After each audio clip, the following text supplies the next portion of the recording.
So, it looks like... Yes. I don't want to... Don't worry. I know. You'll be there to make... Rest assured, Father. And don't get him... Yes. Very well. It's 3 days... I'm getting a bit lost. The luck... Wenceslas... But instead, Wenceslas... Who is he really, this? The cousin... Until recent... I don't know what... But he really... I'm a bit concerned so many people seem to think so little of King Wenceslas. You knew him, didn't you? What's he really like? Well, there's no straightforward answer to that question. He certainly makes a great hunting and drinking companion, but he can be very fiery and impetuous when things don't go how he'd like them. He never had much of a head for high office. He finds it tiresome. But once a man's grasped the scepter, it's hard to let it go again. You can't just abscond. You've seen for yourself what happens when he disappears for a few months. Better a bad but legitimate king than a bloody war over the throne. Who is this Prokop? Yop's brother. Then, politics. The League of Lords and that Berghoff we're off to see. Who are they exactly? The lords of the powerful houses. Heinrich of Rosenberg, Otto of Berghoff, Heinrich of Radetz, and others. They're unhappy with the way their influence declined after Wenceslas surrounded himself with the lesser orders of nobility. They abducted the king years ago and made him bow to their will. They got away with it that time, and now they've joined forces with Sigismund and done it again. But now it seems that Sigismund's behavior is starting to rub them up the wrong way, so they may well be thinking twice. We'll see what Berghoff has to say. I don't know all that much about Sigismund. He's the king's younger brother and king of Hungary in his own right. 7 years ago, he led a crusade against the Turks and was defeated at Nicopolis. Some say it was due to the recklessness of the French knights, most of whom were mercilessly slaughtered. Sigismund is ambitious and capable. He might well make a better ruler than Wenceslas, but he's arrogant, and to our misfortune, brutal. Not long ago, he himself was held captive by the Hungarian nobility. They dislike him as much as some of the Czech and German noblemen do his brother Wenceslas. Ironically, Wenceslas joined forces with Jobst to liberate him. And now this is how Sigismund repays his brother. There's no doubt about it, God does move in mysterious ways. Rupert of the Palatinate. That's a name I hadn't heard before today. Rupert is the Prince-Elector of the Palatinate. What's a Prince-Elector? The Prince-Electors are dignitaries of the Holy Roman Empire who have the right to elect the King of the Romans, who would then be crowned Holy Roman Emperor by the Pope. Rupert took the title for himself with the help of 3 other Prince-Electors, even though Wenceslas had already been appointed. Some of the nobility in the empire recognized Rupert's claim, but when he went to Rome to be crowned emperor, it turned into a fiasco. Now he's doing his utmost to get Wenceslas to acknowledge him, but so far without success. So, now we have 2 kings of the Romans. Jobst sided with Sigismund for a while, but now he's switched allegiance. He seems to do that quite a lot.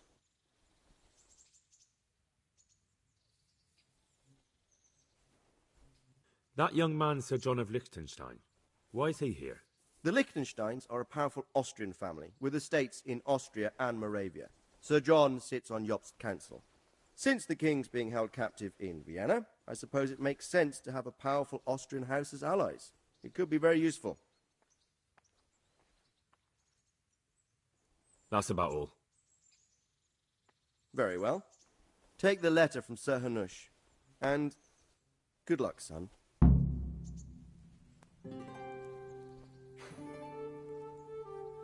So what do you think of it all, Sir Thivish? I think I don't know what to...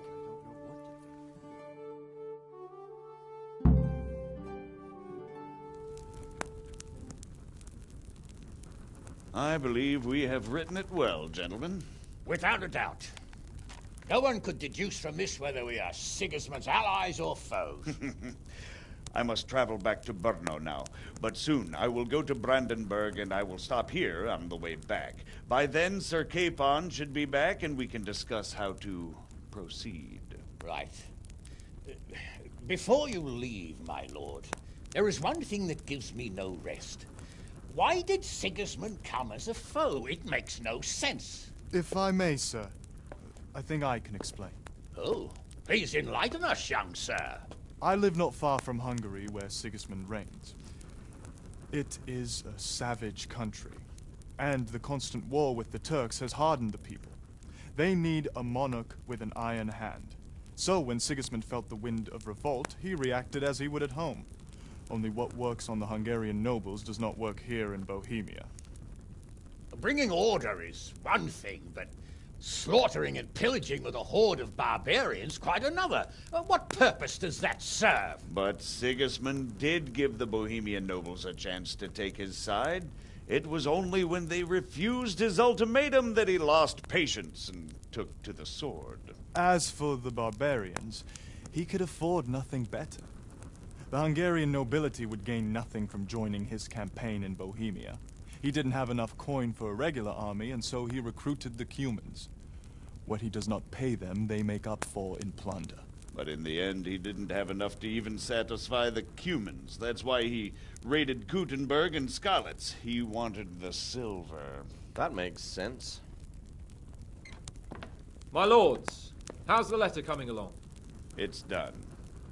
Then we can be on our way. Now remember what we said, boy.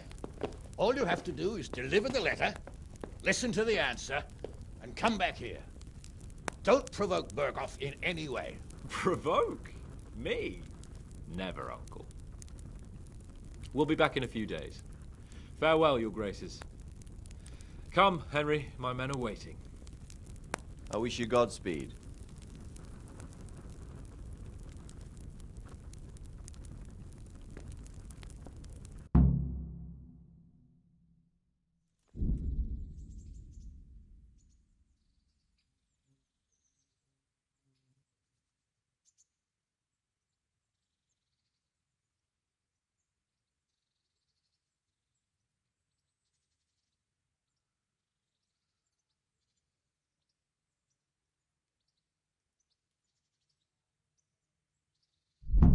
Come now, Hal. My men are mustered in the courtyard. We can get going.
Something you're looking for here?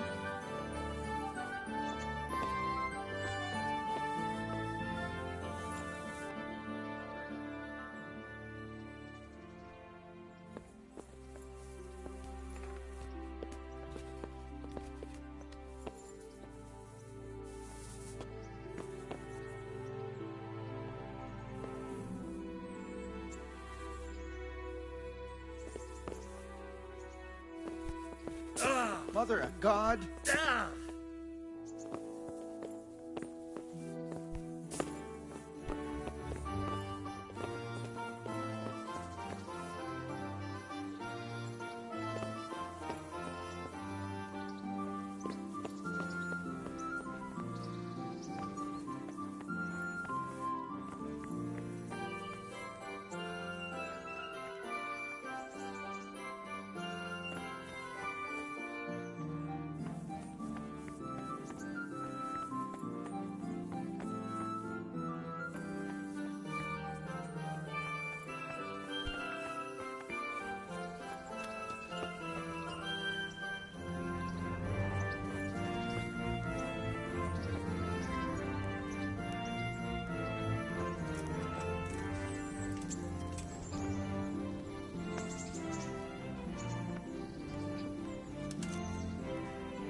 So, can we set off now, Henry? Of course. I can't wait. So, to horse! The Lord of Berghoff is bound to be waiting us eagerly.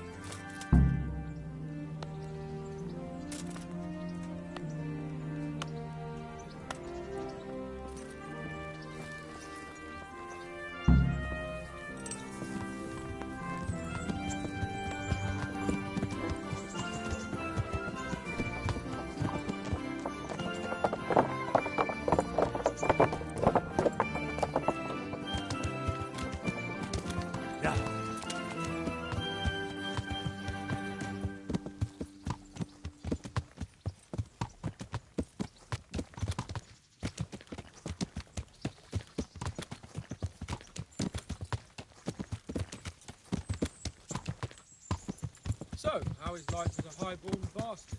I'm getting used to it. What about Rodzig? Has he accounted for not owning up to you the whole time? He explained it. All will be well, I think. Glad to hear it. It's far more acceptable for a nobleman to befriend a noble bastard than a blacksmith's son. Mind you, don't come to blows with a blacksmith, my young lord.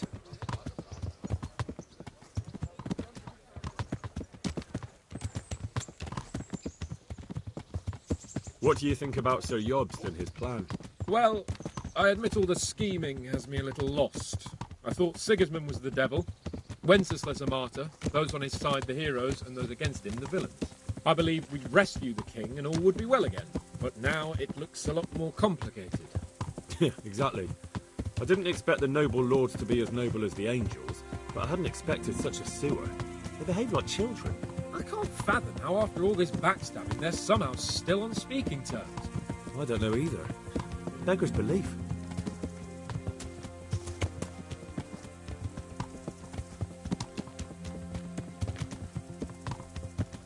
Did you know that King Wenceslas is such a... Feckless drunkard? Not really. And to be honest, I'm not sure I wanted to know. I slept better believing my fate was watched over by a wise and powerful monarch. So did I.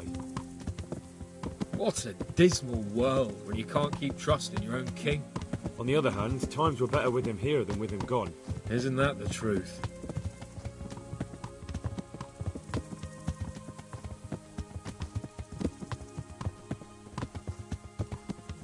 What do you think of Sigismund? If I were him, I'd have had enough of my brother even sooner. But he's a monster. Look at what those hordes of his are getting up to here. What he did in Skalitz. True enough. On the other hand, if Wenceslas and Prokop hadn't come across him, none of this would have happened. No one forced him to burn Skalitz. That's a fact. But he couldn't let them shit all over him either. Not that I'm defending him. He's a weasel. No doubt about that.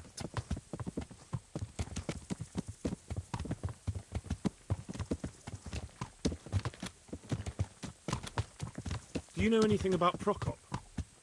Ha! Sir Hanush could tell you a thing or two about him. Why? Last winter, a certain Sir Jan Sokol of Lamberg, a well-known knight, or robber baron to some, tried to occupy the city of Iglau, which was on the orders of none other than Prokop. And what has that got to do with Hanush? Well, he was there with him. Of course, that's not something to brag about in front of Jobst. And what was it all about? They wanted to occupy a city that was on the side of the League of Lords, but despite there being several hundred strong, they didn't take it. For one thing, they couldn't get past the Iglau women, with their pitchforks and cauldrons of hot water. I would never have thought of Sir Hanush as such a rebel.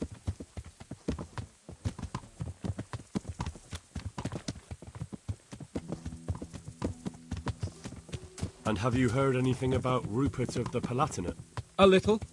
He can't manage even to wrest power from a king who doesn't much care for ruling and isn't fighting back. That doesn't seem like a man who has what it takes to rule. And that's all I need to know.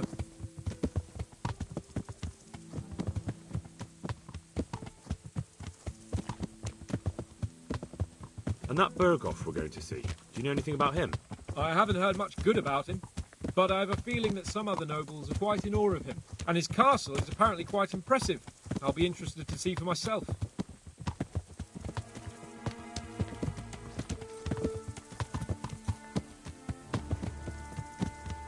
And what about the League of Lords? Wealthy, pompous. The king doesn't seem to like them much. He's chosen to let the lesser ranks of the nobility into his circle, men like your father. I admit I don't blame him one bit. But the lords weren't happy about their lost influence, so they put their foot down. If I were Wenceslas, I'd have let them hang after they abducted me the first time. But he gave them seats at the provincial council? Little wonder they're back at their old tricks.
God bless you. What troubles you? Are you wishing you'd stayed home at Ratai instead of joining in our nighttime venture? You must be joking. I haven't had so much fun since... actually ever. Really? Despite being wounded? Actually, you missed the best part. When I was hauling you like a sack of grain to the battlements dead to the world. It can't have been that much fun if I fell asleep. But you might have handled me a bit more gently. I'm black and blue all over. Oh, all right then. Next time I'll just leave you to Istvan's tender mercies. Nonsense.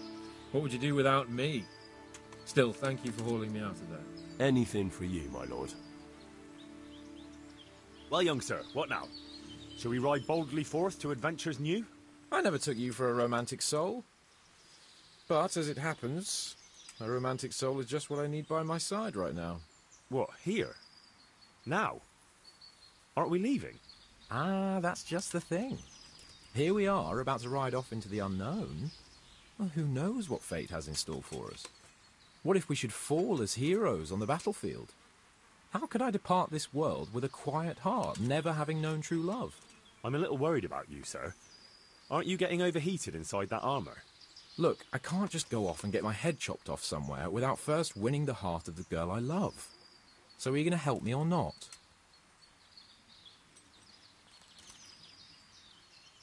Well, affairs of the heart are what I do best. I'll be glad to help you. So what do you want me to do? You, Hal, shall be my messenger of love.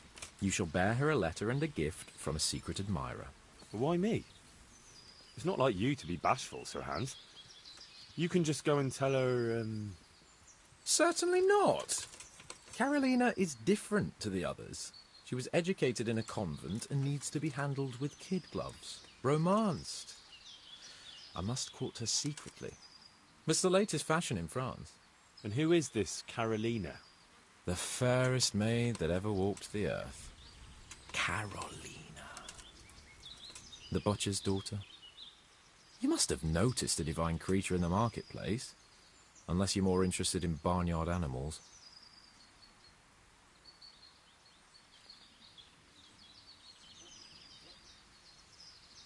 No, I don't know who you mean. Really? Maybe I'm right about your barnyard interests. Well, all the more wenches for me. Your task is simple. All you have to do is get hold of a necklace fine enough to grace her lovely neck. I did have one that I inherited from my great-grandmother. Unfortunately, not anymore.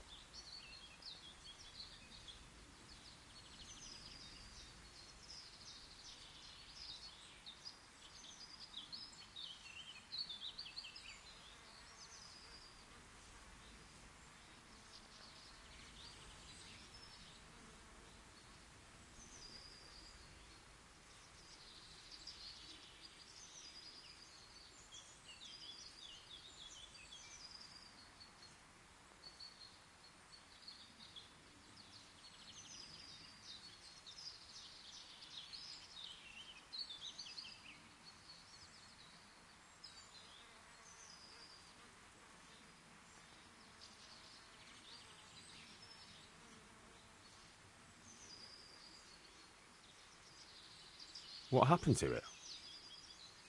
I lost it playing dice at the inn.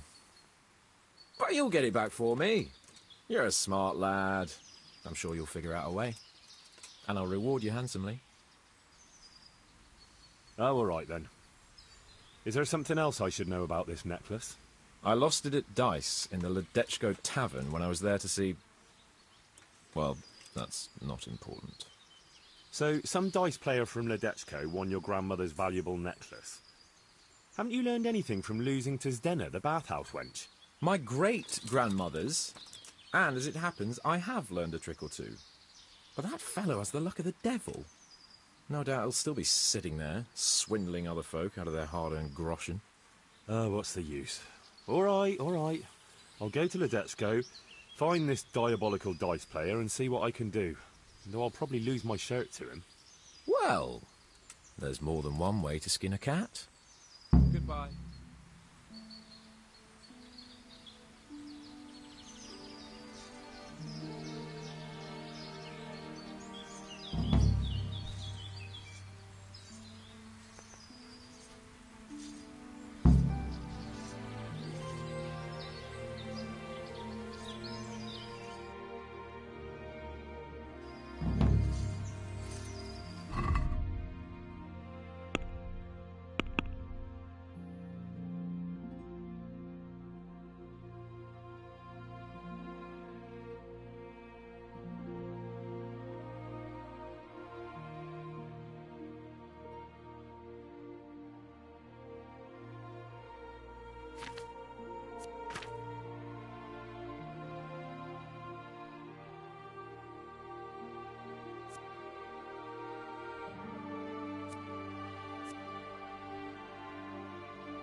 Blood will be...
Looks like they smashed things up nicely.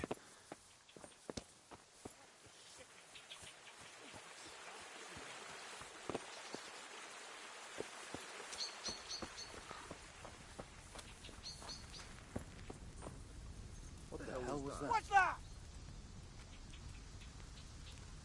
Who's there? Well, crawling out from under some rock. I'll send you straight to hell. Who's there? Bring it on.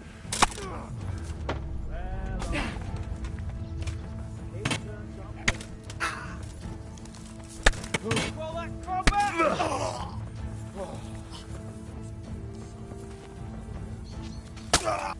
You all get what for? What are you doing here? Fire a pipe, are you?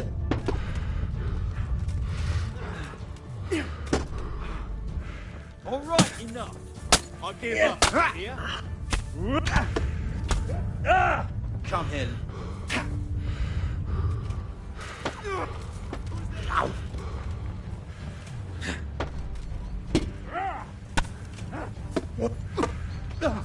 Ohio.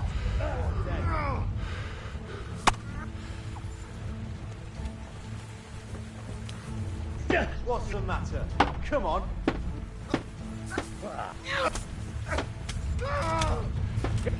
Call that combat.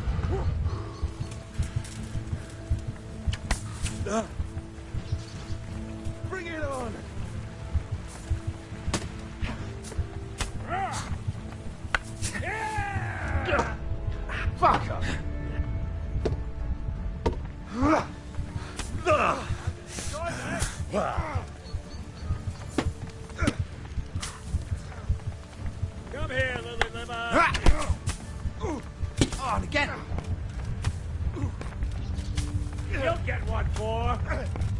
Come and get me!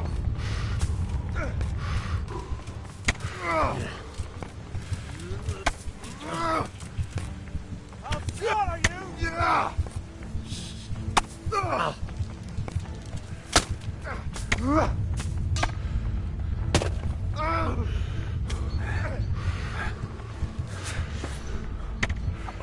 All right, you win.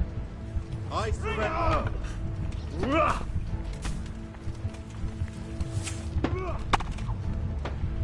Well, I never. The pig turns up willingly on the slaughter. Is that all you got? Is that the best you can do? Is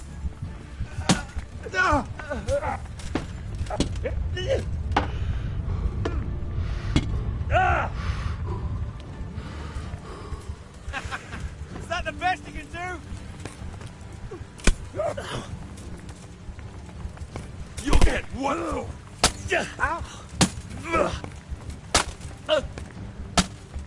You call that combat? Where do you want to take your pick?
What's that?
Looks like they smashed things up nicely.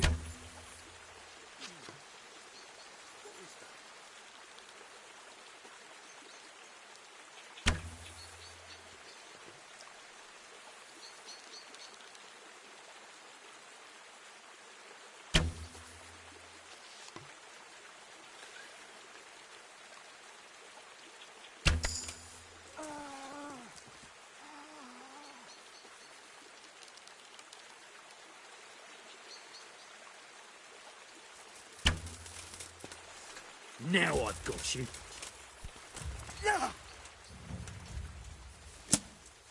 You know how this one ends? It turns up will.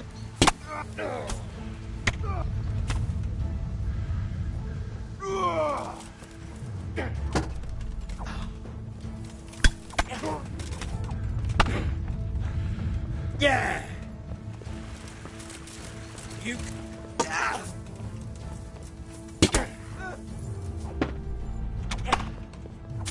not going back. You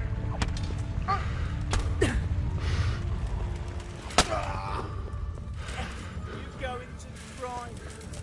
Come here.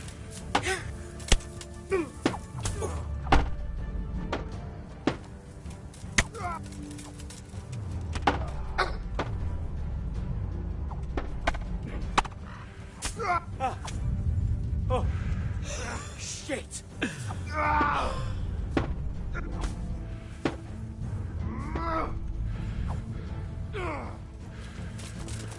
I'll slaughter you!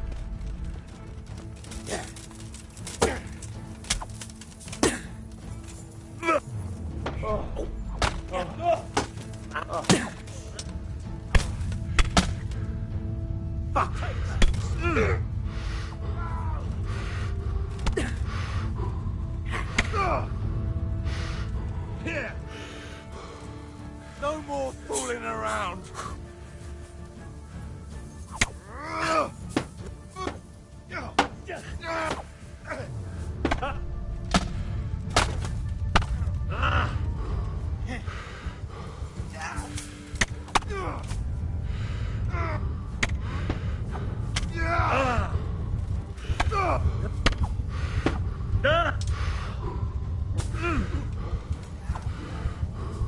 Come here, Lily.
To me?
Looks like they smashed things up nicely.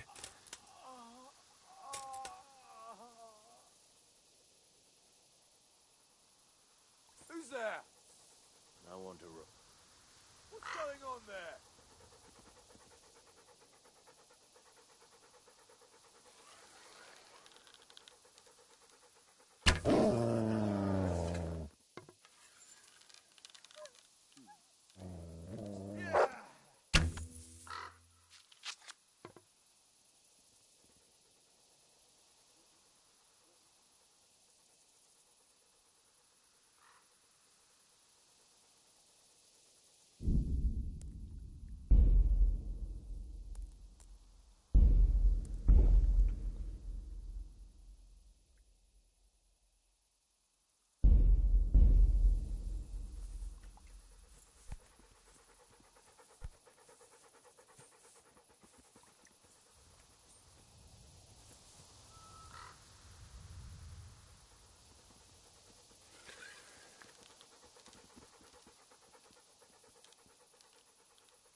What was that noise?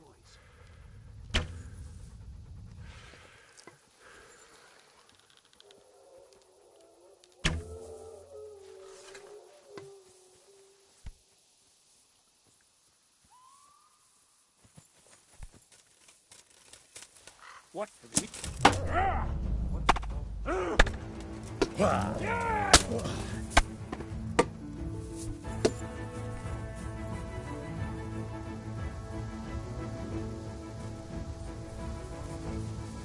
What are you doing here? Tired of life, are you?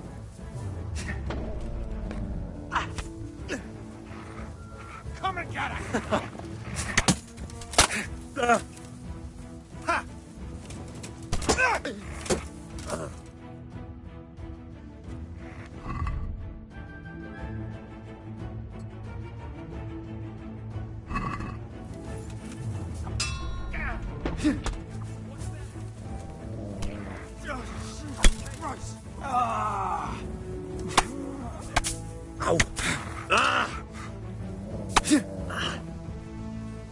fuck, sorry. Christ!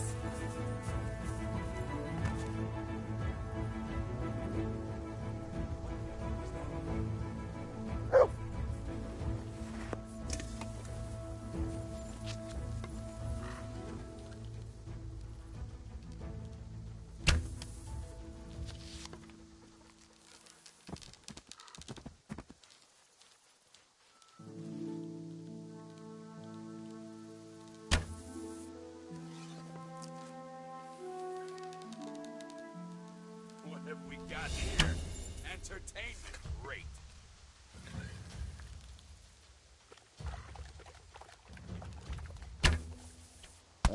No!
who's there.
This is in surprisingly good condition. What's that?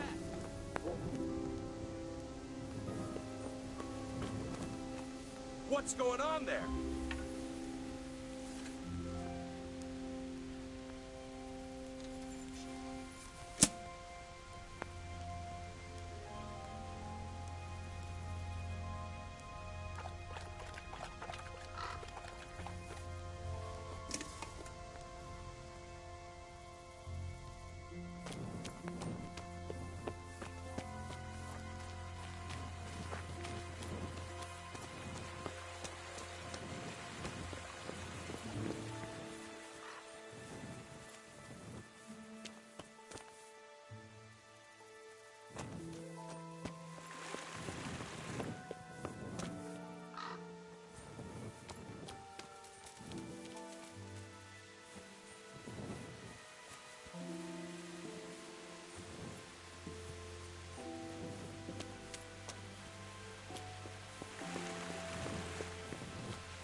This doesn't look too bad.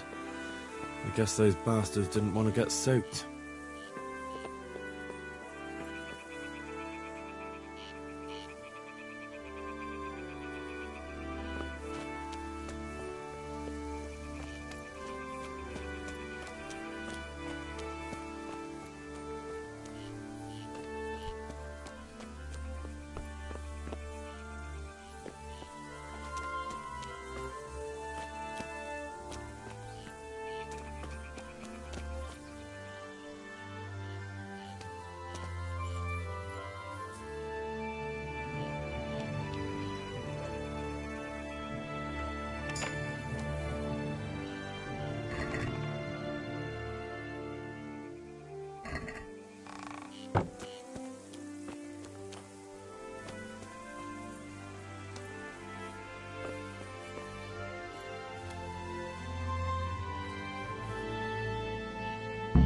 Seems they had a good go at wrecking this, but it's still standing.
and bother someone else.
Jesus Christ be praised.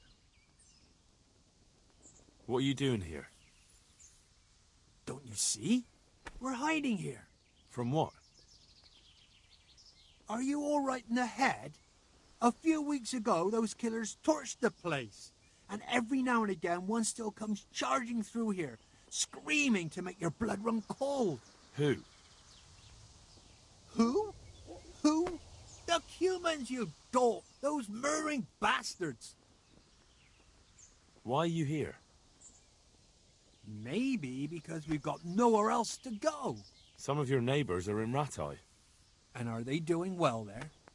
They're getting by. We get by here. So why go and rely on the charity of strangers? What's happened here? They raided the place. Haven't you heard? But that was weeks ago. What of it? Nobody's come back so far, and we can't keep the place running on our own. May the Lord watch over you.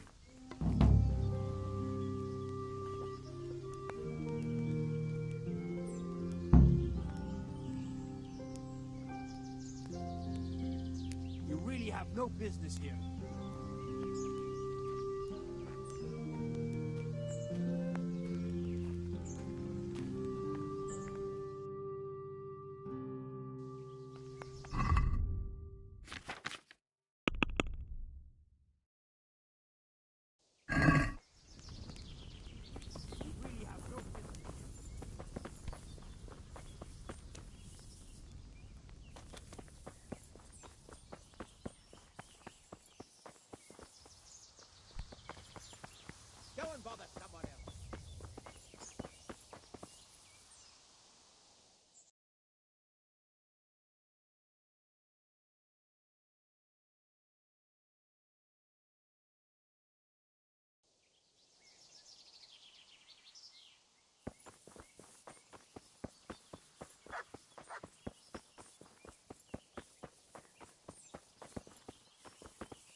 push me. Crazy fool.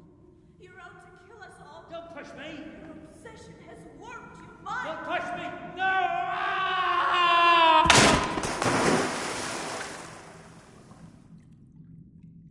Hey! Do you hear me? Can you hear me? Are you alive? Come on, say something!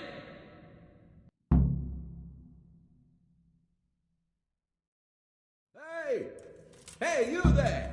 What have you done? Me? It wasn't me. It must have been one of your lot pushed him down the shaft. If you hadn't come sniffing around, none of this would have happened. What's my being here got to do with it? What the fuck's been going on? Whatever it is, now you've got a murder to answer for. Only if someone finds out. Listen, neighbours, don't be stupid. You don't want to add another murder to the count. It could have been an accident. You know that was no accident. Or maybe you came to blows, pushed him down, and then we had to stop you. That's ridiculous. If you all clear off out of here, I promise nobody will be asking what happened. Why add to your troubles? Hey! Where are you going? You're not going to abandon us, are you? Not after all the good times we've had together? Don't you remember how we took care of everyone? Hey!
What are you doing here?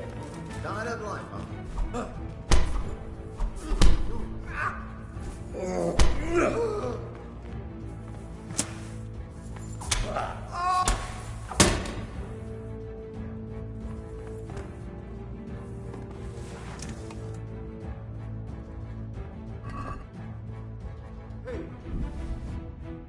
The answer to my prayers. Just when I wanted to vent my rage on someone.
How about a small wager, my good man? That depends. A wager over what? It's simple. I tell you a riddle. If you solve it, you get back twice the sum you wager. If you don't, I get to keep your coin. Who might you be, anyway? Me? No one important. But you can be sure of one thing, lad. I walk the world, collecting riddles, stories, and sometimes arms. I live from day to day. But enough of my babbling. Do you want to engage your mind? Oh no, that's not my sort of thing. Never mind, never mind. Maybe we'll meet up again sometime.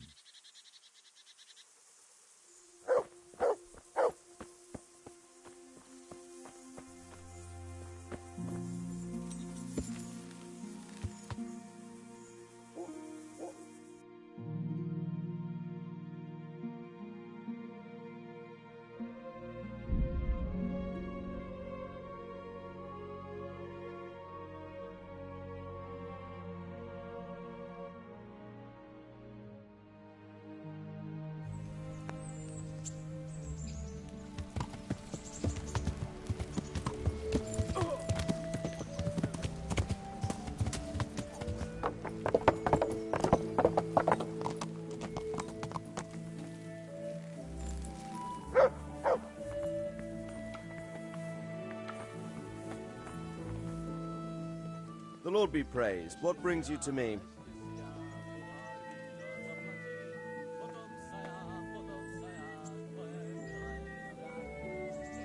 Father, can I ask you about something? Of course, Henry. I thought since we drove Toth out of the province, things would be better. I mean that the roads would be safer and so on, and, well, that's not entirely the case. Ah, the naivety of youth. Driving him out of the province was only the start. He left a lot of cutthroats behind, and they'll be sticking to their trade. What's more, as long as there's a war going on, problems like this will keep coming up. Well, what can we do about it? Not an awful lot, unfortunately. My garrison is a shamble these days.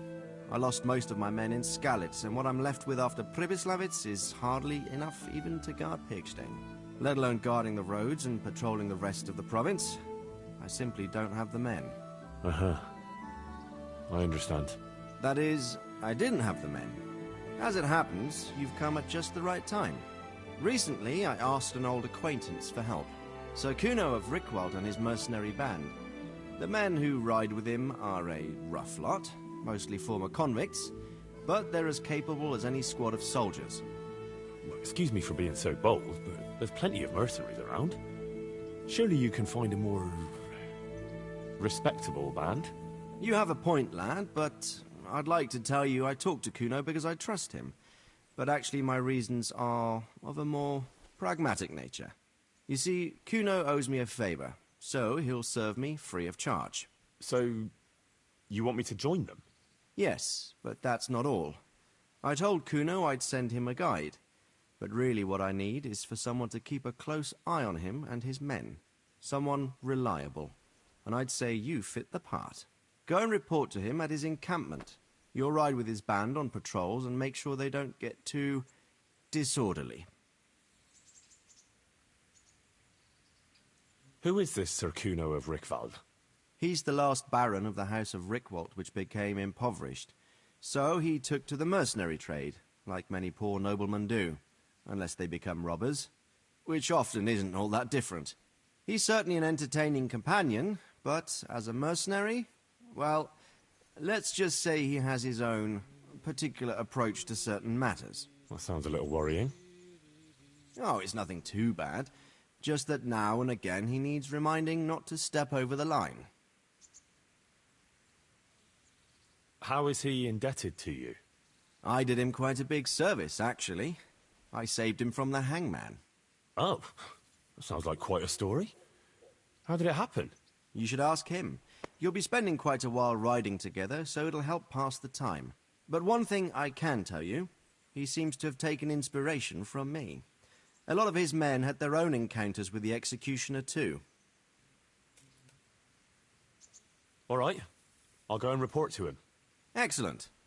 He set up camp between Ratai and Ledechko. It's a good base for covering the province. Good luck, Henry. And watch out for yourself. I will, sir. Thanks. Goodbye.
Greetings. What do you need?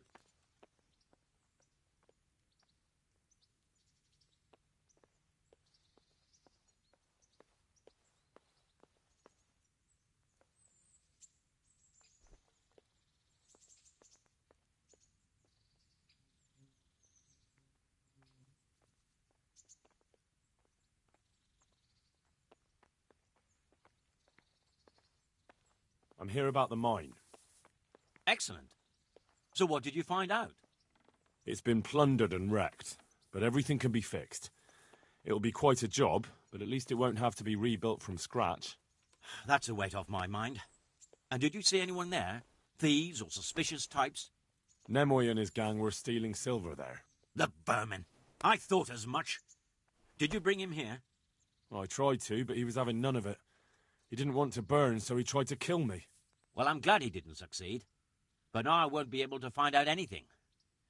Oh, well, can't be helped, I suppose. About my reward for the investigation. Yes, of course. Actually, I don't believe any reward was mentioned. On the other hand, you surveyed everything as I asked, and that deserves a groschen or two. And they tried to murder me. Yes, of course. It's a sad world we live in. I'm sure you deserve a little extra coin for it. It's been a pleasure. Good. There you go, then. A nice little sum. Thank you. Enjoy it in good health. See you later.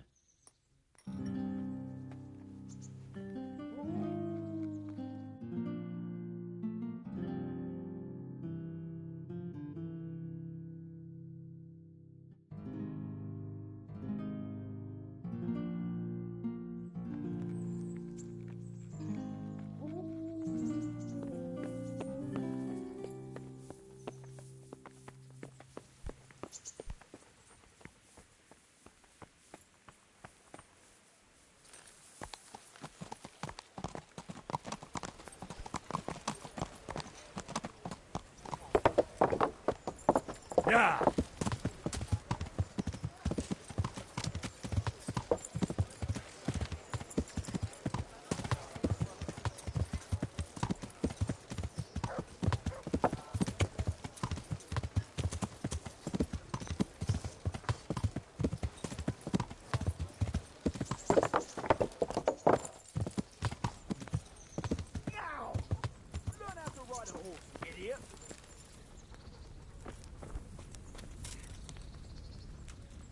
Greetings. What business have you?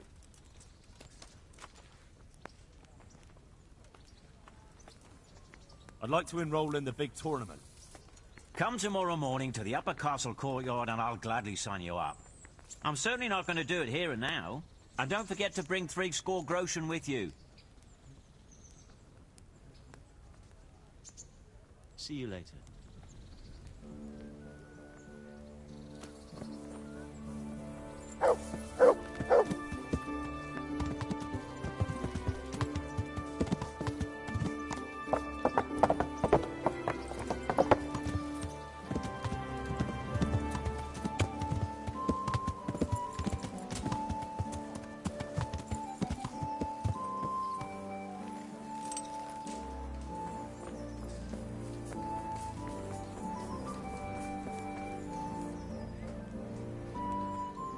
I'm at your service, Sir Knight.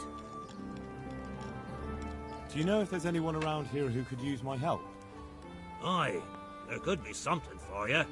Sir Anish is convening the Rat's Eye tourney again at the Upper Castle.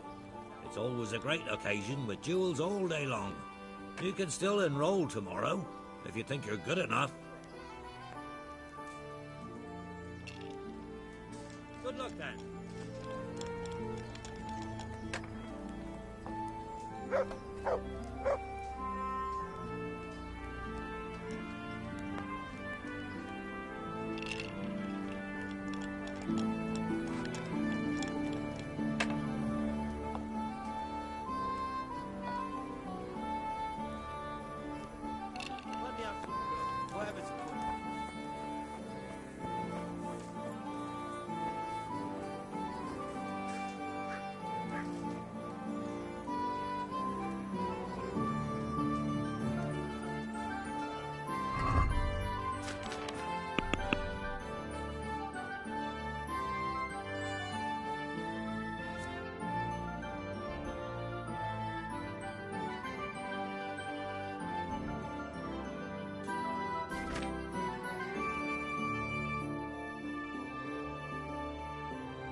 Yeah.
Zdeněk, apprentice to the rat-eyed scribe. Welcome, our warriors. God be with you, lad. What can I... I'd like to enroll in the big... All right. Of course. I'll write your name down, and I need to know what...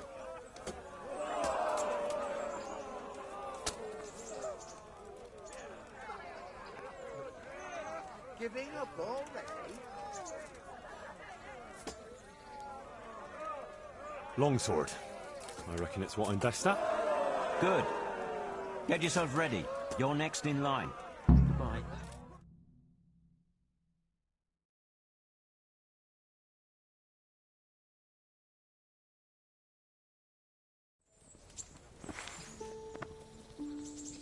The first combatant will be Henry of Skalitz from the company of Sir Radzig Kobyla. And his adversary will be Zdeněk, apprentice to the rat-eyed scribe. Let us wish the combatants luck.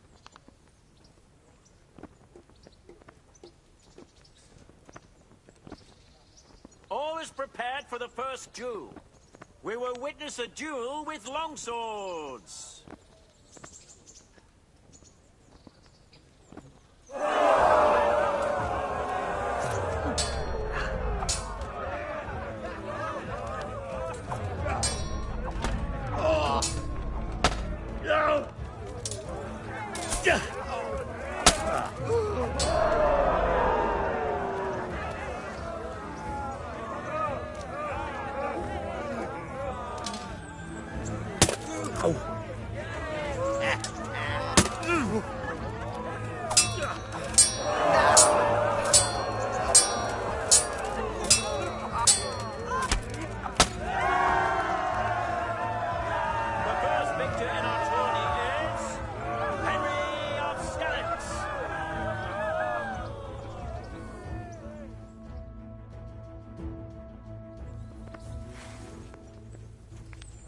The second bout will surely be no less exciting.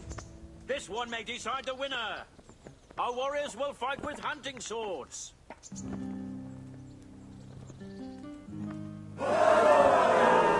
Bollocks!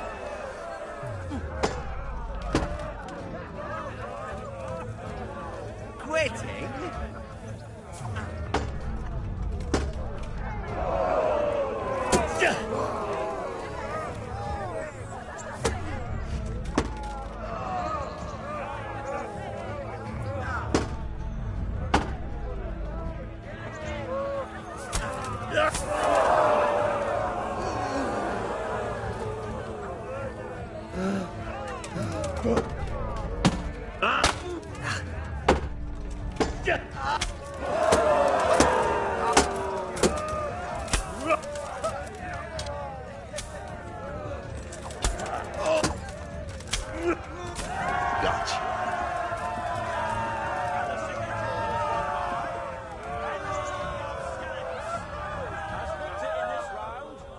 Proceed to the next.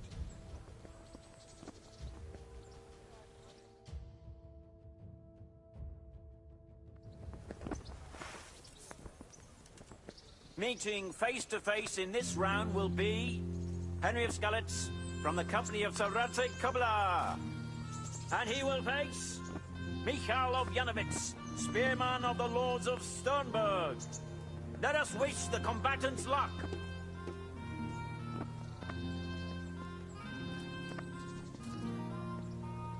And this very first bout will afford plenty of entertainment. We will witness a duel with longswords.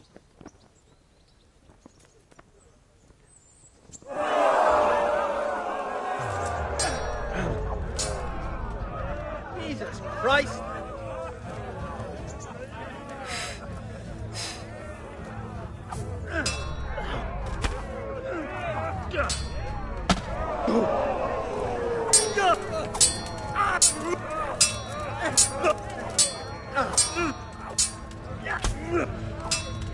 The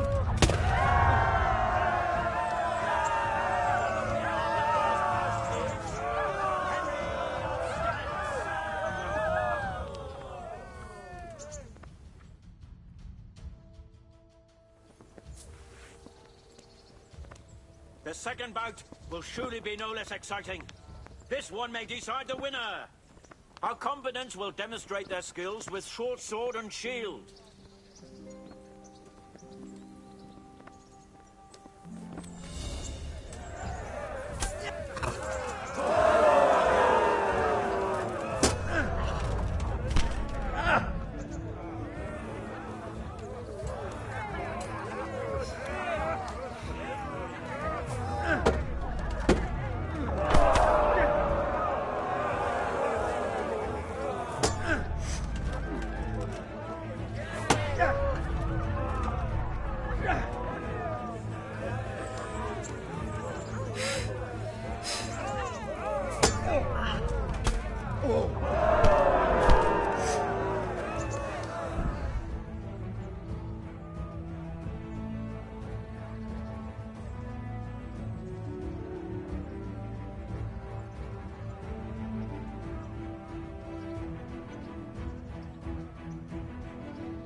What's the matter?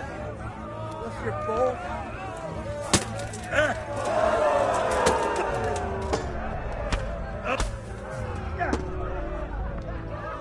Take that!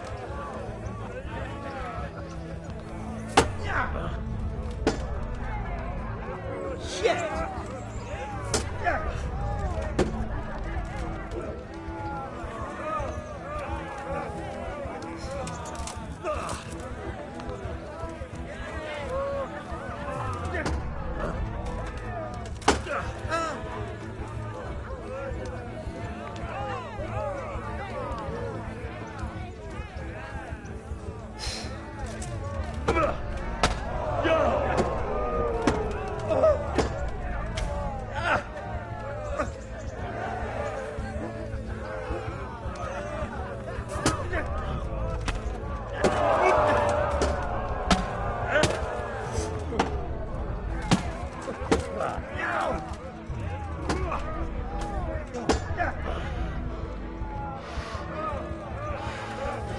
Lost your wind.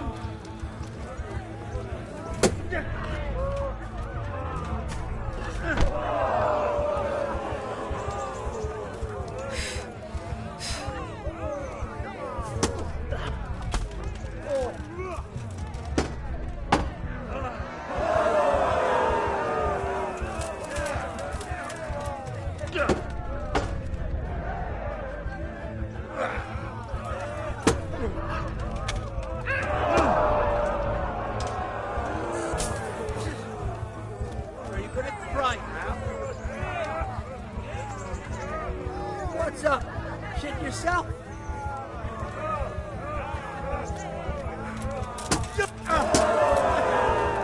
Bugger!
giving up already?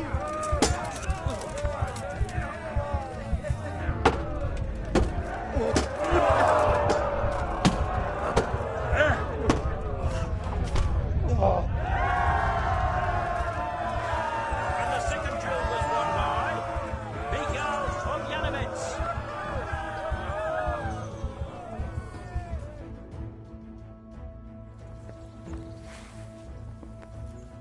Sir Hanush, by whose good grace this tourney is convened, selects the weapons for the third decisive duel.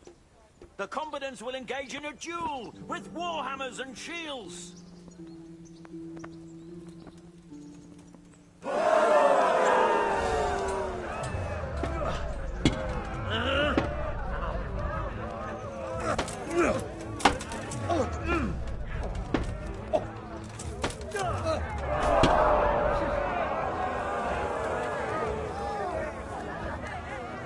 Give up?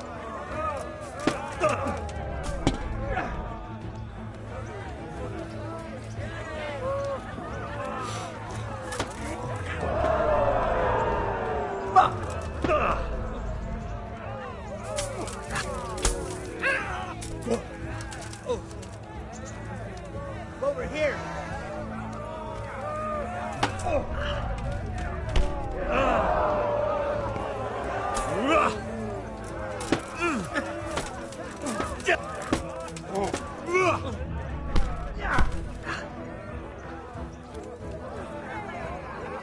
Trust your wind.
Go ahead, got it. Right. You don't need it.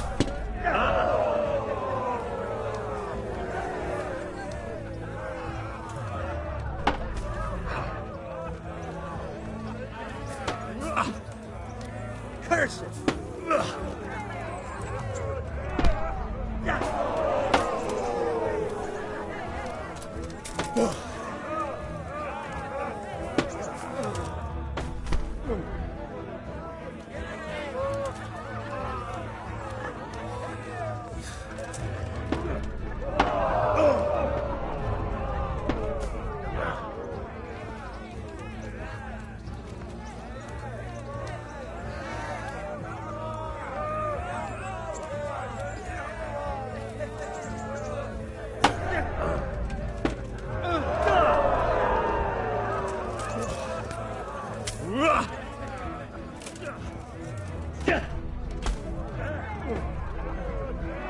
Well landed.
God damn!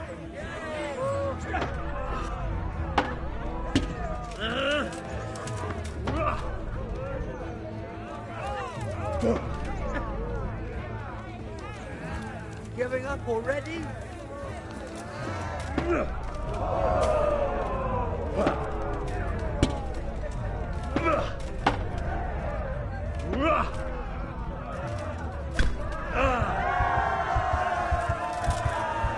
With his second victory at the end of the third bout, the victor of this round is Michał of Janowitz.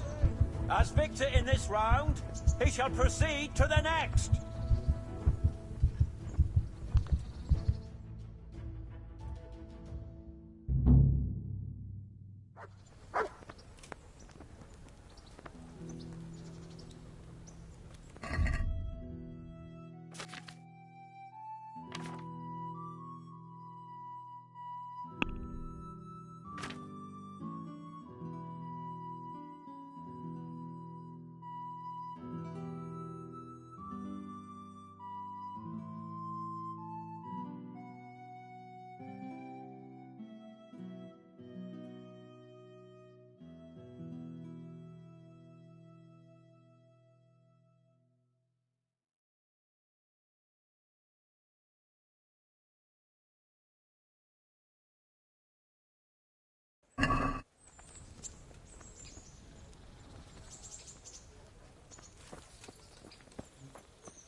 The first combatant will be the victor of many previous tourneys and a combatant today too, Peter.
What's going on there?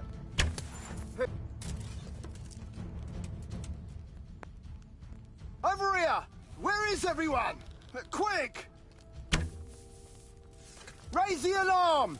Watch out!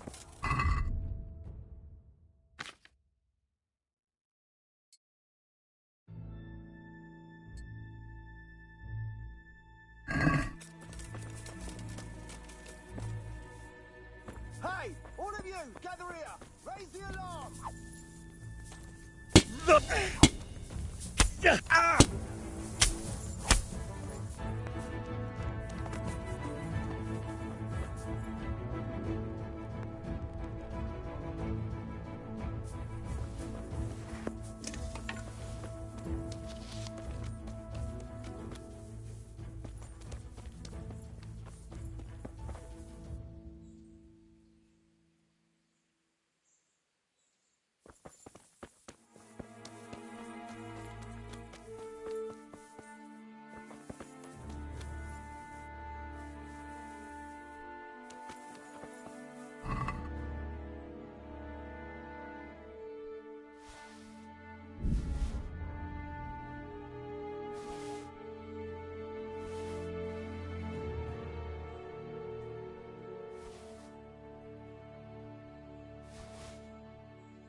Who's there?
Goodman, help me. I'm tied up here. Hey. Psst. Help. Psst. I'm being held captive. Help.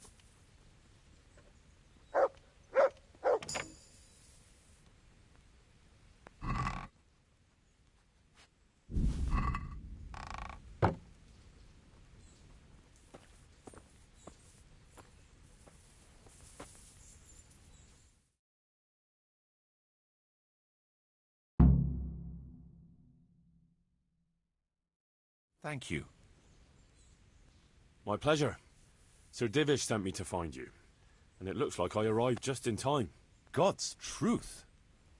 I'm Henry of Skalitz. My name is Marius Bielek, Master Locator. Sir Divish sent me here to survey the area. Well, the outlaws are out of the way, so we can go and report to him, right? Not just yet.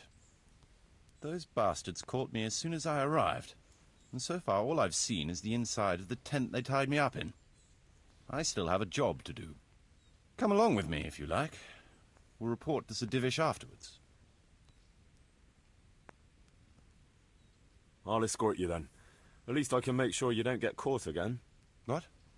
Are there more of those bandits around? No, I just meant... Never mind. Should we get going?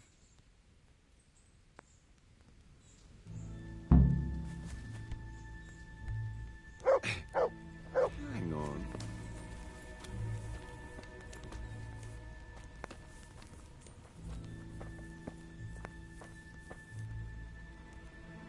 This is a good spot for the rat house. Every village must have one. It'd be nice and prominent here. It's on the hillside, so the foundations will stay dry. It can have its own little square, close to the church. There's no better site here.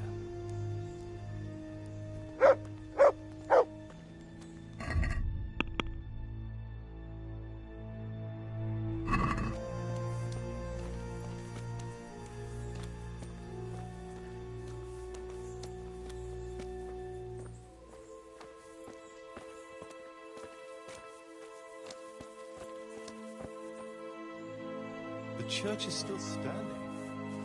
Good. Good. Whoever built it did a good job.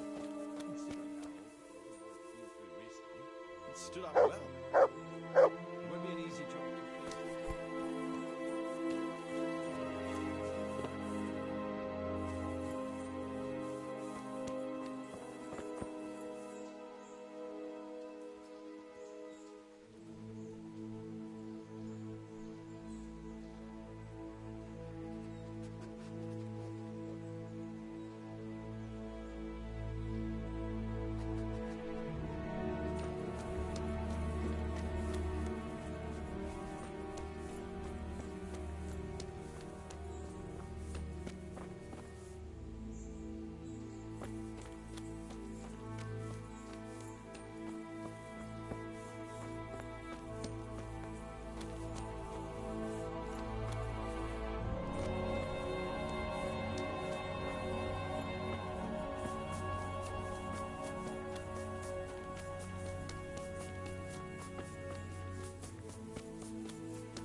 Stone foundations. They'll come in handy, and we're close to the stream.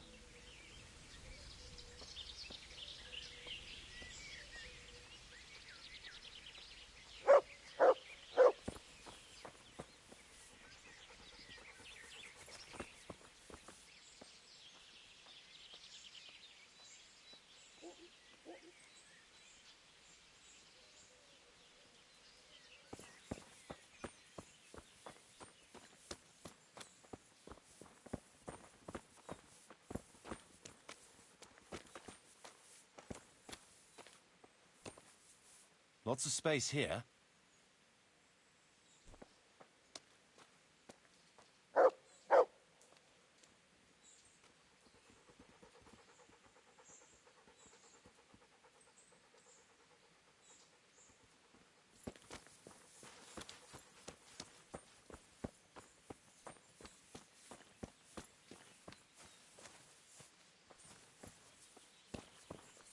There's a well here already.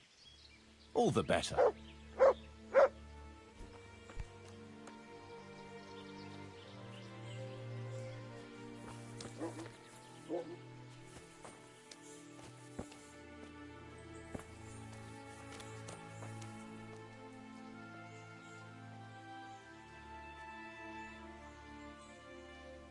Big space, clean water, close to the village green. Good silent inn.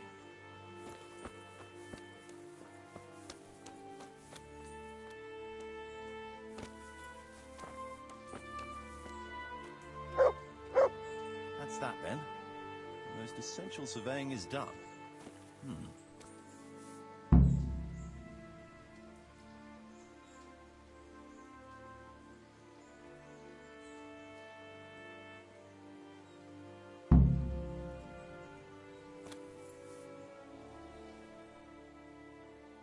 So, Master Locator, ready to start building?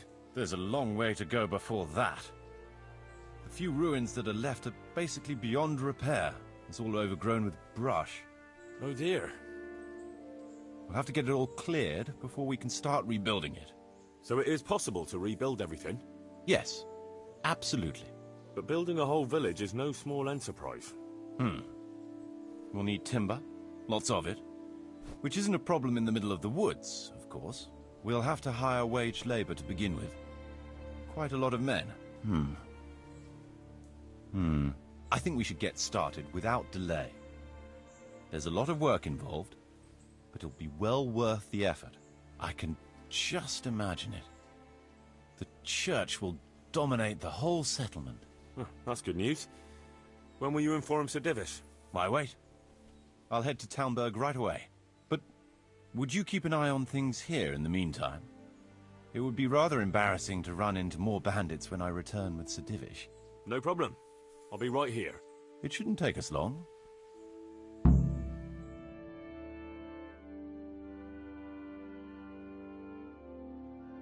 My lord, welcome to Pribyslavitz. That is to say, welcome back to Pribyslavitz after all these years. Well, what's left of it. Not to worry, Marius. I'm glad to be back in my old hamlet. Although, it seems to have aged about as gracefully as I have over the years. I beg to differ, sir. It's quite dilapidated, unlike your good self, but at least it's safe now. Thanks in part to Henry here, who also saved me from a predicament that cost me valuable time. Who knows? If it hadn't been for him, we might not even be talking now. Well, lad, in the end, you managed things in your own way, I see. Just as you said you would. I did my best, sir.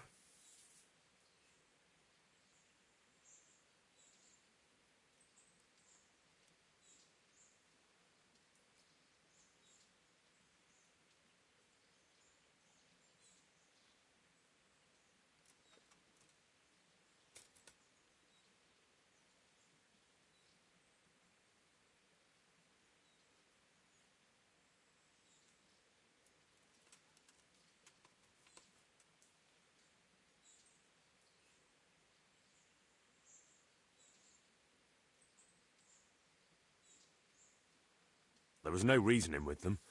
They thought since it was 4-1, I'd be no trouble. I expect that was a fatal mistake. Just so, sir. No loss. At least they won't be troubling us again. Let's get down to the matter in hand, shall we? What state is Pribyslavitz in? Sir, in my official capacity as locator, I am gratified to inform you that the hamlet of Pribyslavitz may be renewed. And indeed it offers prospects of considerable expansion beyond its former limits. Splendid. Finally, some good news for this province. And badly needed, too. So, what have you discovered so far? I want to know all the details. We had a scout around. We conducted a basic survey, from which we can make a preliminary outline of the parcels. I already have in my head an initial plan of what can be built where. We should certainly have a church. I'd like to preserve the existing one. That should present no serious obstacles. The building is in much better condition than we anticipated. But extensive reconstruction will be required. That's to be expected.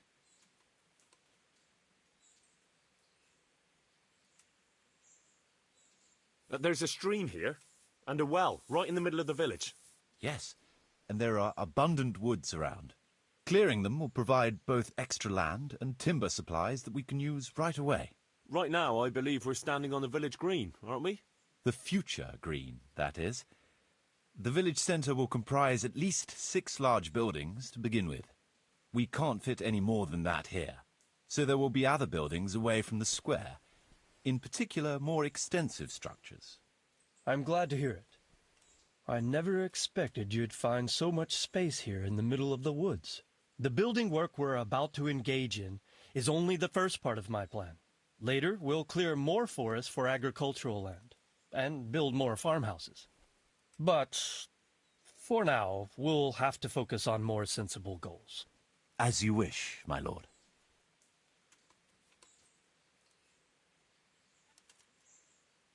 But rebuilding a whole village must cost a king's ransom, though. It's true it won't come cheap. Before the tradesmen settle here and start producing and trading, it will be necessary to invest a certain amount of capital. A certain amount? How much exactly?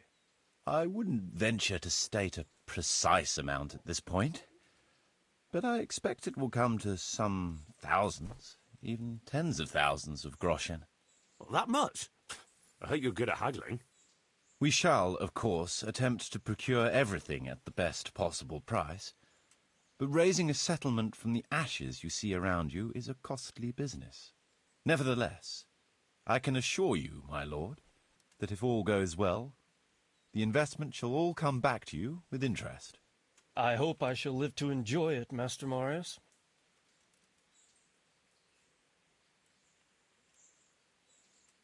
A village isn't a village without villagers. You'll need new subjects. Even preparing the ground for building will need lots of labour. Where can we find so many people, sir? You sound skeptical, lad, but it's a good question. I've already given it some thought. I've agreed with Radzig and Hanish that we shall make an announcement in Rattay to invite people to move here and help with the construction, which will bring them many benefits, but also obligations. In addition, I expect the prospects of a new home will appeal to your former Skalitz neighbors, more than a makeshift camp by the castle walls. They'll be delighted, sir. A splendid solution, sir. I've also been concerned about how to bring settlers here, but now it seems there will be no shortage of new inhabitants after all.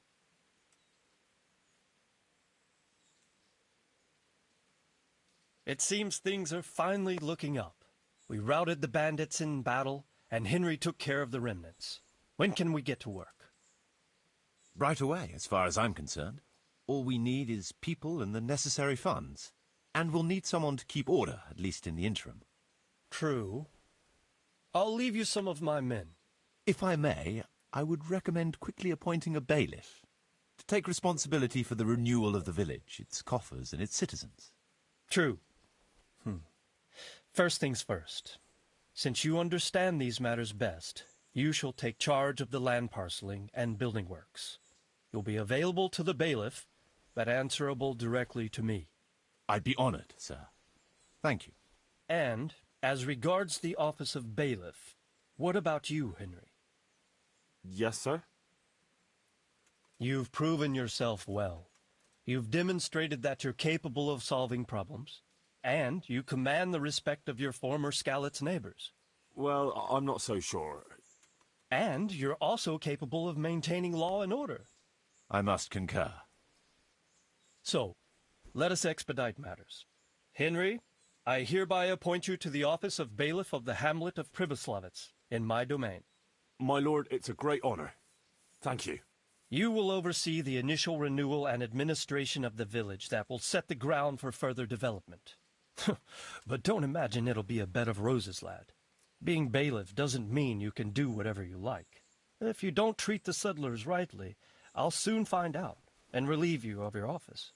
Besides, we can't spare a single groschen from the Talmberg coffers now, with the province in chaos. So, you'll have to cover the cost for the building work from your own purse. Me? But Marius said it would cost a fortune. True, but from what I hear, you know how to get your hands on coin enough. So, I expect you'll manage it just fine. I'd like to know who's been spreading such gossip. And I am assigning you certain specific tasks.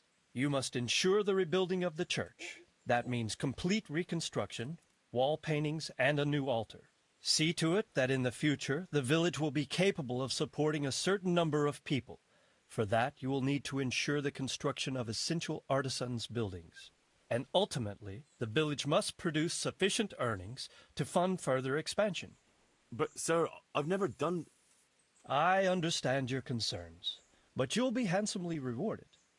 I shall grant you the proceeds from the whole village for the first 5 years, and you have my permission to use the surrounding woods and land as you see fit. Well, that's, I mean... Are you sure I'm the right man for the job, sir? It's a lot of responsibility. As you said yourself, Henry, it's a great honor. Besides, you won't be alone in it. I'll assist you and supervise the construction work. Phew. All right, then. So, we're agreed. You'll give this document to the Rete bailiff. He'll make the announcement to invite settlers, which should ensure enough people to begin work. At the same time, your official appointment as bailiff will be announced. I don't know what to say, sir. I'm sure you won't disappoint me, Henry. And now I must get back to my duties at Talmberg. Send word when everything is prepared. Certainly, sir. Have a safe journey. Farewell, sir.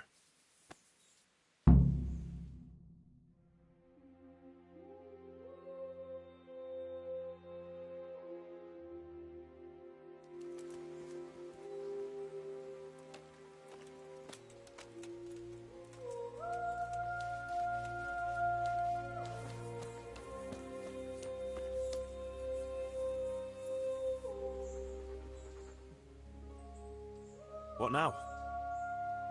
Before we can start building as much as an outhouse, we'll have to get the whole area cleared, and we'll need lots of people to work the land and parcel it out. Right. So I suppose I'd better get to Ratai first and see to that announcement. Indeed. I'm sure the bailiff will be more than happy. It will get the refugees out of his hair, and the citizens will stop complaining. I'll stay here for now and start planning the building plots. As soon as the labourers arrive, I'll start allocating work to them.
Don't move a muscle. Hey, what are you doing poking around in that lock? You should have thought twice about what you're doing. That'll land you a fat fine.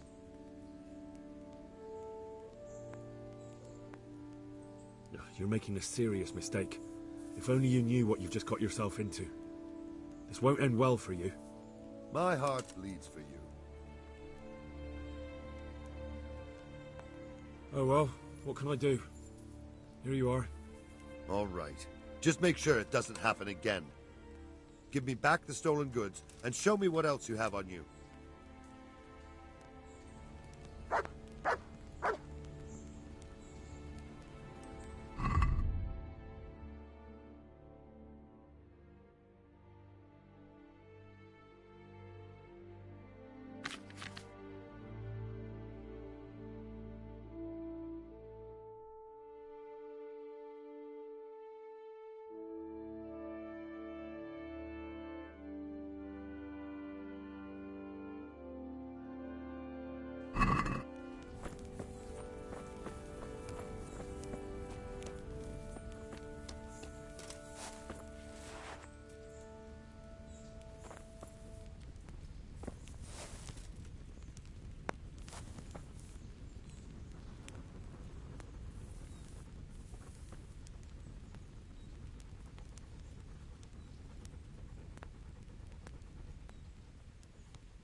Yeah.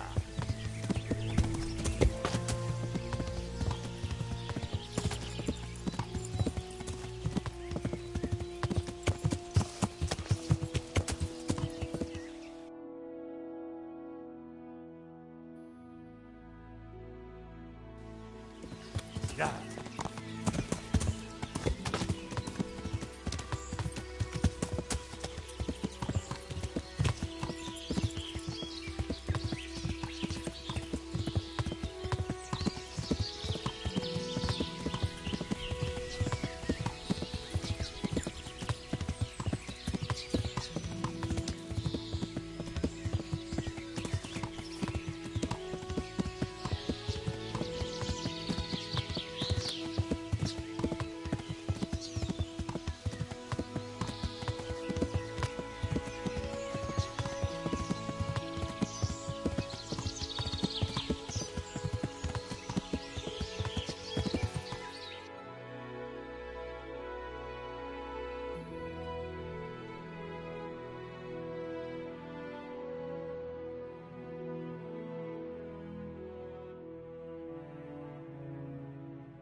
Yeah.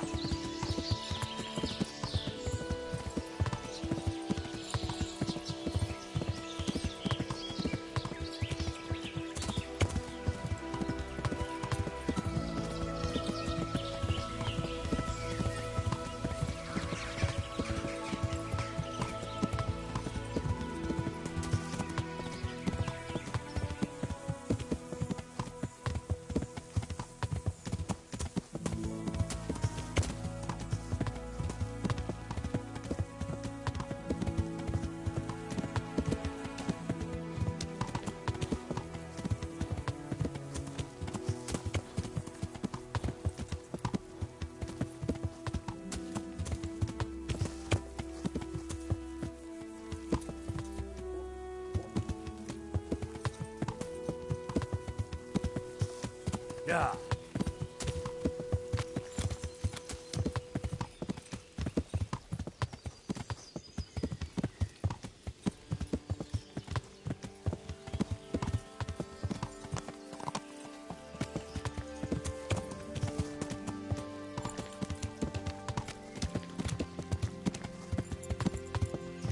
Yeah.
With salt, caraway seeds, garlic, and more. You'll find it nowhere else.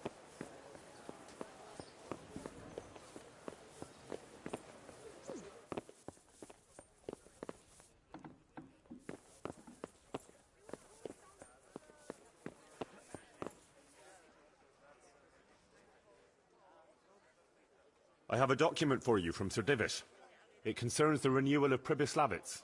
The village you drove those bandits out of? The very same. So it's true, then? Good. Good. Let me see that document, then. Here it is. So what have we here? It says I should announce that anyone interested may move to Pribyslavitz to live and work. And Sir Radzig and Sir Hanush also give their consent. In that case, let's not waste any time. Come along with me. God be with you.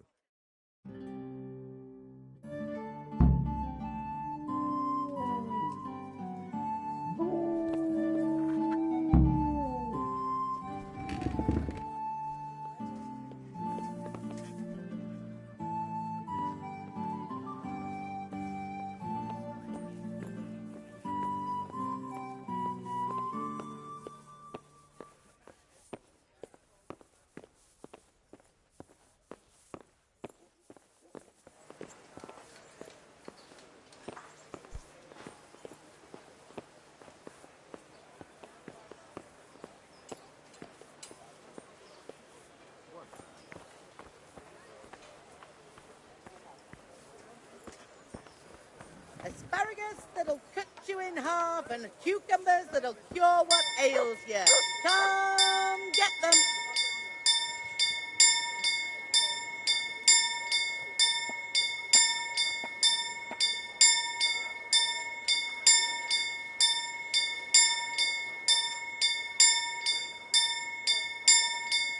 Have a look at these cucumbers. They'll stay firm all winter. Buy them before someone else Fresh does. bread. And pour yourself a bit of fresh milk to drink.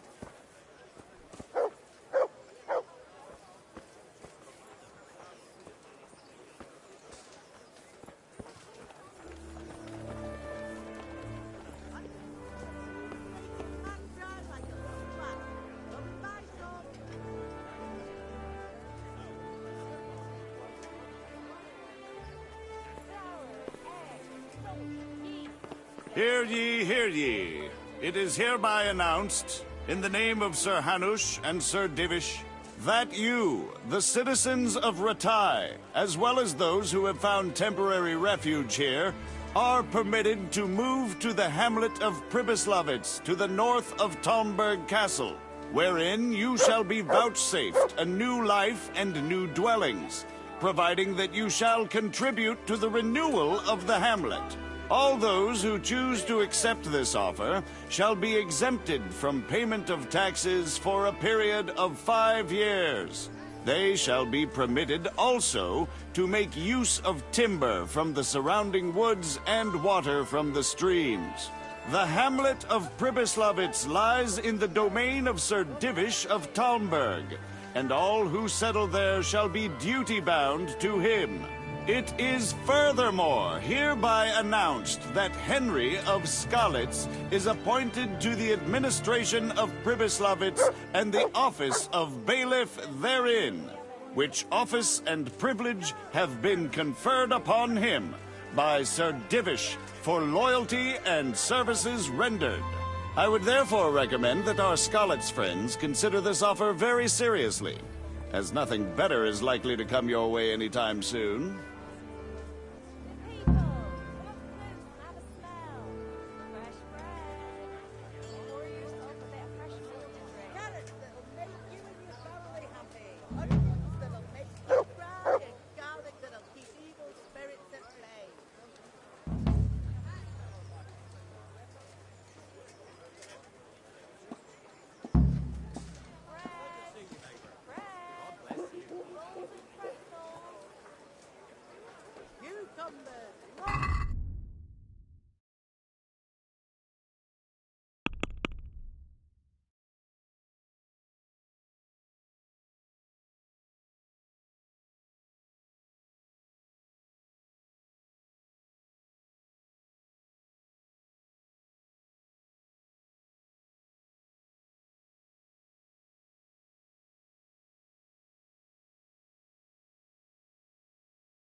There's nothing to it.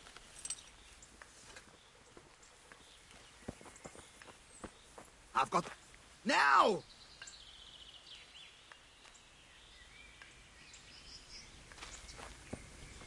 Hey, you show what you're made of! Silly liver. You're dead.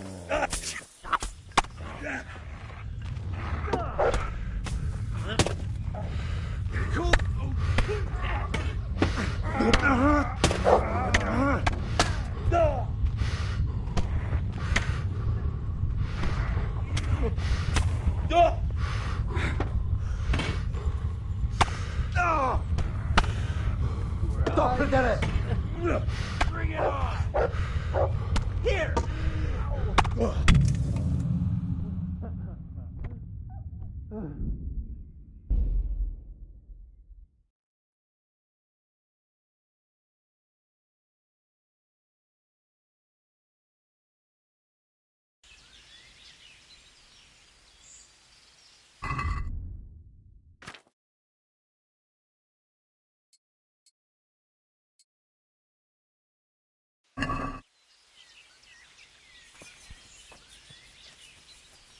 Marsh smack up on.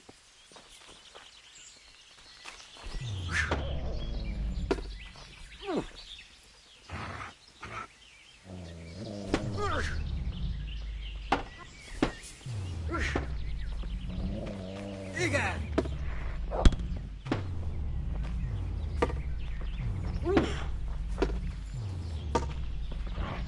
A teremtésig!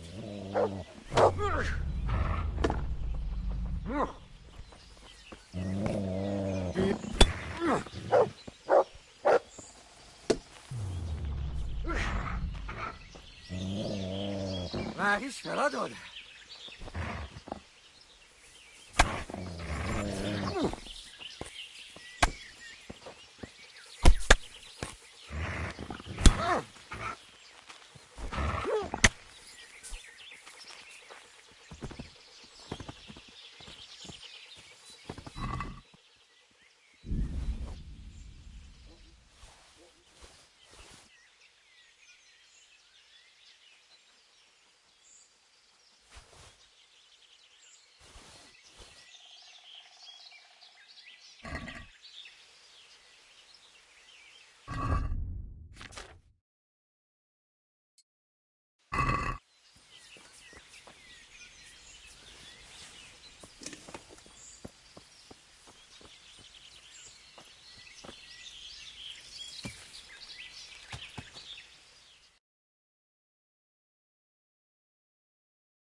Well, well, now what do we have in? I'll slay you, you scum.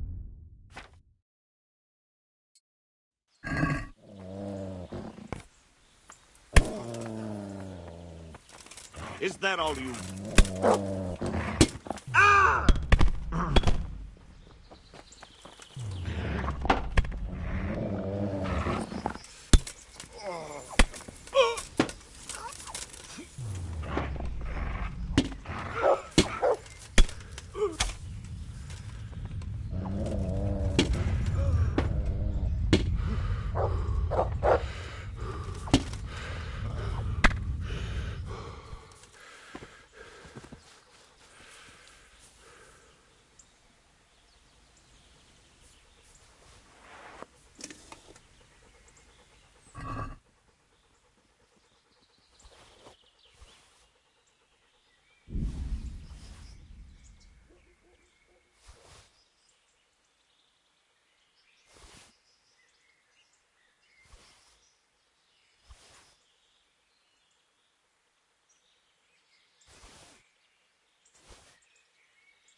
gone weaker than...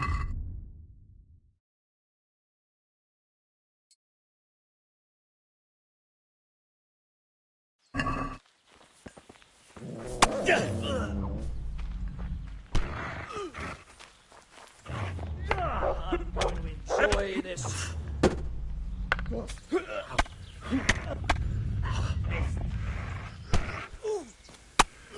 You'll get one for. Cold. You're going to cry now.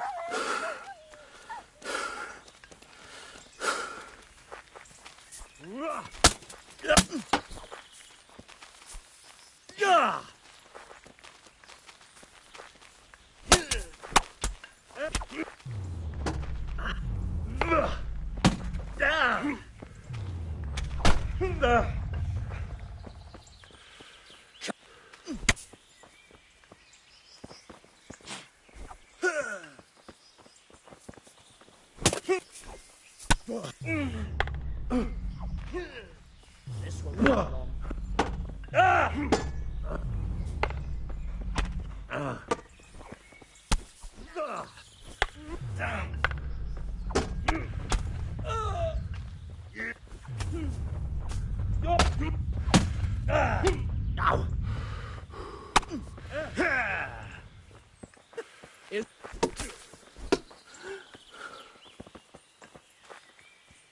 I'll slaughter you.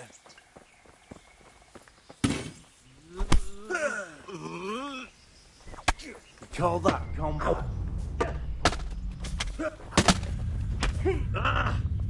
Ooh there. Did that hurt?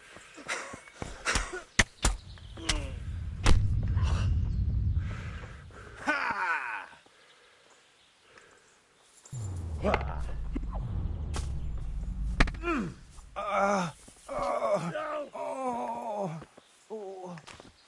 Come and get me.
Welcome back.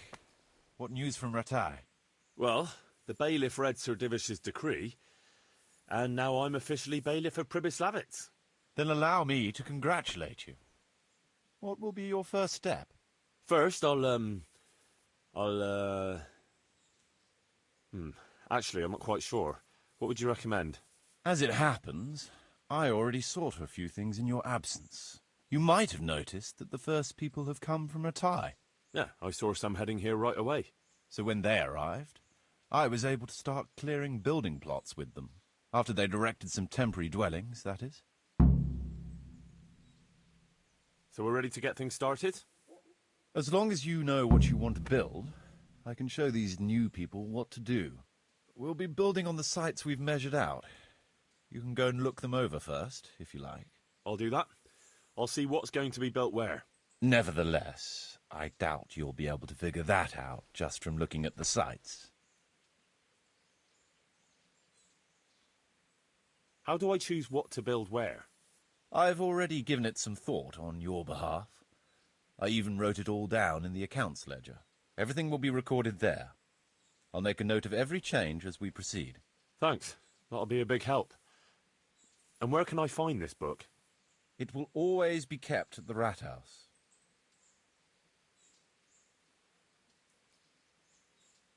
Well, there's nothing here, so we'll have to build everything. Ale house, bakery, butchers, rat house. Did I mention ale house?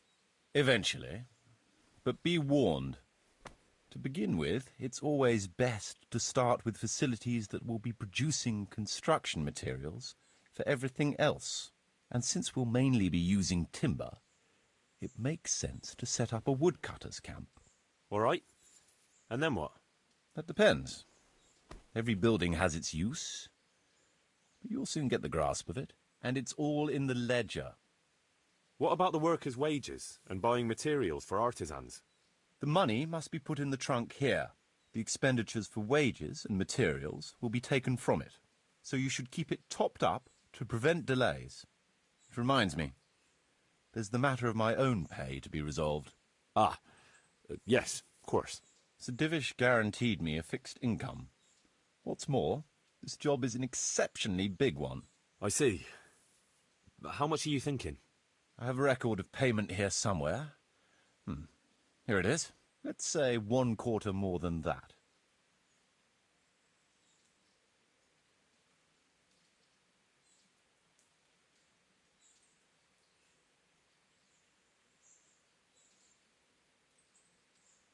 I can't afford that much. At least not now, right at the start. But I do need your help. How about this much? That's a fair offer. It seems we understand each other. I agree. Good. I'll put your wages in the trunk too. Are you sure it's quite safe? Quite. Only you and I shall have a key and access to the trunk. Besides, we'll have guards on watch here. That's reassuring. That's about all to begin with. If you need any more details, I'll be happy to explain things to you. Could you explain something to me? What are my duties as bailiff?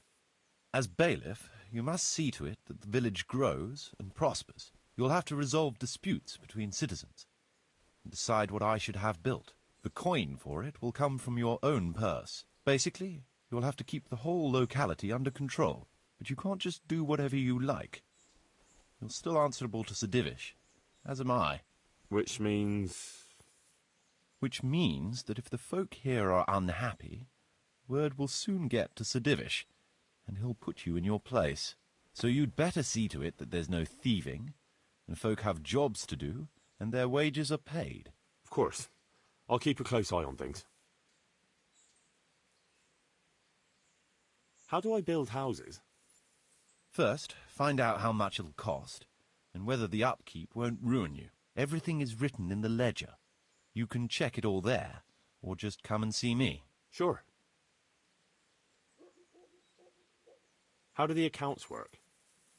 The most important thing is to know how much profit your buildings generate, and what they cost to operate. That's written on the very first page of the ledger, which will be kept at the Rat House. Whenever we erect a new building, I record it there. And you'll find all the profit generated by the village in the trunk next to the ledger. And what if we spend more than we earn? Then you'll have to put the amount necessary for covering the operating costs into the trunk. I see. Probably best to have a little extra there for a rainy day then. How do operating costs work? Those are the workers' wages, costs of material and equipment for tradesmen, and so on. And what if I don't have enough coin? Then production will grind to a halt. Watch out for that. Folks soon get grouchy if they're not getting paid. The amount needed each day is recorded in the accounts ledger too. So you should keep enough in the trunk to cover the wages. And how do I pay the workers? Don't concern yourself about that. I'll take care of it. As long as you provide the coin. So I could put enough money there for, say, 3 days in advance? Indeed. Simple enough, isn't it? All right. Thanks. How can I get new people to come to the village? Don't worry about that. Folk will gradually turn up of their own accord when there are houses for them. Each building can house a certain number of people. The bigger the house, the more inhabitants. And the more space you have for them, the more country folk will come here in search of a better livelihood. What about tradesmen? I can find you fairly competent ones, but if you can get really skilled artisans, it will certainly be a boon for the village income. Although it's not all that easy to get skilled people. You could ask around. I see. Any suggestions? You could try asking the 2 Sasau armourers for a start. They're always at each other's throats, so maybe one of them could work here. But don't forget to get a forge and armoury workshop set up for him. Otherwise you'll only be wasting his time. Right. I'll go and have a word with them later. I must give some thought to who else would come in handy here. Thanks. How can I improve the buildings? The process is exactly the same as for building from the ground up. We need to have enough coin, materials, and of course, something to improve. It goes without saying that there's no point in better blacksmith's equipment if you've no forge to put it in. Well, I can't argue with that. But why bother with improvements at all? Because they make it possible to produce better goods that can be sold at a higher price, so we'll earn more money. Nothing, actually. So, how am I doing with the village? Let's see. You're still far from having the income you need to make the village prosper. Well, the village isn't ready yet for the expansion Sir Divish is planning. The church is still in ruins. Doesn't create a good impression. We're on the right track, but we haven't reached the end yet. All right, I'll get stuck in. I want to build something. Certainly, Master Bailiff. What's it to be?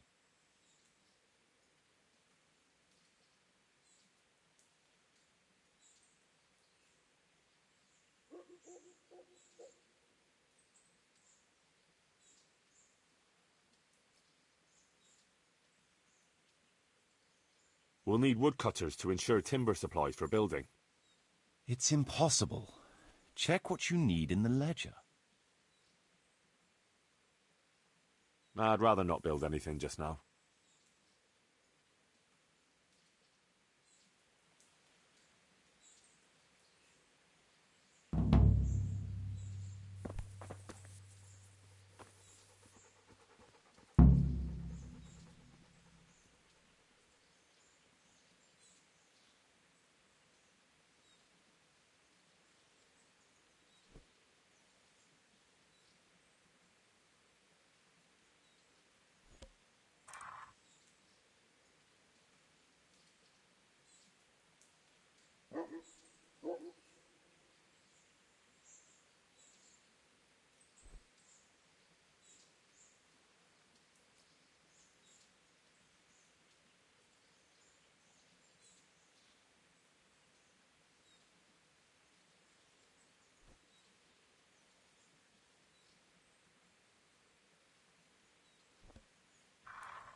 Hey! Mother of God!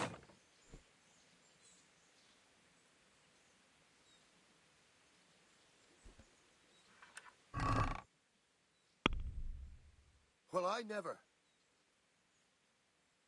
Hey!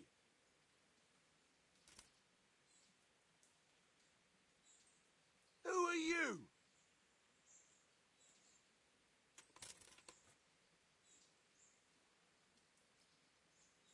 Hey!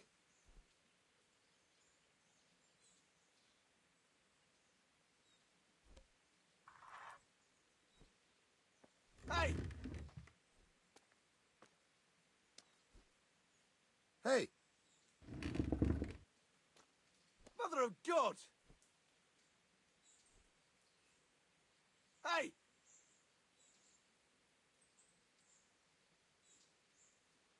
What?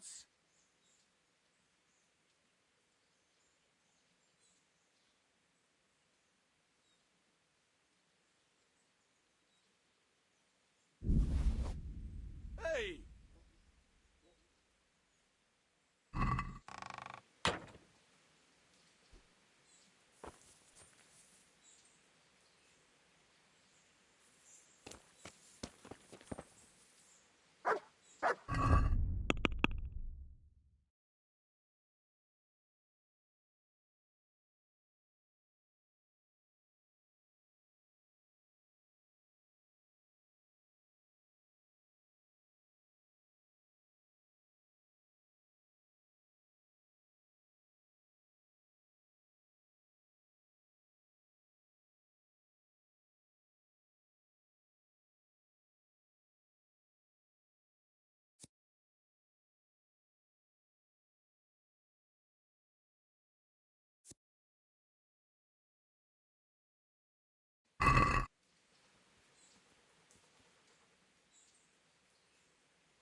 I want to build something. Certainly, Master Bailiff. What's it to be?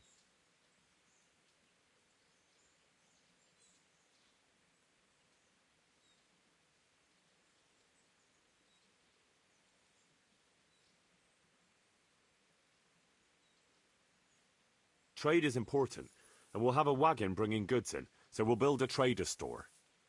It's impossible. Check what you need in the ledger. I'd rather not build anything just now.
I want to build something. Certainly, Master Bailiff. What's it to be? We'll need woodcutters to ensure timber supplies for building. Let's go to the site. I'll see to the building.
We're going to build here?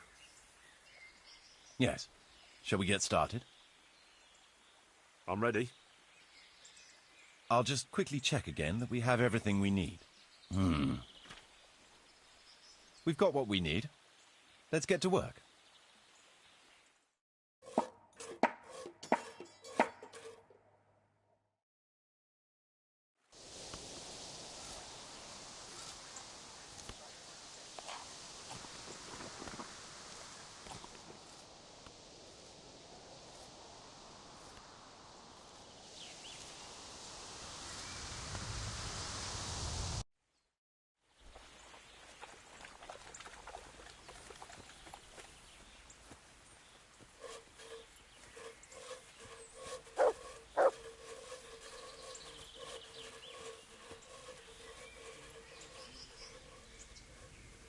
I want to build something.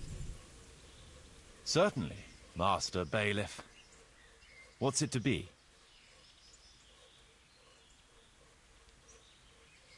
That rickety old footbridge won't do. We need a proper bridge and a firm road. Very well. Come along with me. Once we're there, I'll oversee the building, so they don't botch anything.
We're going to build here?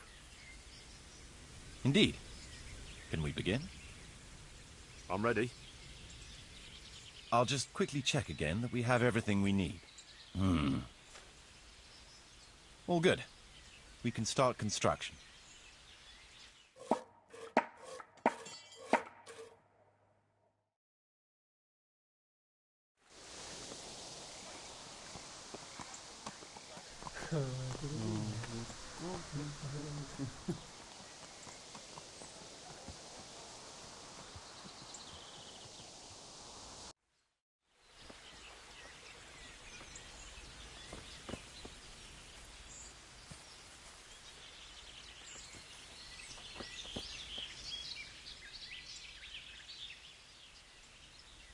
I want to build something.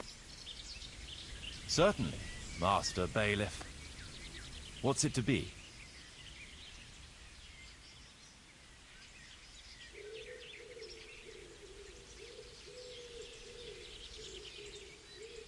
Trade is important, and we'll have a wagon bringing goods in, so we'll build a trader store. Right. That should do it. We've got everything we need to start building. Come with me.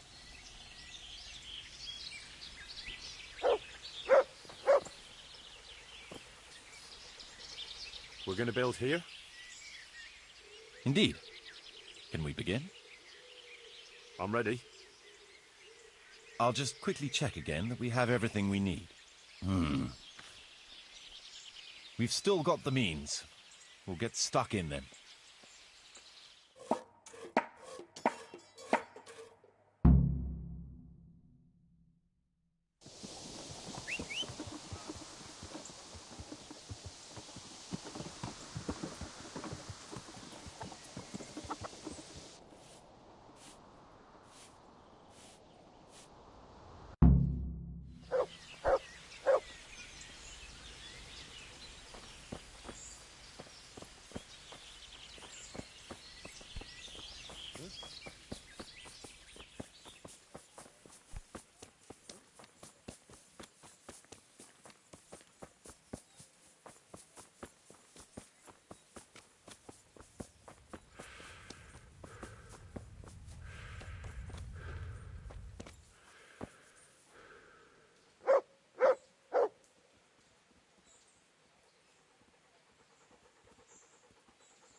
So, how am I doing with the village? Let's see. You're still far from having the income you need to make the village prosper. You'll need to get the tradesmen working better and creating space for more people. The church is still in ruins. Doesn't create a good impression. We're on the right track, but we haven't reached the end yet. All right, I'll get stuck in.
I want to build something.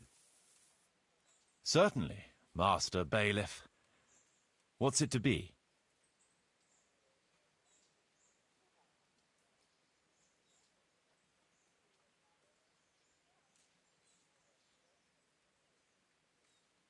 I'd rather not build anything just now.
Hey, you. It's forbidden to walk at night here without a light.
Jesus!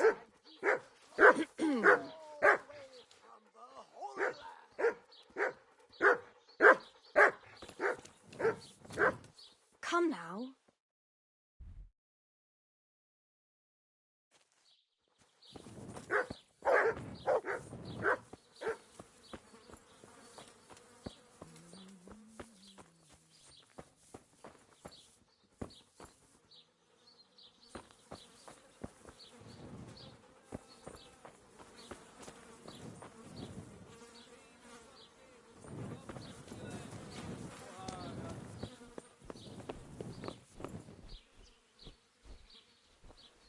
Good God. You look terrible. Did someone attack you? I'd like to buy some livestock. Could you arrange that? Maybe. What are you after? Cattle, pigs, poultry, everything. Starting a farm, are you? Swords into ploughshares? No, it's not for me. It's for the village of Pribyslavitz. What? For the whole village? Aye. A few dozen people at least. Well, no, that's no laughing matter. But it can be done, although they might not be the best animals. What do you mean, not the best? Well, it's like this. I've got to supply meat for the Lord's table, too. And the gentry in Ledechko want the best. So what's left for me, then? The animals might not be as good as what you'd get somewhere else. I'll sell you older beasts, ones that ain't so fat and the like, or ones no one wants to buy, 'cause they don't like the look of them. That's how it is. But for that, I'll give you all the better price. Have you got someone to herd the livestock there for you? I've got a merchant to arrange it. So we'll shake on it?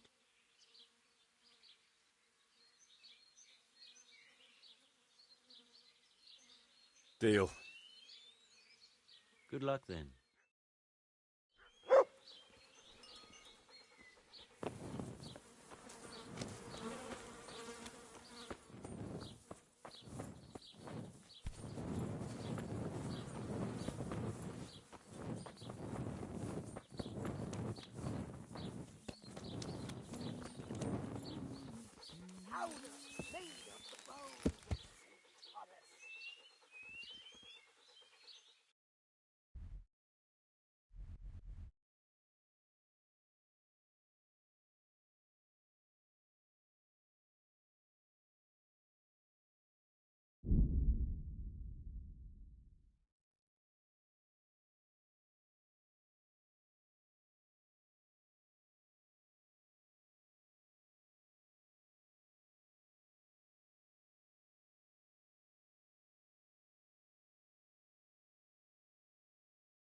Yeah.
Hey!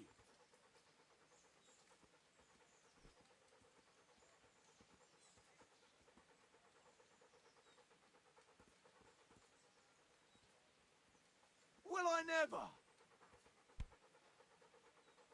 Mother of God.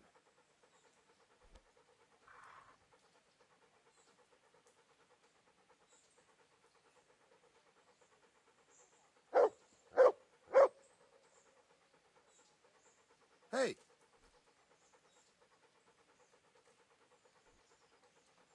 Hey!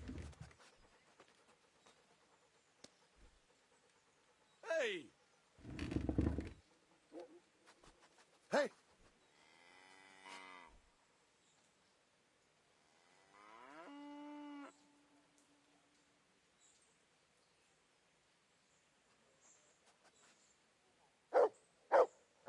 for you!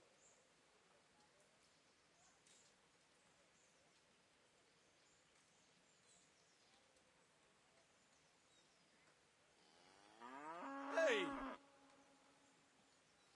Well, I never.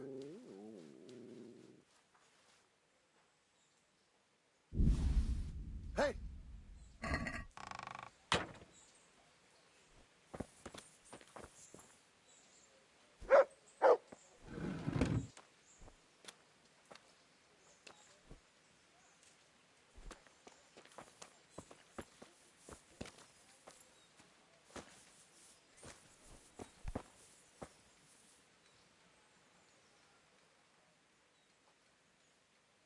I want to build something. Certainly, Master Bailiff. What's it to be?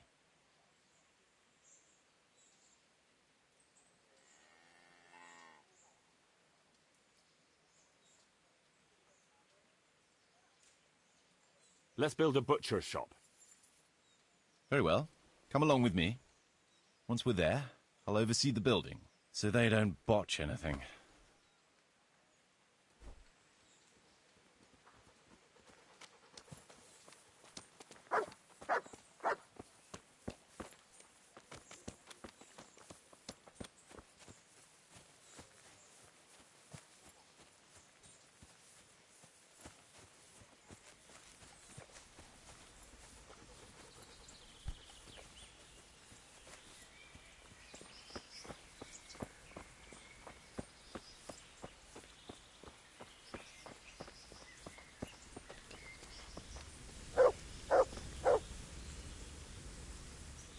We're going to build here? Right here. Ready to start? I'm ready. I'll just quickly check again that we have everything we need. We've got what we need. Let's get to work.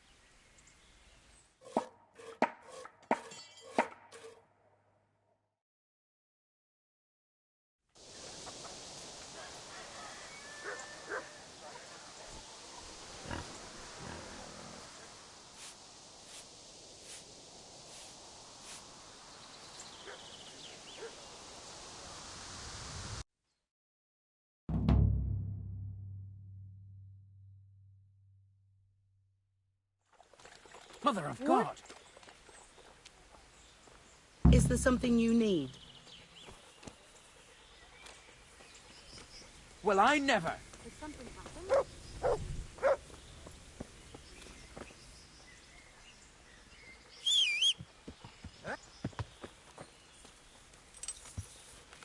What's that?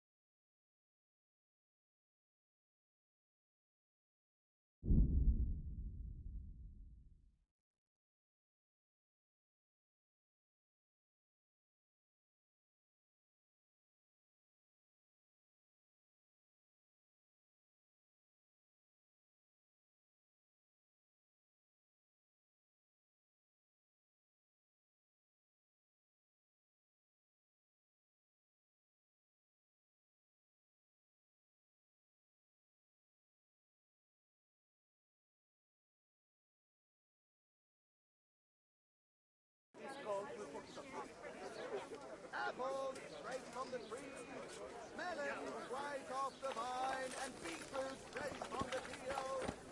Pour me one. I'll be back. Sir, I'll fetch it right away. I'll be back in 2 minutes. God save you. I'd like to buy some grain. Grain? What do you want grain for? I'm responsible for the rebuilding of Pribyslavitz. I heard some talk about that. I suppose I can sell you part of the crop. How many bushels do you want? I'll need fodder for horses, at least 10 strong animals, and wheat for the baker. He'll have to bake for the whole village. That's quite a lot. It won't be cheap. But even though it's for Sir Divish's village? Aye. Unless he sets the allocations himself. I have to make up for any differences in supplies. And you'll have to pay for that. Have you got someone to transport it? Or are you gonna haul it there yourself? I've got a merchant to take care of it. Fair enough. Here's my offer. All right. I'll see you later. Here you are. And good health.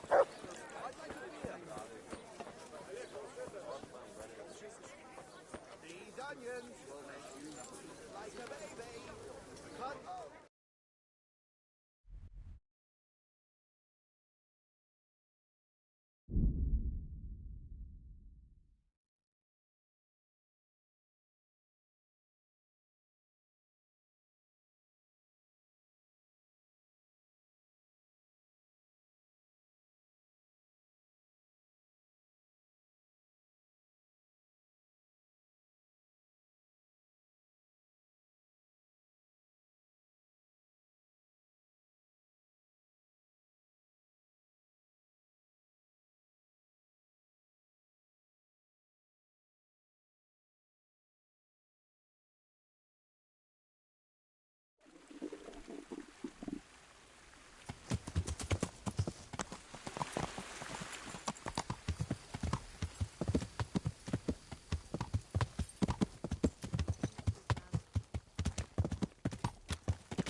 I want to build something. But we mustn't waste any time. We can't build in the dark. You can't hammer a nail if you can't even see past your nose. I applaud your fervour, but you'd be better off getting a good night's sleep and starting fresh in the morning. I suppose so. I'll come tomorrow then. I feel quite hungry.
I want to build something. But we mustn't waste any time. We can't build in the dark. You can't hammer a nail if you can't even see past your nose. I applaud your fervour, but you'd be better off getting a good night's sleep and starting fresh in the morning. I suppose so. I'll come tomorrow then.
I want to build something. Certainly, Master Bailiff. What's it to be?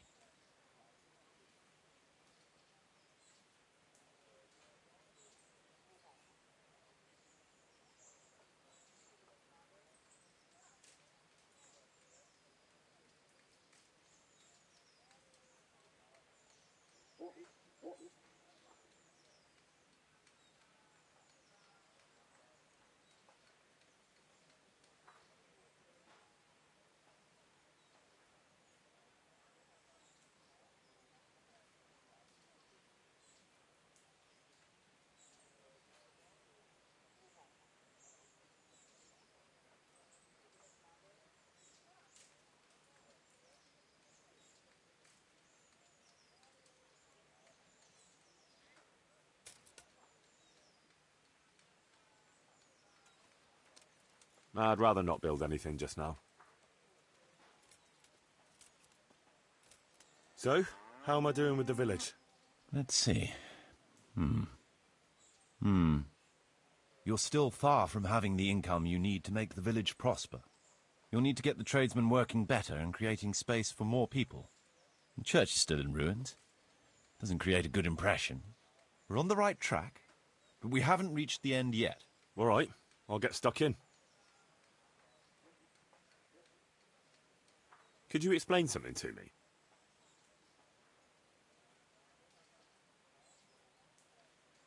How can I get new people to come to the village?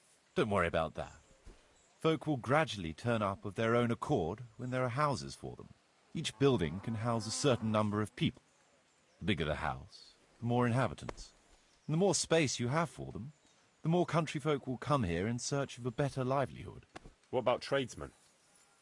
I can find you fairly competent ones, but if you can get really skilled artisans, it will certainly be a boon for the village income. Although it's not all that easy to get skilled people. You could ask around. I see. Any suggestions? You could try asking the two Sasau armourers for a start. They're always at each other's throats, so maybe one of them could work here. But don't forget to get a forge and armoury workshop set up for him. Otherwise you'll only be wasting his time. Right. I'll go and have a word with them later. I must give some thought to who else would come in handy here. Thanks.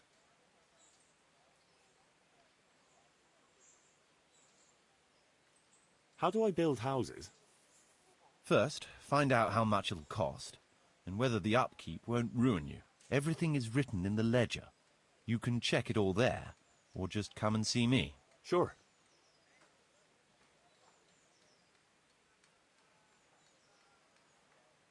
Nothing, actually. I want to build something. Certainly, Master Bailiff. What's it to be?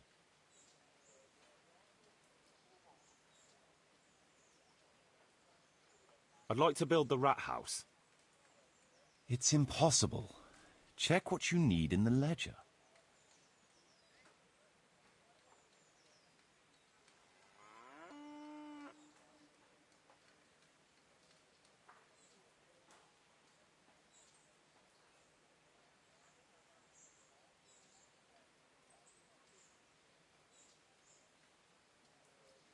If we build a smokehouse for the butcher, he'll be able to keep us supplied with ham, bacon, and sausages. Good. We've got everything. Come along with me to the site where we'll be building.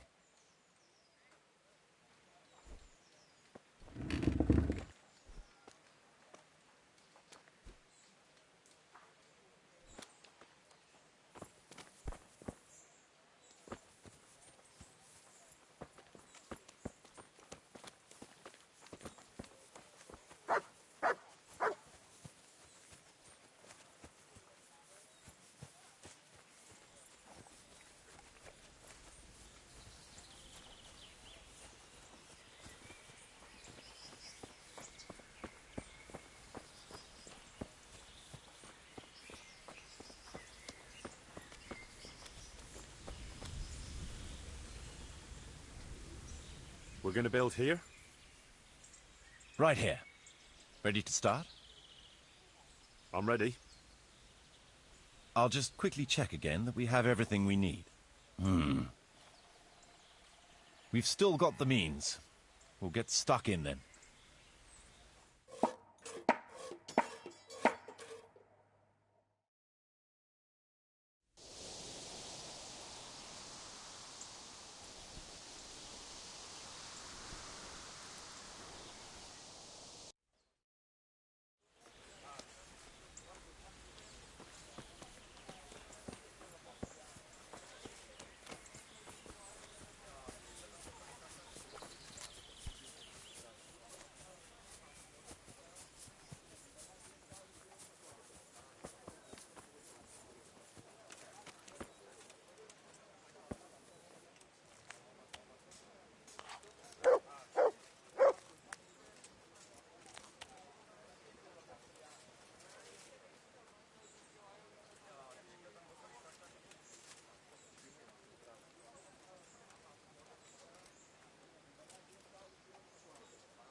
I hope I can be a help to you, knight.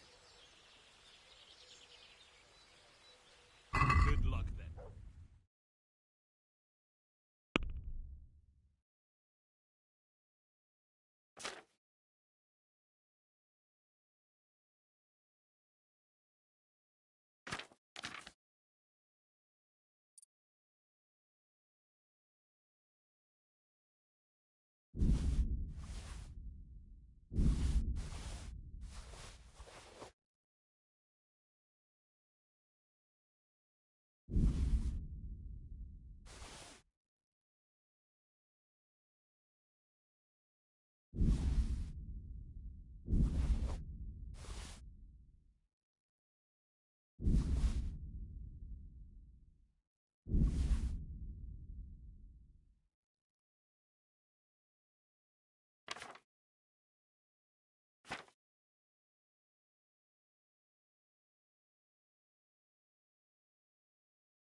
Can we do something about the price?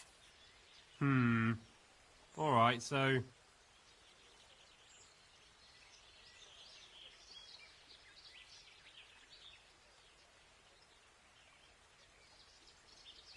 Since it's you... That's too much.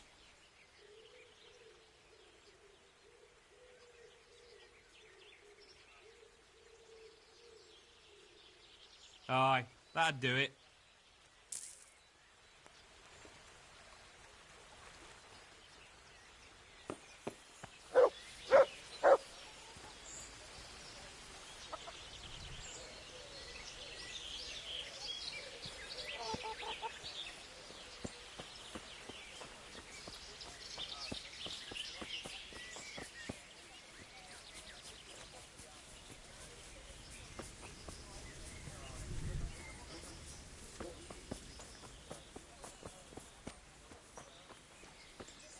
Mother of God!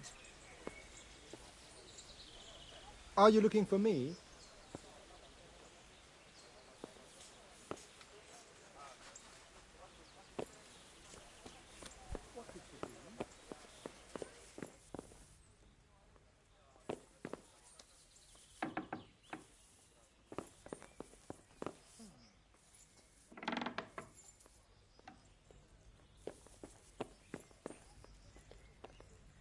What's the matter with you? Good health to you. Take care.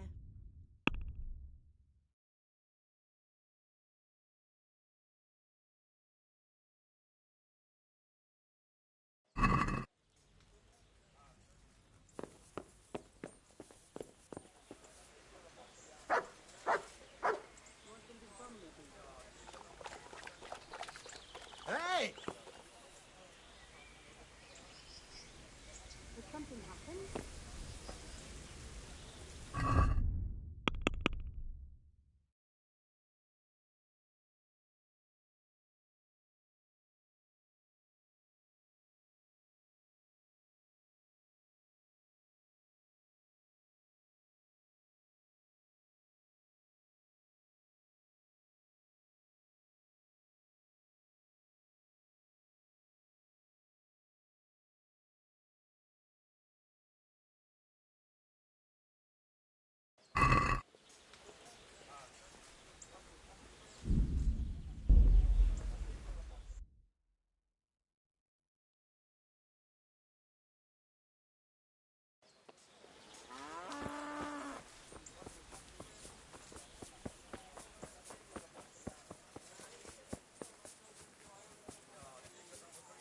No, I didn't know she did that. She only started not long ago. Always in the evening, while there's still a bit of light, she sits down and gets on with it. And she's quite deft at it by now. I'm not surprised. Betty was always good with her hands. You're right. What's the matter here? This bitch here tried to kill me. Have her clapped in the stocks where she belongs. That's not true, Master Bailiff, sir. He got drunk, like he always does, and ate who knows what kind of slop somewhere. You know very well what it was what poisoned me. You're trying to get rid of me and don't think I don't know it. Enough. One at a time. Tell me what happened. What makes you think she tried to poison you? She hates me. She wants to put me in the ground and then take the farm. I can see it in her eyes. She's just wishing for the day I'm dead. But she'll never see it, because I'll throw her out on her ear. Throw me out? From my own home? You useless, ale-swilling pig. Have you forgotten who got you a roof over your head? Just look at her, sir. You can see for yourself what a harpy she is. I came home after 1 or 2 ales at the tavern, ate my supper, what was left on the table for me, and went to bed. And in the morning, I woke up with my guts in agony. My head was on fire. I thought my last hour had come. If it wasn't for the old herb woman, she'd already have me in the ground. Have you forgotten the part about battering me and throwing up in the doorway? Shut your mouth, you whore! Quiet. Good wife, tell me your side of the story. Sir, that beast is good for nothing but drinking away my dowry with his cronies. If he puts his hand to a flail at all, it's only to beat me with it. We were thrown out of the farm near Ledechko that I got as a dowry, because this fool let it go to ruin and got us into debt too. They threw us out because you wouldn't back me up to the bailiff. Because I couldn't hold my head up if I lied to cover your useless arse. That's got nothing to do with you poisoning me. He boozes from morning till night and beats me. Says I don't take good enough care of him. And all he does is sit on his arse expecting me to run around cooking and cleaning for him. And now he wants to drive me out of the village, saying I tried to kill him.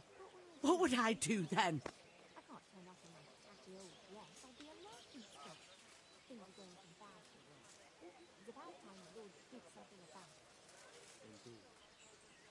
Tell me about how you were poisoned, as you claim.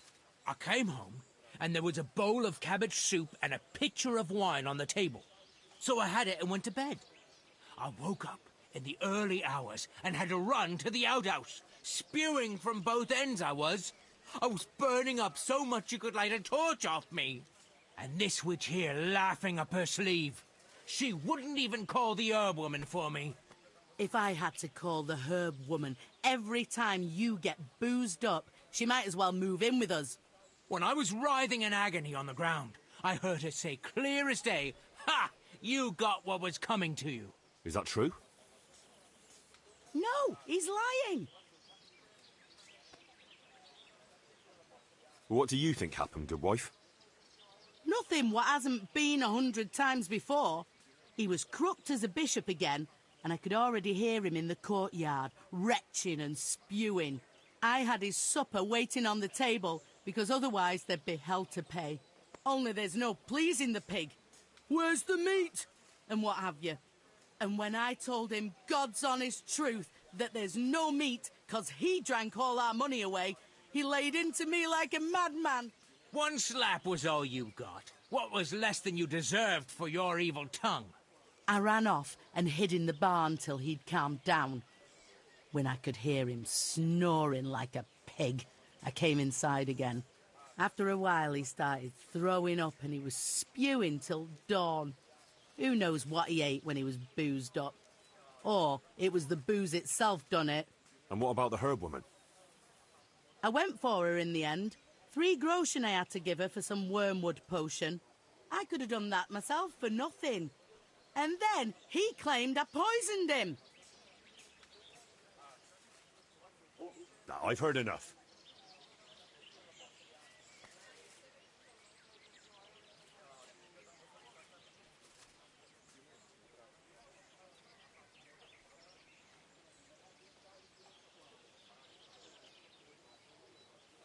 Now, there is no poisoning as far as I can see.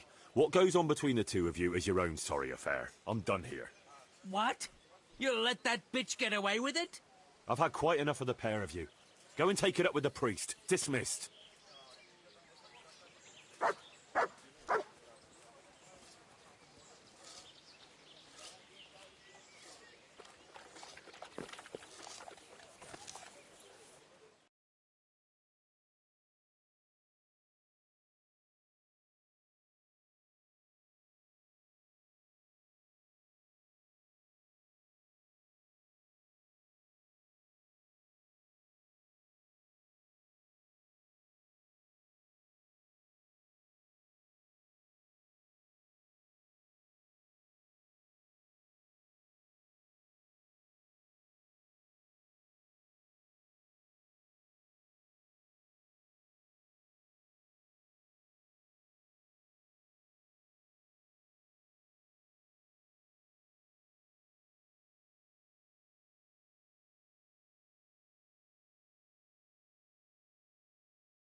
Come here, you fucker, or I'll punch your gob for you. Gone weak at the knees, have you? I'll slaughter you. God damn!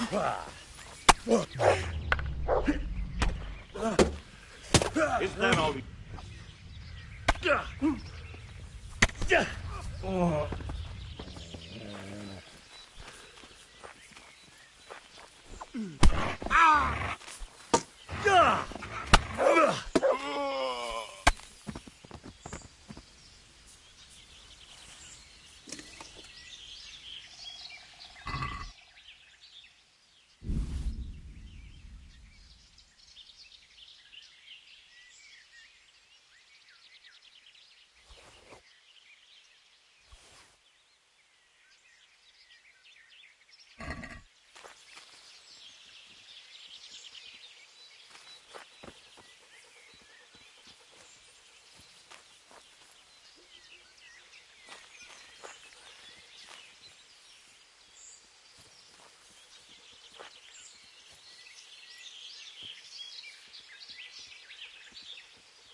Who's there?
You fucking stinking human!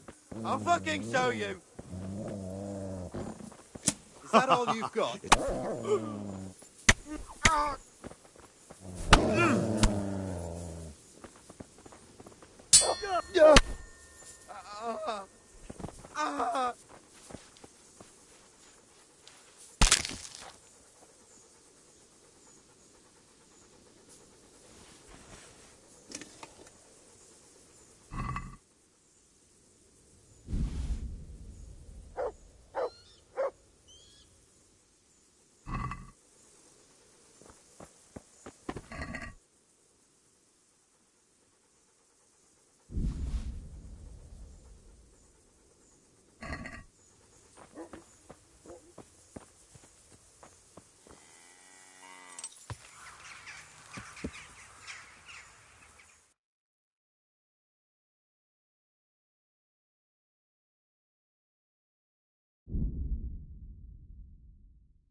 Yeah.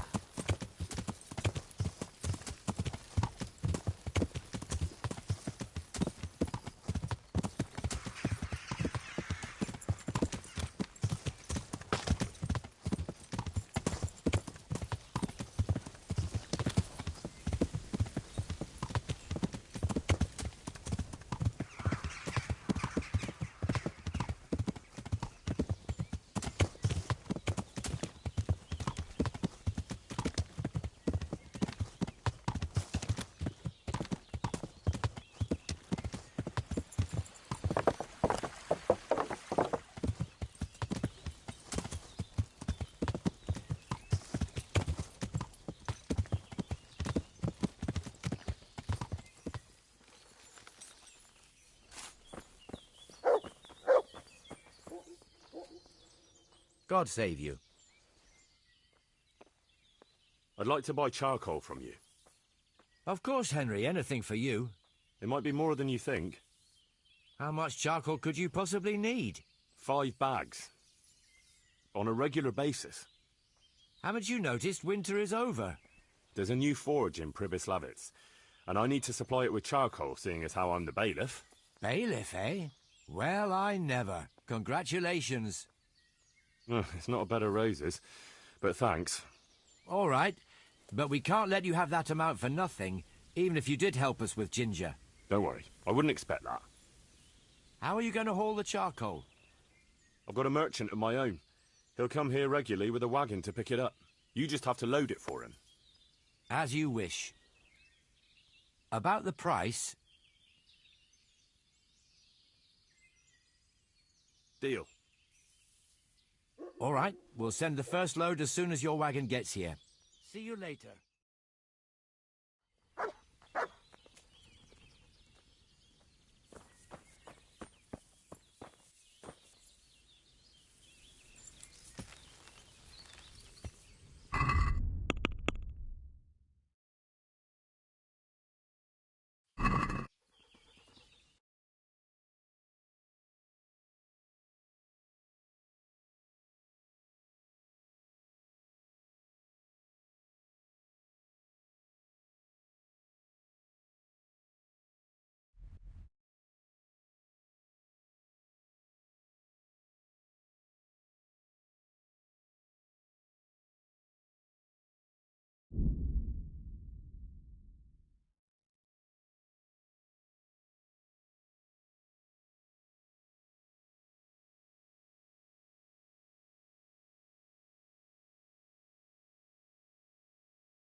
Fresh bread! Come and get it! Man cannot live by bread alone, but he can't live without it either. I hope I can be of help to you, Knight. Take care.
Let's have a word about the price. All right, so.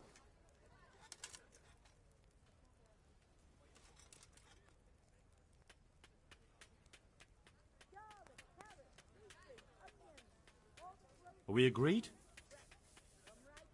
It's not worth it to me.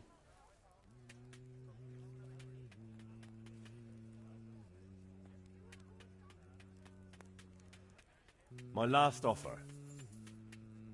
We're getting there. Just drop the price a bit more.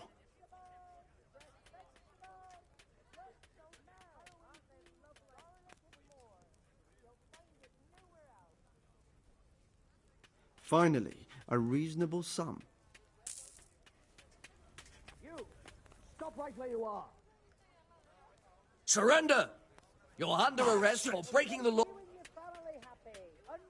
You were seen going round in the dark with no light, and that's forbidden here. Is that clear? You should have thought twice about what you were doing. That will land you a fat fine.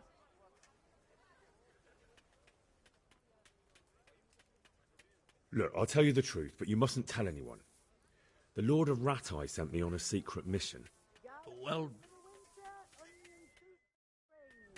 Asparagus for taste and prunes for what ails you. Try them.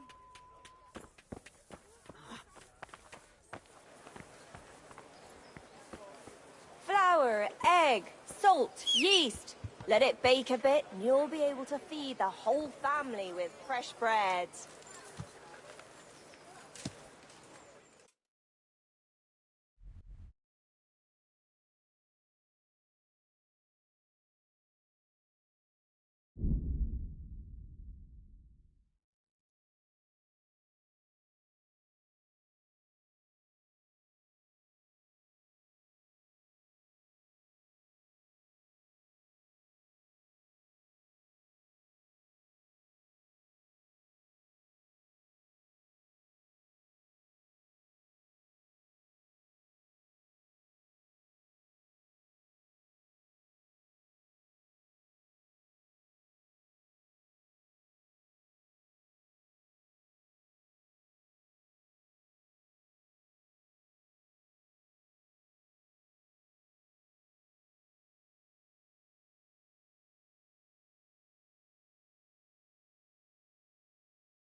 Hey, lad, come here. What's the matter? I have a proposal for you. I'm listening. A little friendly combat. Just the... All right, why not? Excellent. I trust you have something to wager. Aye, I have. Fine, let's go.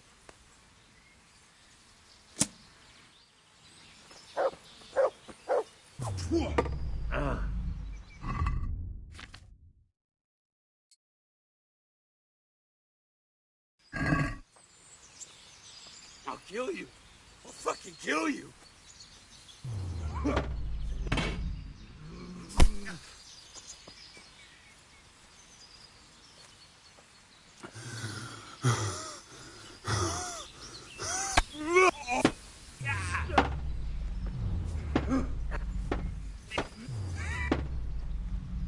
Fuck!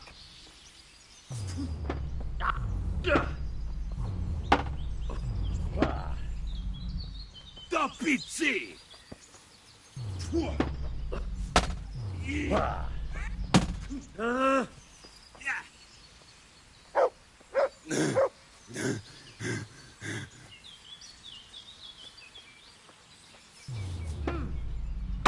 Yo!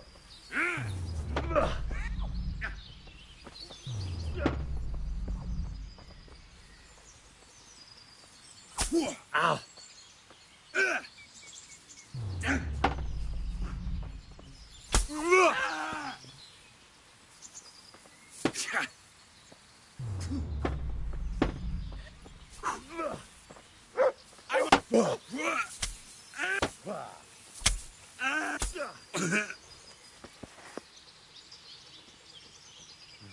Fuck it. Oh well. Here you are.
God save you, good knight. What can I do for you? I'm here at the behest of Sir Divish. I'm looking for the overseer of this quarry. Aye, that's me. Sir Divish has decided to rebuild Pribyslavitz, and he... Aha, so it's you. Well, we've started with the reconstruction work. You need stone for the construction. Exactly. And for repairing the church. Well now. The thing is, though, we're already working flat. I can't cut back on their supplies. But I really need that stone. Well, I suppose I could try and hire a few, but we can't transport it. I've got my own merchant. Splendid.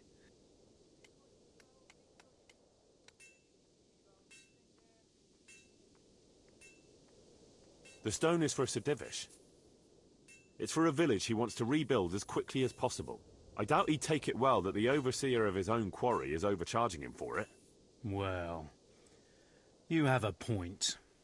I'll take that into account in the price.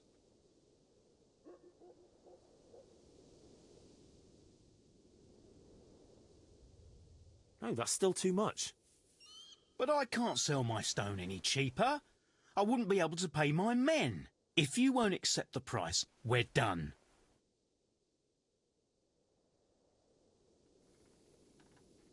All right, I accept. Excellent.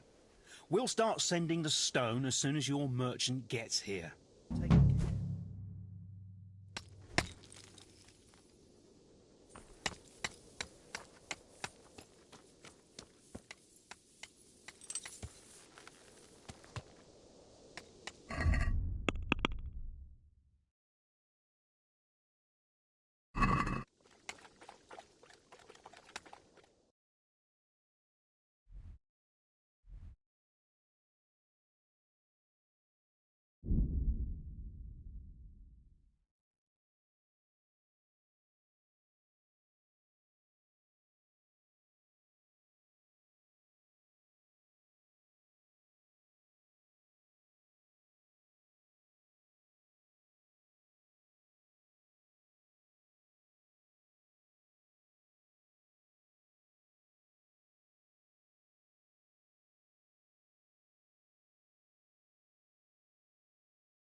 Yeah.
What?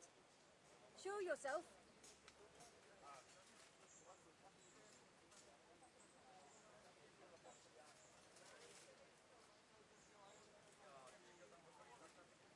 What?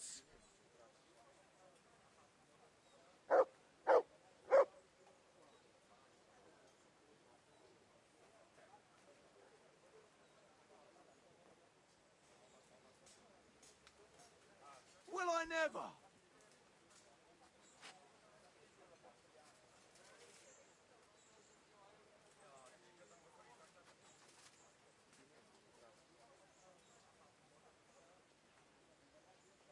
Hey! Mother of God!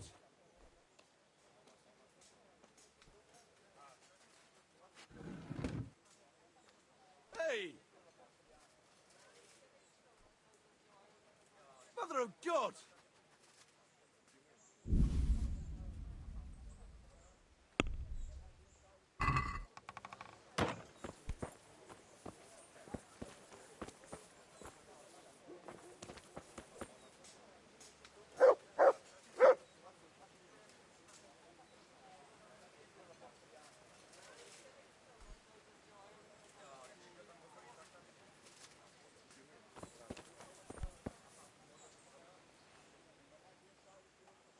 I want to build something.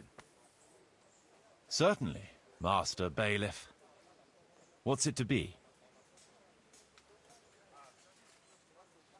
We'll need plenty of tools, and they'll need repairing too. So we have to have a blacksmith. Let's go to the site.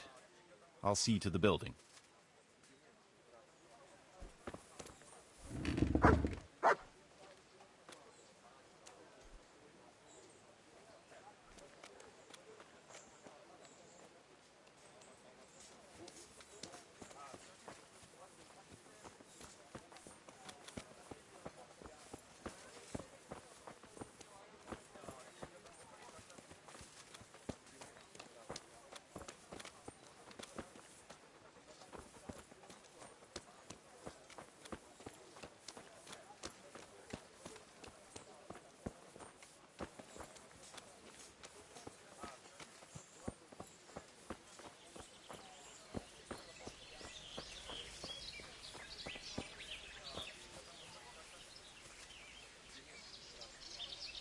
We're going to build here?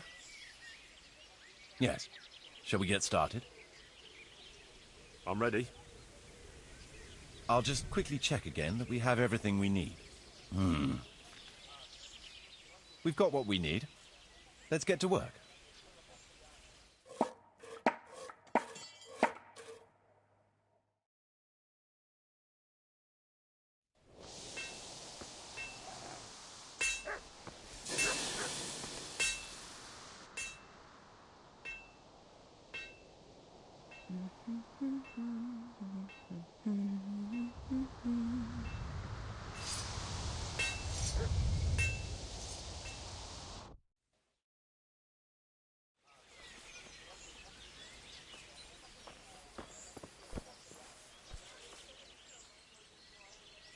I want to build something. Certainly, Master Bailiff. What's it to be?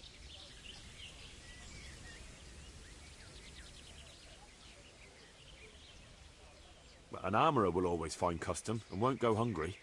We should have one here, too. Very well. Come along with me. Once we're there, I'll oversee the building, so they don't botch anything.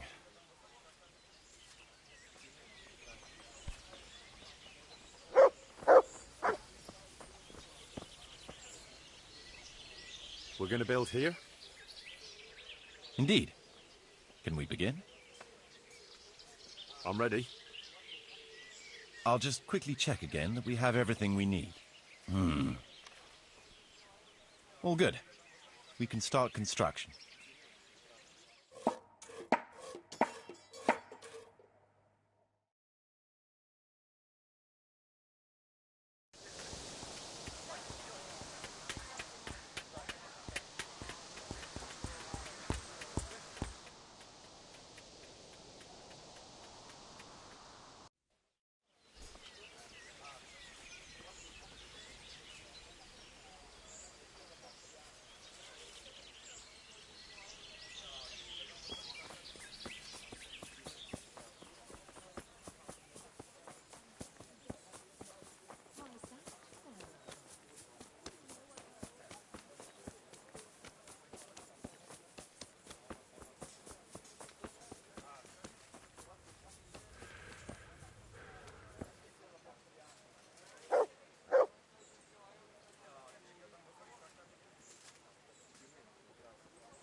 Bad news, I'm afraid, Master Bailiff.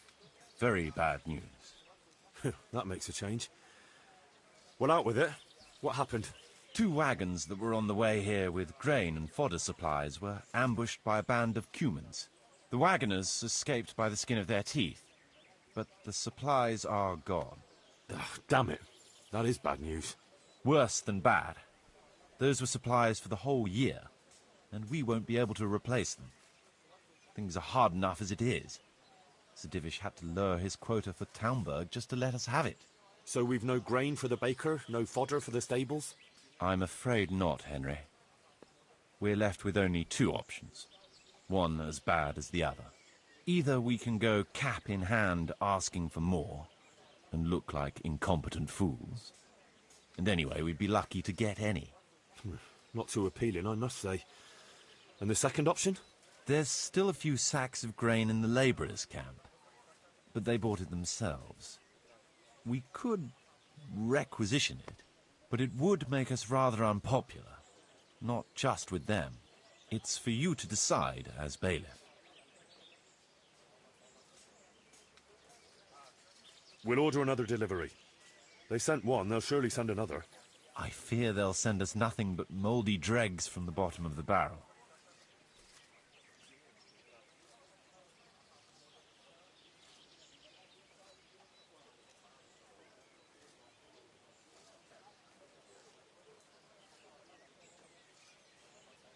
Well, we'll requisition whatever supplies are here for the good of all. Folk will just have to tighten their belts. I fear that would provoke an uprising. It can't be helped.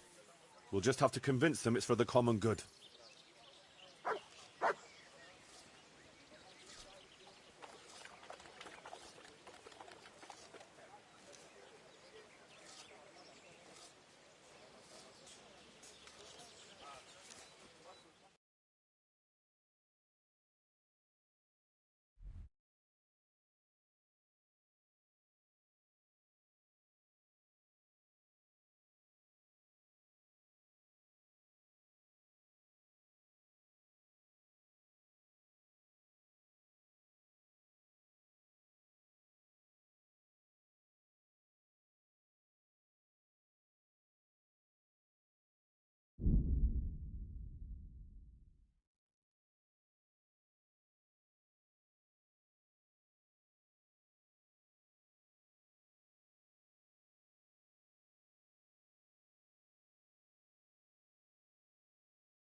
For the love of God!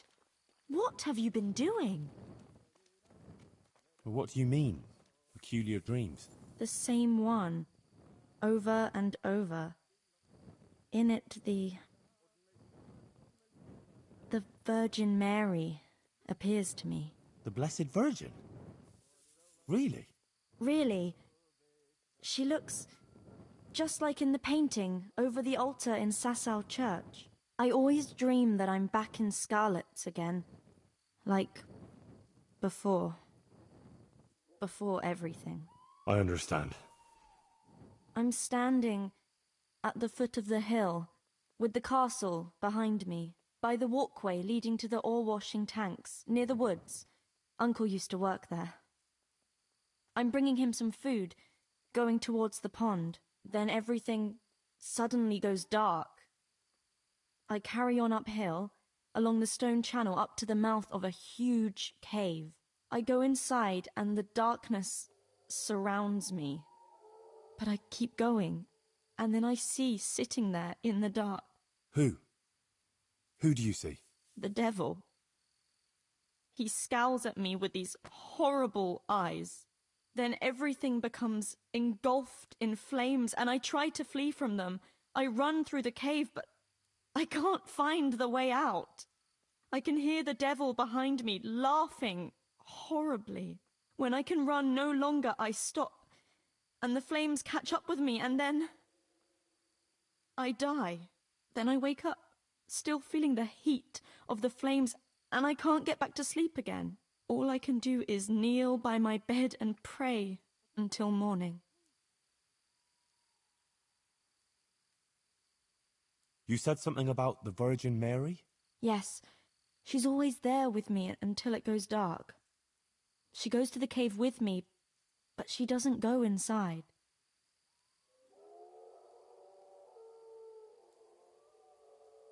And you have that same dream every night? Night after night. It started some time ago and it never ends.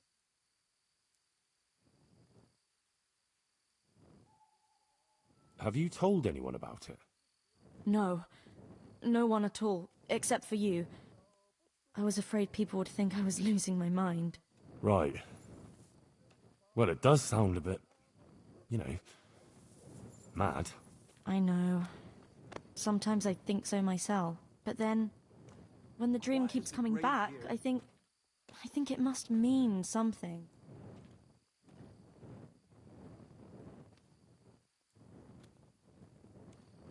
You're right. That's no ordinary dream you're talking about. Exactly. I'm glad you don't think I'm mad. I was thinking, that maybe I should go there, but the truth is, I'm afraid. And anyway, I can't leave here. So, I was wondering, since you're here, whether you wouldn't go there and have a look around for me. You're able to take care of yourself. After all, you've been in battle.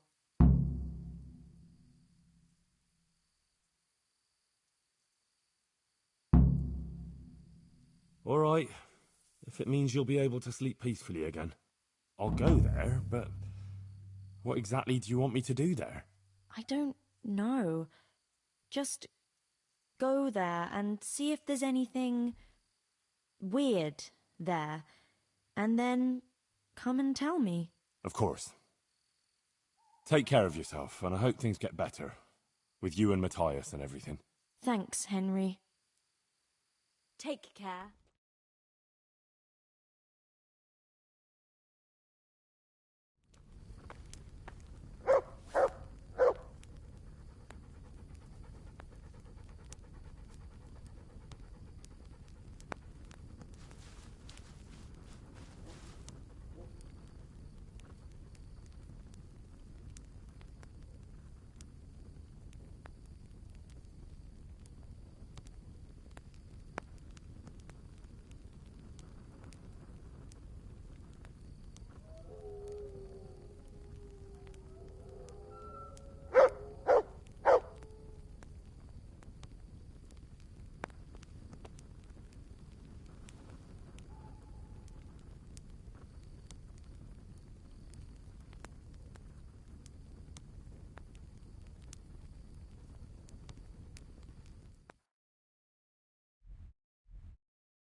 Yeah.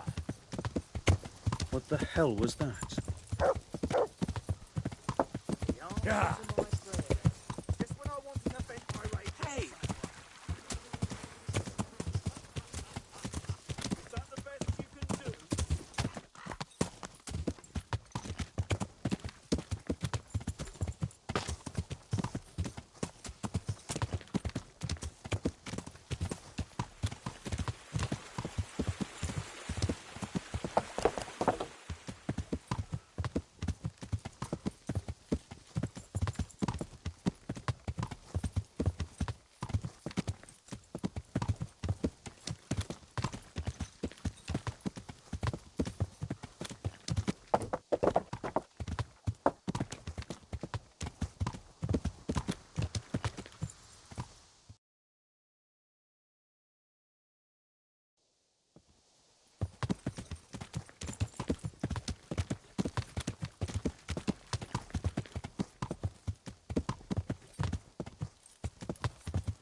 Yeah.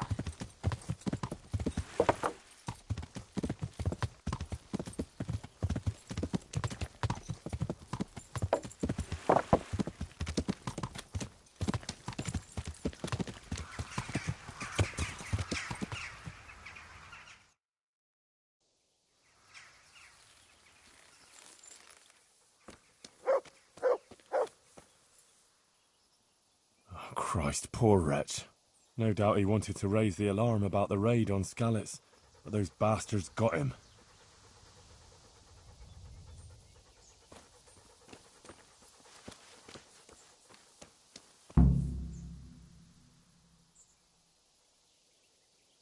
Well, this is it.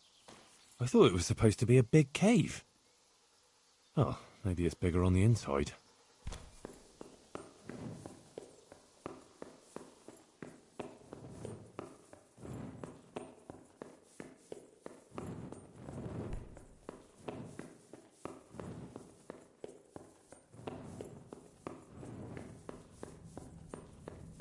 Oh, Jesus, something stinks here.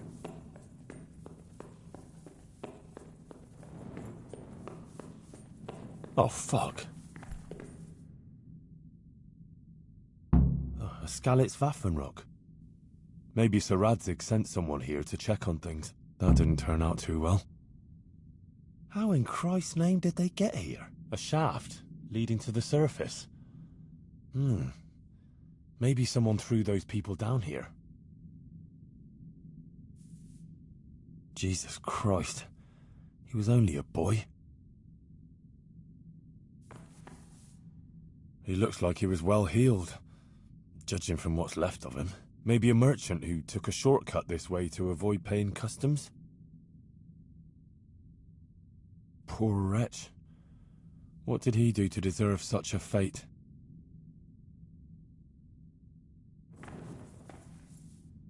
Looks like a human, judging by the kaftan. Poetic justice.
blood. A lot of it. And it's been here quite a while. Something's very fishy here. It looks like the blood leads to that hut.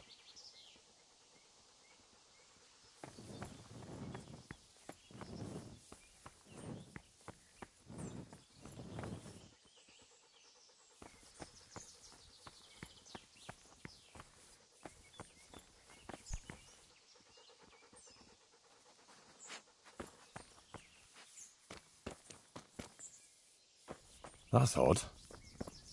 It looks like someone is living here. This is very fishy. All those corpses down below.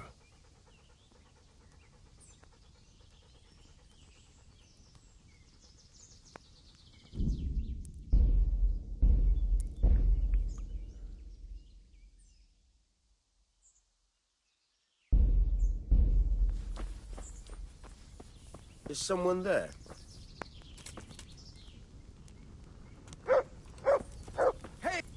Hey, you're here to steal, aren't you? What in the name of God are you doing here? I hid here when Scarlet's was raided, and now I'm keeping guard until his lordship returns. Oh, you belong to the Skalitz garrison? Yeah. Are you blind or deaf? You thought there was no one here and you could come and loot the place, did you?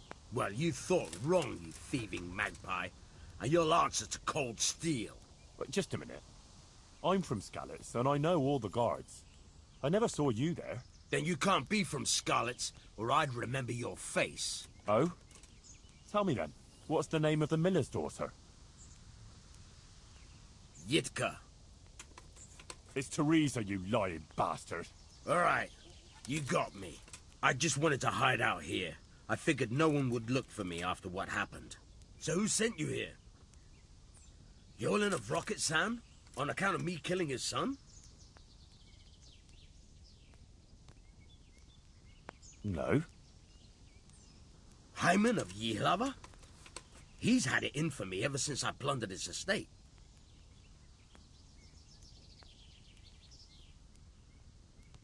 Enough. I'm taking you to Sir Radzig to answer for your crimes. Ha! Come and get me then. I'll put you underground like the others. Prepare to be purged.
God have mercy, this is a small fortune.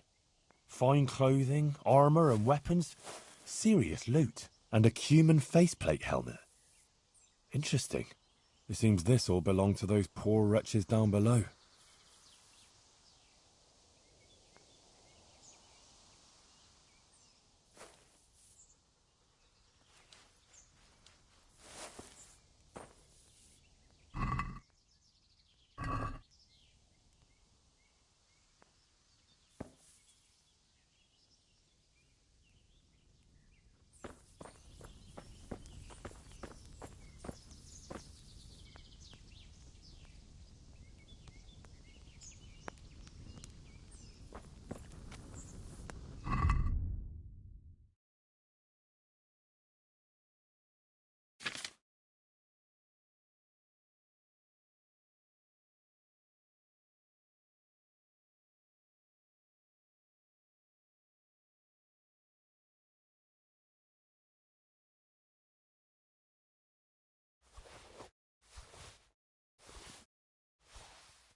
What the?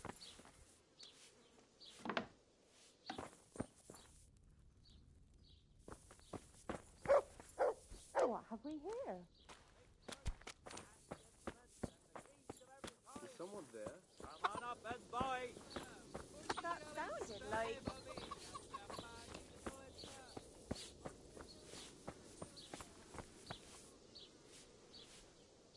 I'm glad to see you. How are things here? Oh, fair enough, I suppose.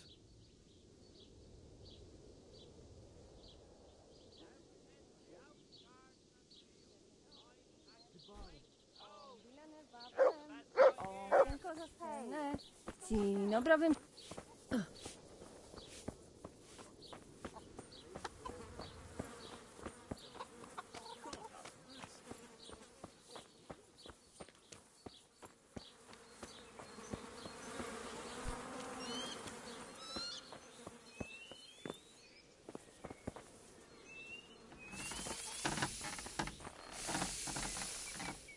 I'm at your service, Sir Knight.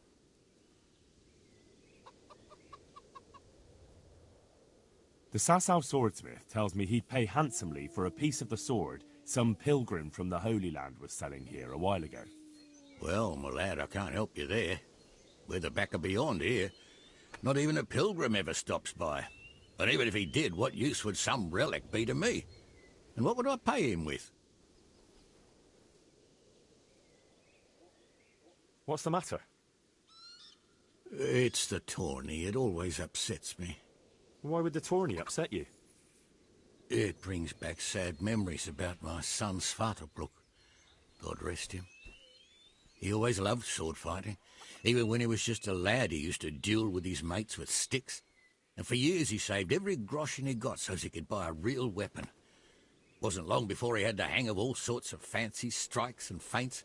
So when he heard Sir Hanush was holding tourneys for common folk, he was first in line to enroll.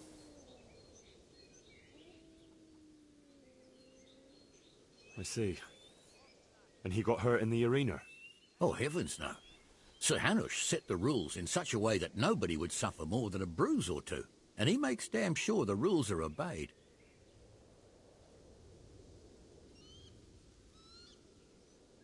Did your son ever win the tourney? Oh, aye, more than once. Svartalfluk wasn't the strongest, but he was agile as a weasel, and he put his heart and soul into it.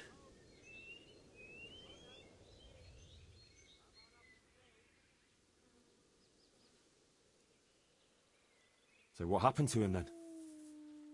Well, this fella by the name of Peter enrolled. They called him Black Peter on account of the colour he wore. He beat all comers. No man could match him. Only Svartalfluk was determined to take him, so he started training all the hours God gave. He even started going to Captain Bernard for lessons. And in the last tourney, he got the better of Black Peter in the end and won the prize. Only he never came home that day. I figured he was having a drink in Rattay to celebrate his victory.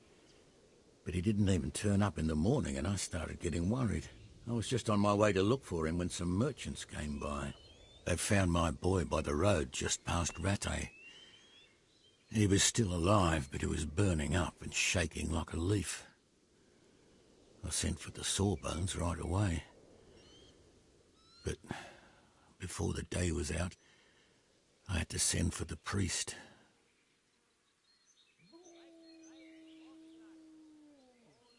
Do you think it was this Black Peter who killed him?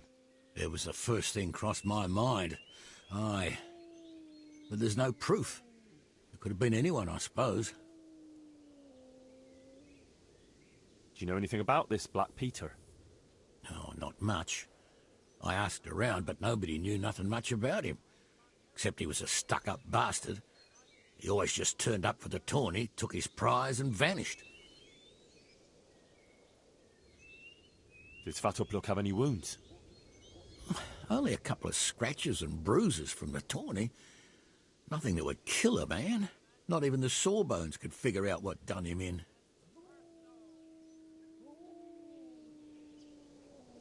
You were right about that Black Peter. He's tough and skilled. I enrolled in the tourney, but I didn't win. Black Peter was the victor again. He's damn good. And did you find out anything about how my boy died? I didn't. Sorry.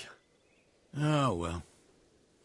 I didn't expect there'd be much chance of finding out anything after all this time. Thanks for trying, at least.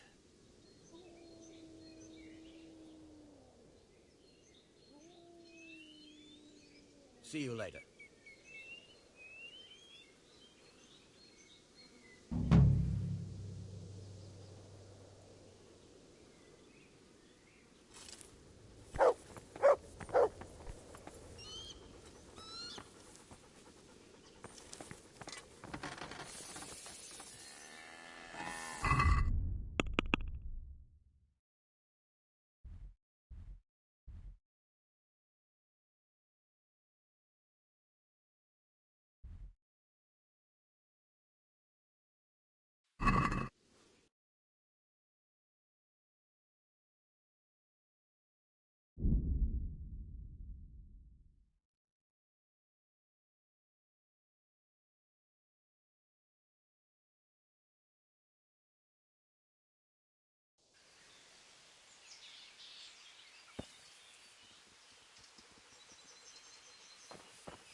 I was in that cave that you dreamt about. Oh? Tell me, what did you find there? Well, it was a bit strange. No cave, no hellfire, just an abandoned mine shaft. Although at the end of it, there was quite a nasty surprise. What was there? Dead bodies. A lot of dead bodies. All murdered. God have mercy. There was this fearsome warrior up above the shaft. He murdered a lot of people and threw their bodies down the shaft to hide them. He went for me too. He fought like a demon, but I overcame him in the end. His reign of terror is over. Mary, Mother of God. Thank you for going there, Henry. It was nothing. I'm glad I could help you. Anyway, all's well that ends well, right? I hope so. But, you know what? I had another dream. A different one. Another one? Yes, another one. The Virgin Mary appeared to me again, and I think she's trying to give me a message. She's trying to warn us. Warn us? Yes, it all makes sense, can't you see? That other dream about the cave, that was a test. Our Lady was testing me, and now she wants to give me a message.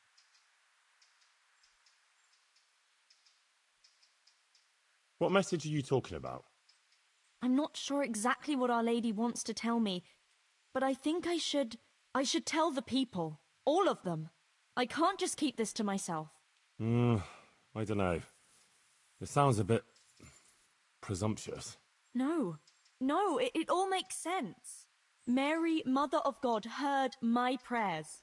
I prayed every evening that she would heal Matthias, and she answered my prayers. First she tested me, and then, when I passed her test, she appeared to me again. Now I must do her will and pass on her message. And when I've done all she's asked of me, then she will heal Matthias.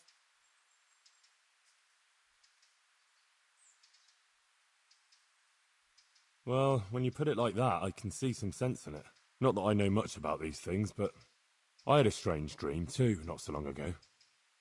It was after Runt nearly killed me in Skalitz. I was back there again, in the middle of all that slaughter. It was dark everywhere, and I was carrying the sword Pa made for Sir Radzig. I had to fight my way through humans who looked like demons of hell. I found my parents, and then I woke up. You see? It must mean something. These things come to you for a reason. I suppose.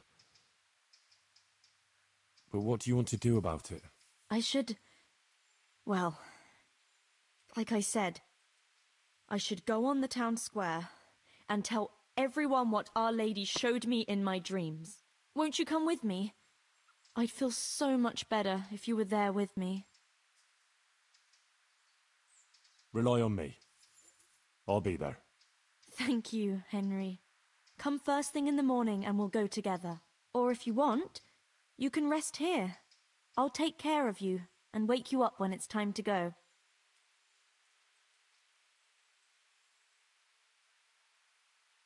Thanks. I certainly could do with a rest. Take care.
Good morning, Henry. Come on.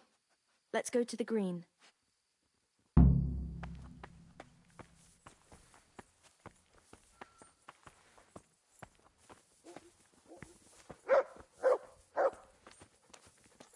How's life here in Sasau? Much the same as in Scarlet's. That is, before everything. It's quieter now. Most of the work has been done, and everyone is waiting to see what the harvest will be like. Then everyone will be on their feet from dawn to dusk. I pray it'll be a good harvest, so we have supplies for winter and enough to seed in spring. God's truth. A couple of bad harvests and we'd be in danger of famine. Well, let's hope it will be good. Every grain counts, especially now, with all sorts of bandits roaming the country, and a great army, too. I hope Sir Radzig and Sir Hanush get it all sorted out before the harvest. If those marauders carry on, they'll plunder the whole province. And then where will we be? Well, the best thing would be to hide the supplies. Bury them underground, so the bandits don't find them. But what if they threaten the villagers?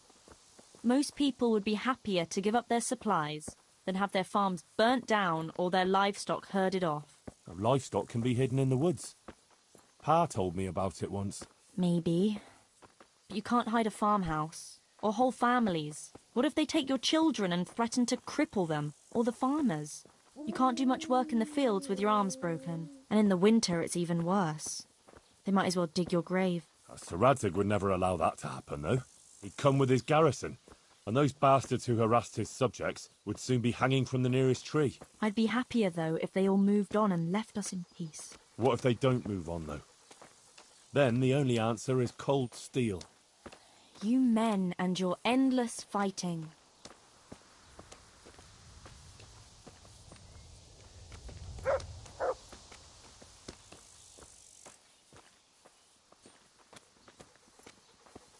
How are things with the infirmary? Did they give you a bit more coin at least? Unfortunately not. They said there'll be no more until St. Havel's Day. But that's still a long way off. I know. On St. Havel's Day, the payments come from the surrounding villages and the outlying farms. Some of them are supposed to pay in chickens, eggs, or other things, but a lot pay in groschen. Then they might give us more.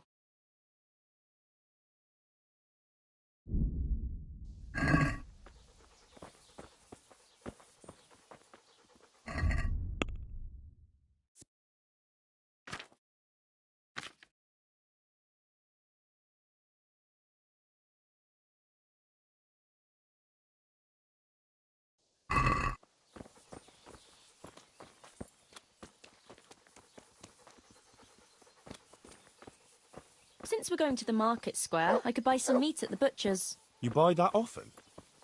I thought you said you had to save every groschen you can. That's true, but you wouldn't believe the things those monks think up. How's that? You know they're forbidden to eat red meat. It's a sin. Saint Benedict forbade it. I didn't know that. Neither did I until recently. But that's not all. The thing is, they have an exception to the rule. They can eat red meat if they're sick, so they recover faster. Then, it's not a sin. So some of them are always coming along with all sorts of ailments. So they can lie around in the infirmary and eat meat. Of course, the monks have precedence, so I have to go to the butcher's. And then, there's not enough money for other things. Well, you learn something new every day. I've even heard tell that there was a monk who tried to keep pigs in a pond at one time. Why on earth would he do that?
Godspeed, husband.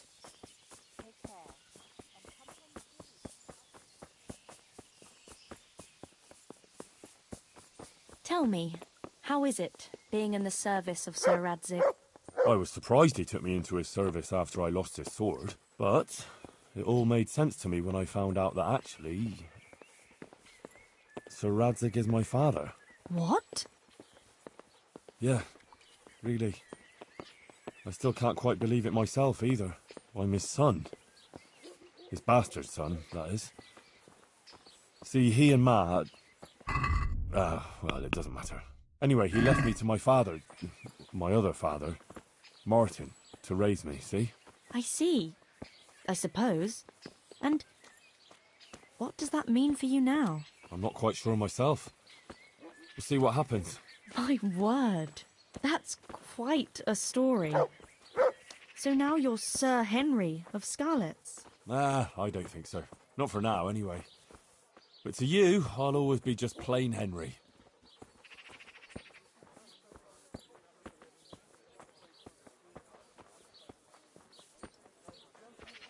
I'm glad you found your feet with Sir Radzig, with your father. That you found your place in the world again, and that... Yeah. Don't worry. You'll surely find your place too, eventually. I hope so.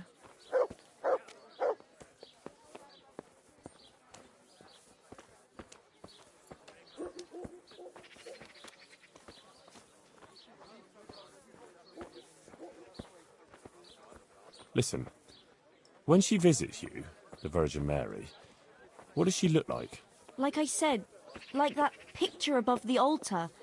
She just appears in a kind of golden glow, in a blue cloak. And then?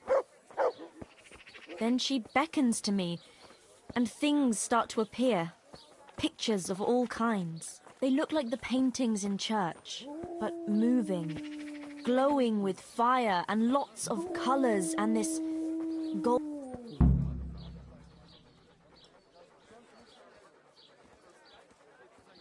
But how am I to begin? Henry, I'm a bit worried. I never spoke to people like that before. I've no idea what to say. They'll all laugh at me.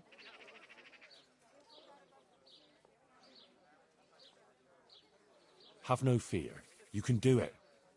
If you didn't have what it took, Our Lady wouldn't have chosen you, would she? I suppose you're right. But it's still hard for me. Think of Matthias. You want him to recover, don't you? Yes. If I don't let her down, she'll surely heal him for me. That's the spirit. Enough beating around the bush. Go and let him have it. All right. Here goes. God be with you.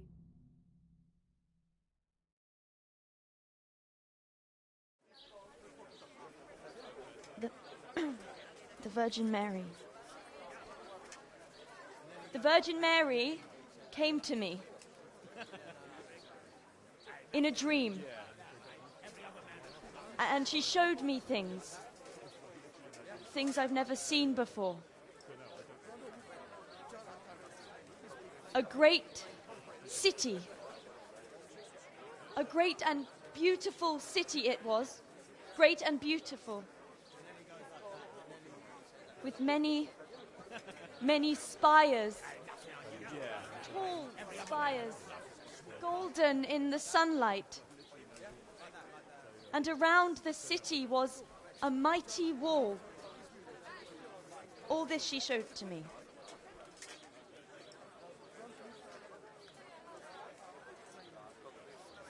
But then the city was suddenly engulfed in flames. The earth began to shake and the gate burst open. Holes opened up in the ground and from them beasts of hell leapt forth. They broke down the walls and stormed the city through the broken gate. And the beasts hunted down all the sinners. They sank their fangs into their burning flesh and tore them to pieces mercilessly. And the sinners screamed and tried to flee them. But it was in vain. But Then, Our Lady appeared. Mary, the Holy Mother of God. She covered the whole city in her cloak, smothered the flames, and drove out the beasts. The penitent sinners came out of the city, knelt before the Virgin in prayer, and thanked her for their salvation. That is the vision that came to me. And I believe this message was not meant for me alone. It was a warning to us all. We are those sinners, and we must once again build those mighty walls. Not from stone or wood, but from virtue and love for our neighbor. And whoever has sinned and acted unrighteously must repent and change their ways.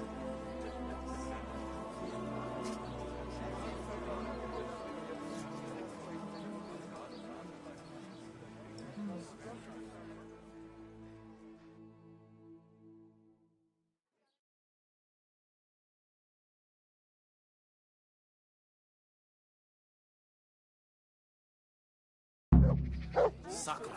That lass doesn't hold Isn't back. she that lass? But there's who truth works in for what Brother she says, Nicodemus? no doubt. The girl was right. She spoke well. I'd like to see those. It didn't make much sense to me. You can always tell when a woman's in need of a man. Not now. Please. I need peace and quiet for a while. I must sit down. Please. It's very important. The way you spoke.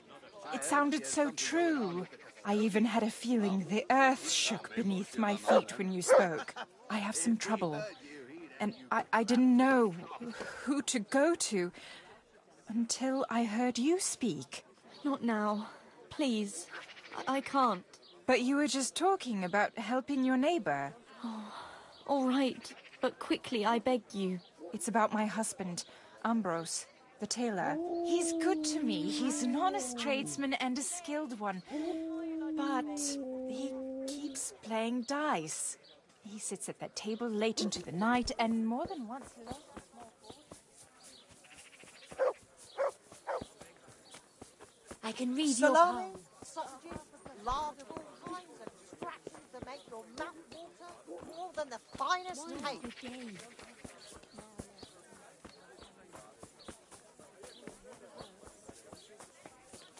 Good men, good wives, come have a look. Don't be shy. You'll never see such fine meat.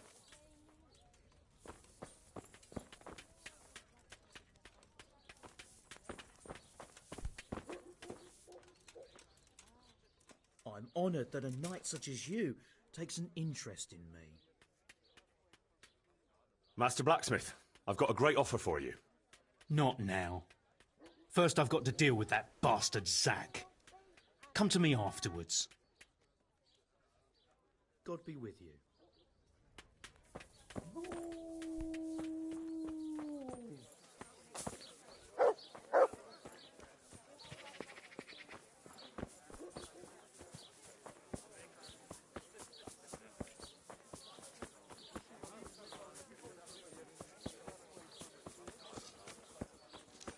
Their lord.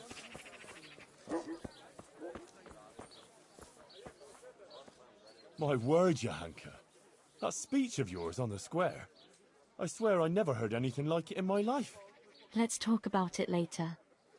Right now, Guta, the Sasau tailor's wife, came to talk to me, and she was quite desperate.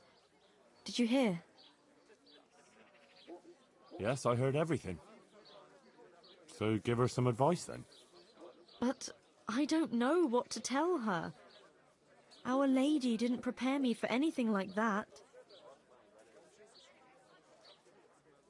Oh, that's what you wanted, isn't it?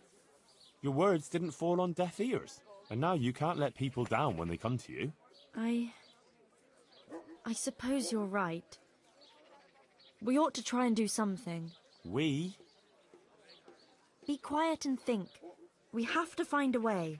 Jesus, you're really full of holy fire. Stop blaspheming and start thinking how we can get Ambrose to give up his dice playing. Well, I've always found a good punch in the mouth can do a lot to change a man's mind.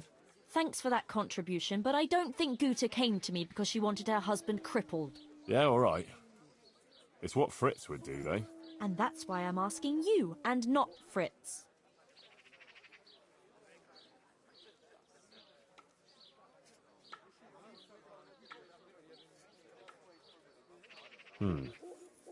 Supposing Ambrose were to lose enough to make him regret it. If he were to lose something really important. Mal was used to scold me by saying, one day you'll go too far and then you'll be sorry. That's it, Henry. Ambrose has to realise for himself how he's harming others, and most of all his wife and himself. Thank you. Glad to be of help. But I can't go anywhere. Never mind playing dice in taverns. I've too much work to do. But you could.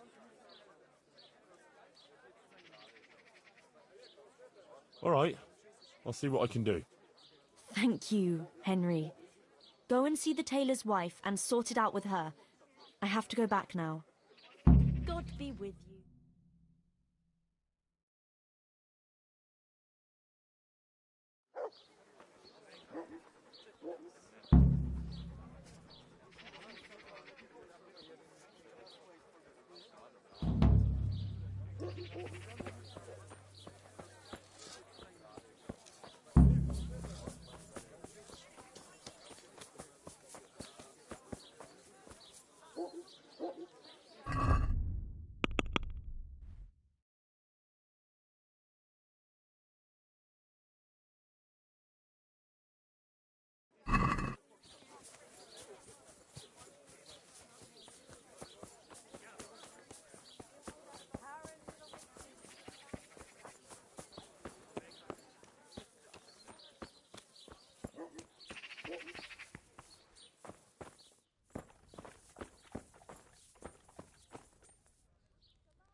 Jesus Christ! Your clothes! Were you assaulted? Damn bandits, may they burn in hell! Johanka sent me. She asked me to help you with your trouble. She did? That's wonderful. But she said she'd come herself.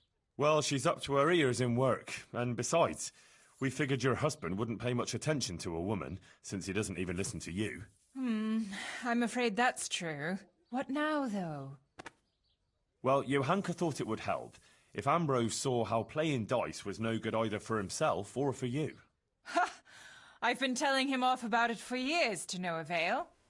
I even took his dice several times, but he always gets new ones. You won't get anywhere telling him off. Ambrose has to realise it for himself. If he lost everything he has to me, that would teach him a lesson. And then I'd talk to him man to man. Oh, God, no. I want him to stop playing, not to lose the roof over our heads. No, don't worry. Whatever I win from him, I'll give it back to you. But first, he really has to believe he's lost everything. Do you swear, by the Virgin Mary, to give everything back? I swear I'll give back every last groschen, as the Virgin Mary is my witness. Very well, then. If you think it'll help, take him for everything he has.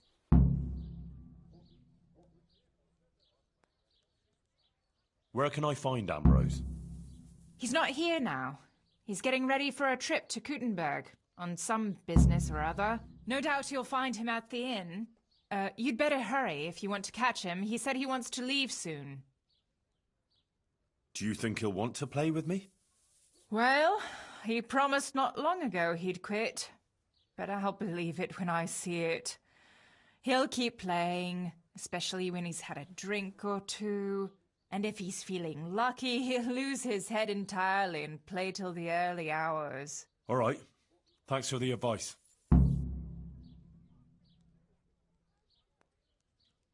Take care.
Well, well, Goodman Ambrose.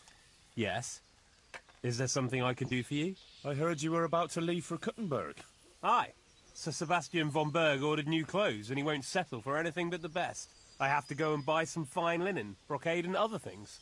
I'm taking 600 groschen to pay for it all. I'll make him the finest garments ever. Ah, I see.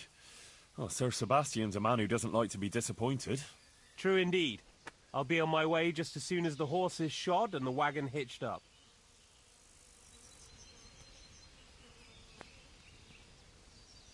Oh, damn it. I'll need a good 1,300 groschen to get him drunk and have enough to wager. I'm honoured that a knight such as you takes an interest in me. Let's have a drink together, eh? Happily, if you're paying. I'll be back a bit later. God be with you. Tankard of ale for me.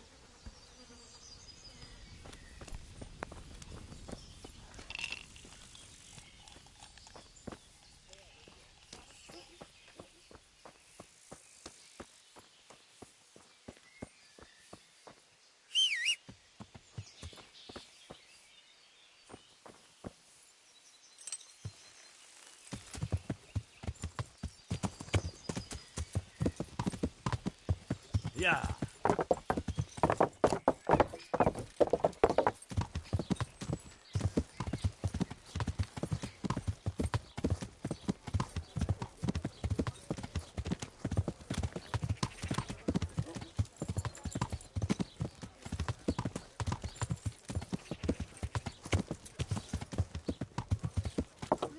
Garlic, onions, mushrooms, and asparagus. Come right on. No need to be shy.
I'd like to discuss the price.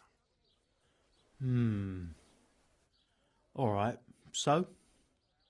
Salami, sausages, lard of all kinds, and cracking to make your mouth water. Are we agreed? Finest taste. You're a right pinch purse.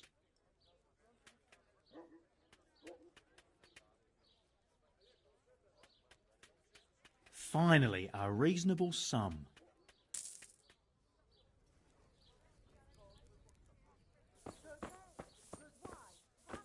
Don't be shy.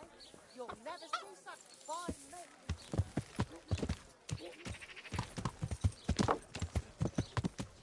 Yeah.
Yeah.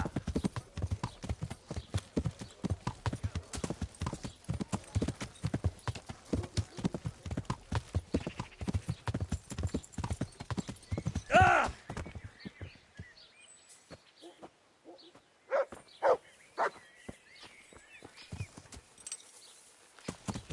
Yeah.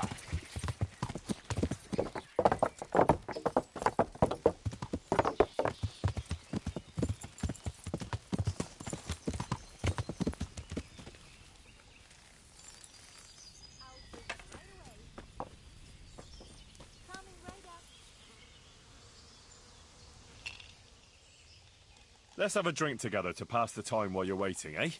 On me. That's kind of you, lad. Take care now. Good health. May it serve you. You look like a fellow who's been around. Tell me, what's going on in the countryside? Are the roads safe? Coming right up. Certainly. Oh, it's safer I'll in the fetch it province right now. away. There was a pack of enemy cutthroats holed up in Pribyslavitz, north of Talmberg. Mercenaries, bandits, Cumans, and other rabble. But we attacked them and smashed them to pieces. So yes, the roads are safer now. My word. And who led the attack?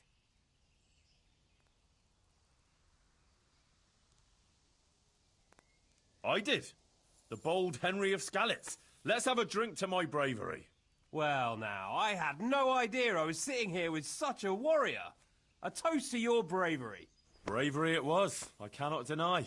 Not one of them could match me in combat. Ha! Let's drink to my sword-fighting skill.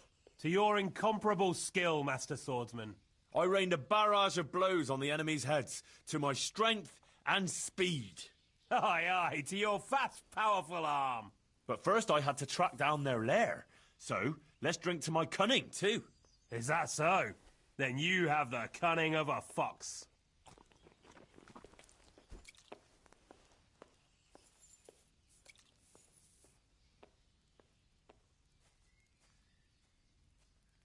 Well, there was a band of brigands on the rampage in the province. They attacked the stud farm at Neuhof, killed old Smill, the owner, and torched the stables. So it's true, then? I heard some talk about it, but I thought it was exaggerated. Maybe I should take an escort with me.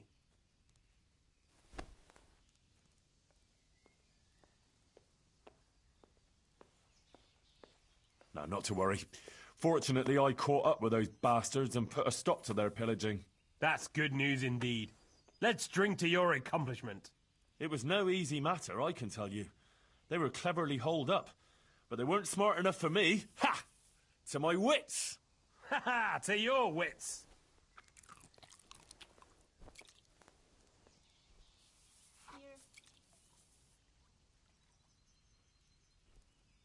Sigismund's hordes attacked Skalitz, razed the castle, pillaged the whole area, and slaughtered a lot of people. I heard, lad. I heard. God have mercy on those poor souls.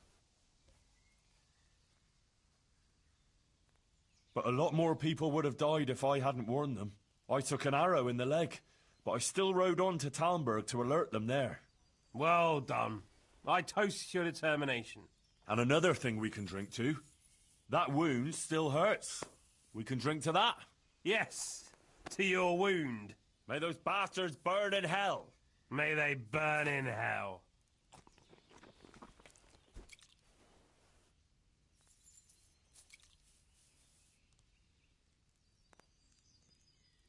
Did you hear what happened in Merhoyed? No. What happened there? Some bandits attacked the locals. God have mercy. It seems that's the lot of decent folk on this earth. Some fucker thinks he can take what he wants by the sword, and there's damn little you can do about it. Ah, but the villagers weren't such an easy mark. They stood up to them and put up a fight. They even managed to take one captive. Good on them. That's what those bastards deserve. But it didn't end with that. Some pestilence broke out, and people thought it was the plague. God have mercy on us. It turned out it wasn't the plague, though. Those murdering bastards poisoned the wells there. The low-down whoresons. They ought to hang. The lot of them. Let's drink to those brave souls in Merhoyed. They stood up to a pack of cutthroats and captured one. Glory to them! Not even the pestilence could break them. With the help of Brother Nicodemus, they recovered. Glory to your brother Nicodemus too. Aye, and may trouble pass them by now and leave them to enjoy the peace they deserve. Aye, peace to all people with good souls.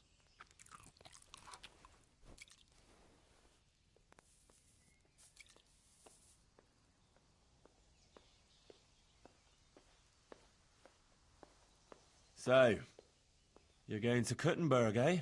That's right. That's nice. I've never been there. What's it like? Ah, it's great, lad. Grand it is. Kuttenberg is a big town, with strong walls, and more churches than you'd count on your fingers. Even the king himself has a palace there, and it's packed with people. When there's a fair, the whole town is on its feet. You've never seen the like. But the city elders are troubled now. Sigismund and his army are camped near the town, and nothing good can come of that. The devil take that damn Sigismund! He's done damage enough here already! My word, lad, what's got into you? I'm from Skalitz. Sigismund's army laid waste to the place. Oh, I'm sorry. That must have been awful. Awful hardly describes it. I'd tell you about it, but first I'd have to drink. A lot. Then let's drink.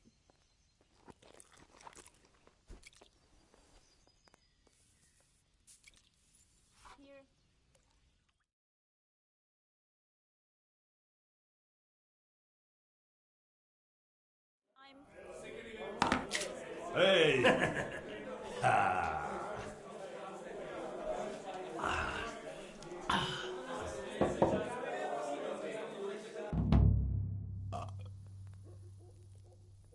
In the lands of milk and honey, you must put them on the table.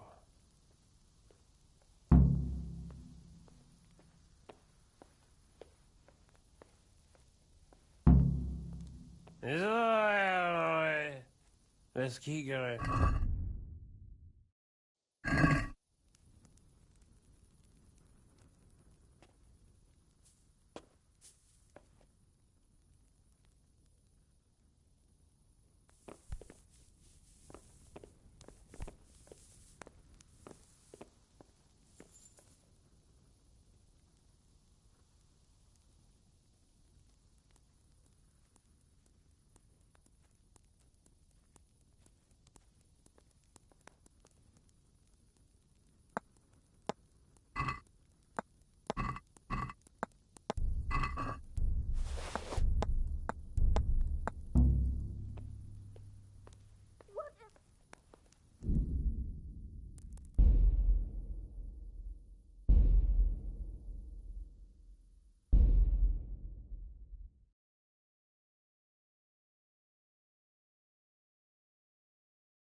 Oh, damn it. I'll need a good 1,300 groschen to get him drunk and have enough to wager. One beer for me.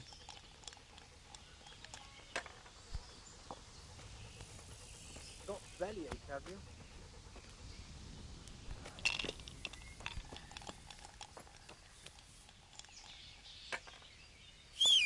One ale over here, please.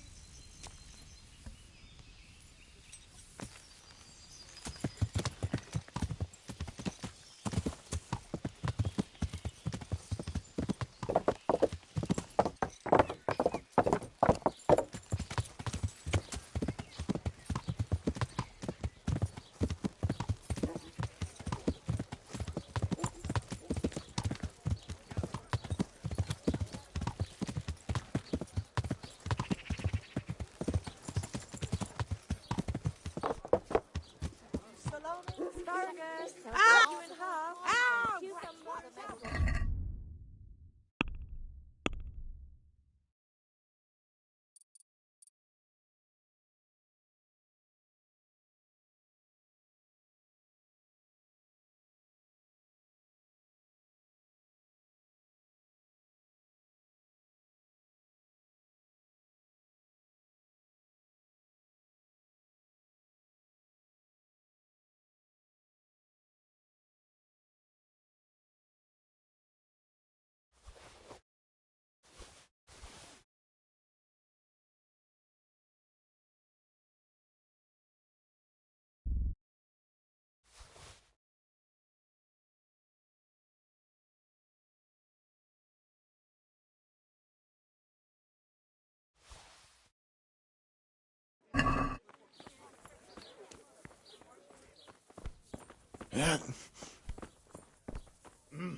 I'm at your service, Sir Knight.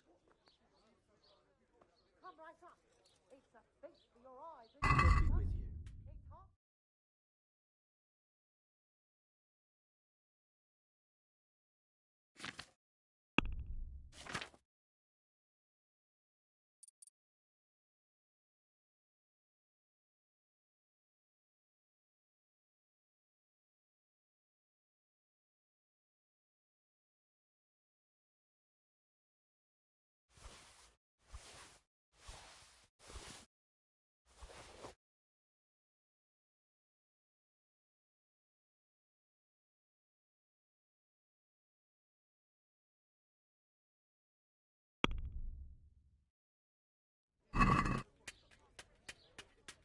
Let's talk about the price.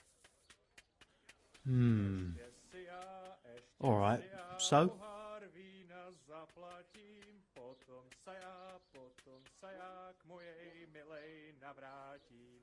večera do rána, muzika nám vyhrává, pijme chlapci, What about this? pijme chlapci, bílé víno z pohára. That's still too much. Ještě si já pohár vína zaplatím, potom se já k mojej milej navrátím. Aye, that would do it. Potom půjdem na pána, co s náma zle nakládá, pijme chlapci, dobré víno.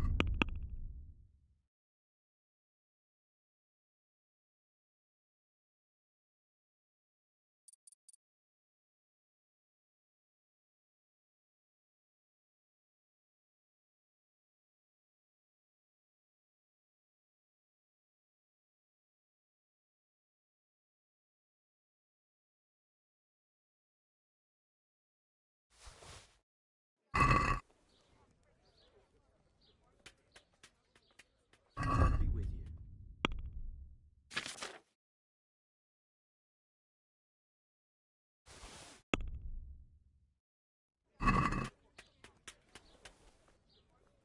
Can we do something about the price? All right. So?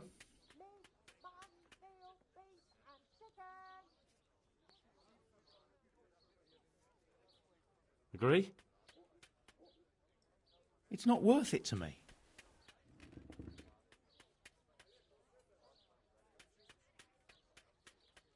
All right, so?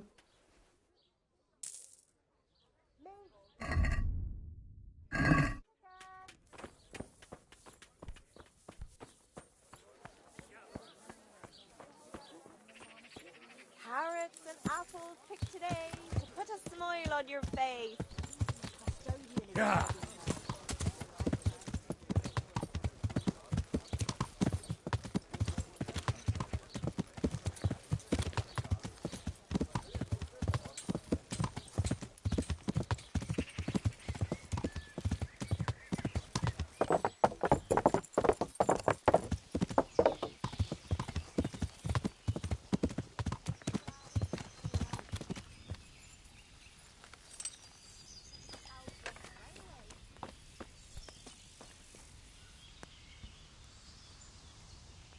I'm at your service, and Let's have a drink to... that's kind of you, lad.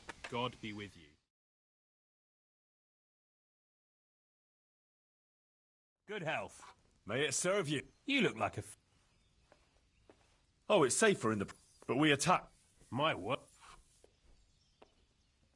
I did. Well, now... Bravery, not one of them. To your... I reigned a... Oh, yeah. But first I had... Is that so?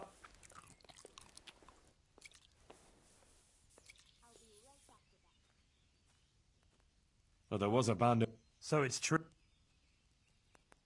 No, not to worry. That's good news. It was no easy... Ha ha!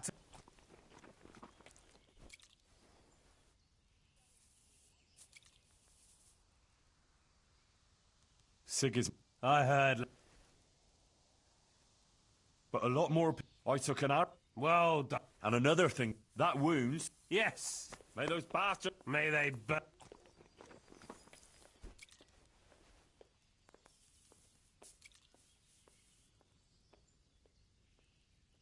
Did you hear what happened? No.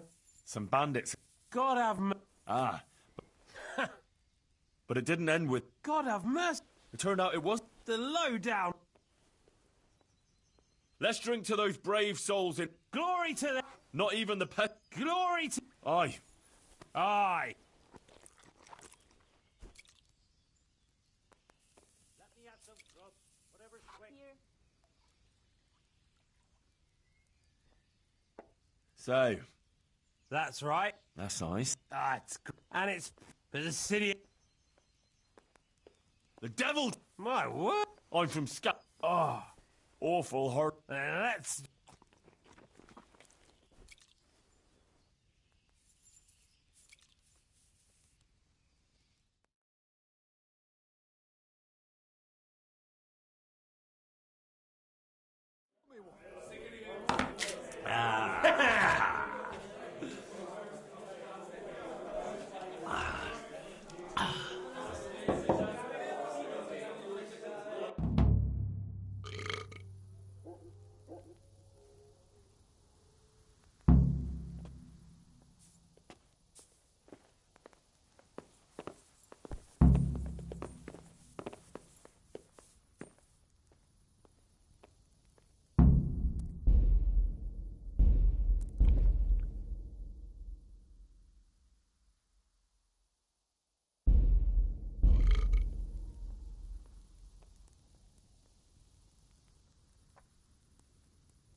like a beer.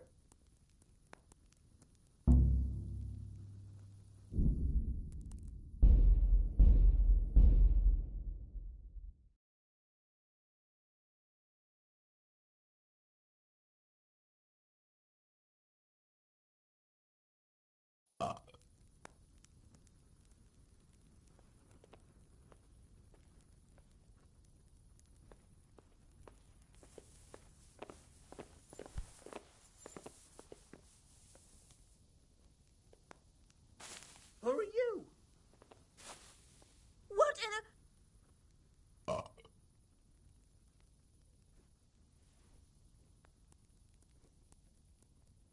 Hell for me.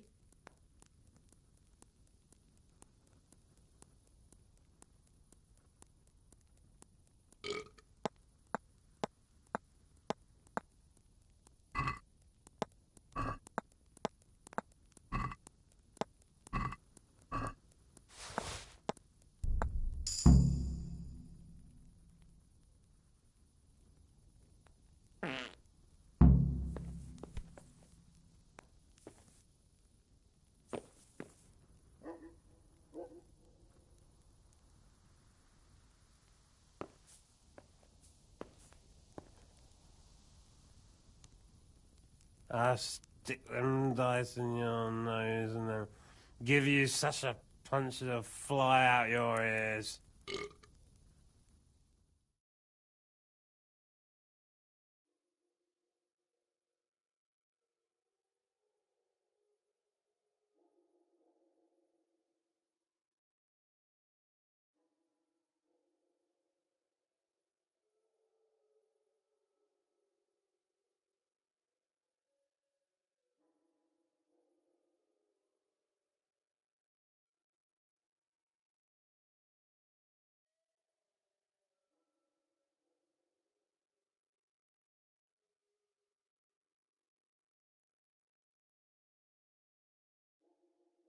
Pour me one. I'll stick them dice in your nose and then give you such a punch.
No, that's nothing.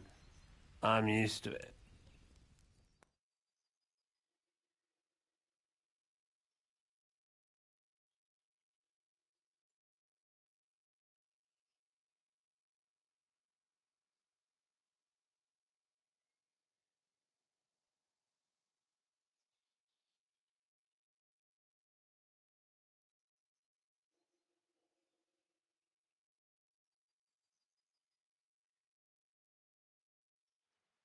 I'll bring it right away.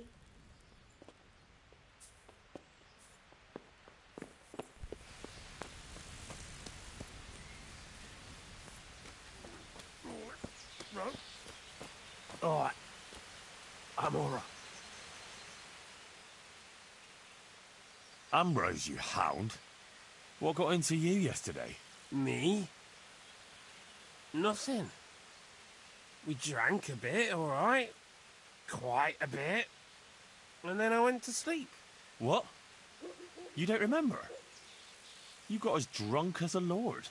Started shouting that you were the greatest dice master in Bohemia and that you'd show everyone. No one had the nerve to tackle you, so you insisted I had to give you a game. But you lost, and then you got really worked up and wanted to save your reputation. We ended up playing until the early hours. Damn. I don't remember a thing. Did I win? Oh, you did, a few times. And then you lost everything. Oh, fuck. Everything? Everything. The whole 600 groschen you had for buying cloth in Kuttenberg. Christ in heaven. Oh, God, what am I going to do now? I have to get that money back. Actually, it wasn't by chance that I ran into you. It was the Virgin Mary who sent me to you. What are you talking about? Are you trying to make a fool of me? No, I mean it.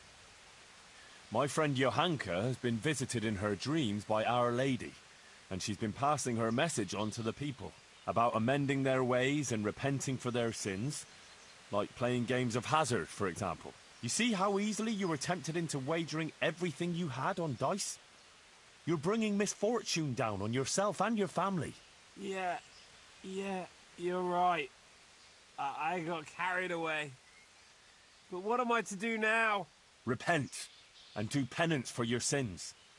Ask God for forgiveness and swear by the Blessed Virgin never to pick up dice again. You're right. My passion for dice has gone too far. I'll do what you say.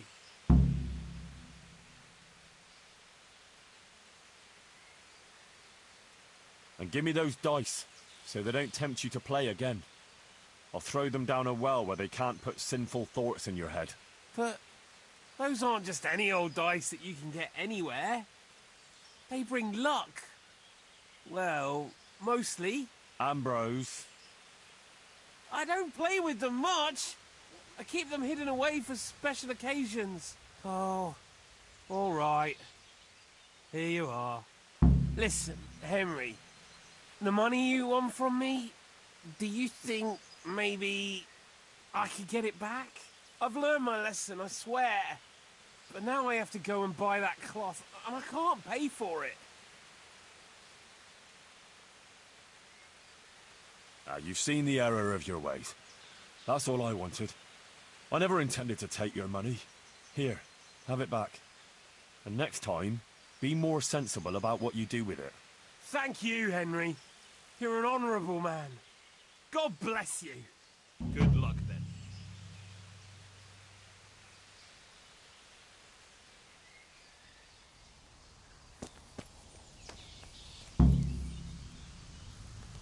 You won't be hurting anyone anymore, as long as you stay there.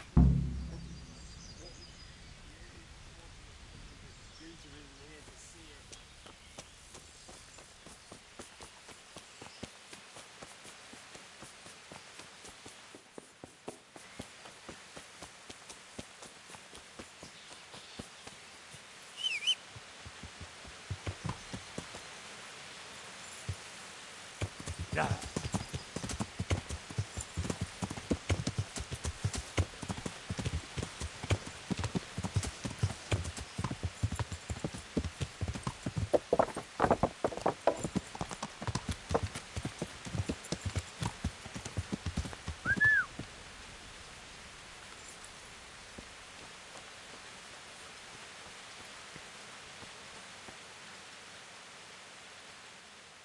Henry!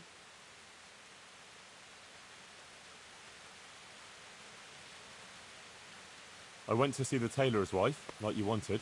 Oh, and how did it go? I think it turned out well.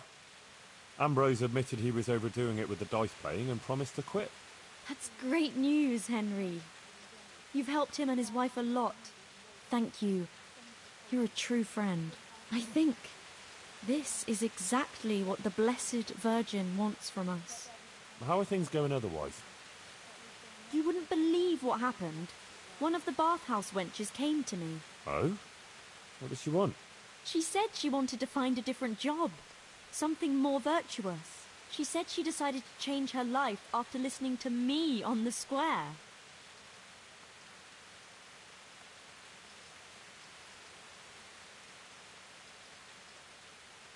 See what you're capable of? Our Lady didn't pick you for nothing. You help everyone around you. I think you're really great, Johanka. That's very sweet of you, Henry. Thank you. If only there were more like that, though.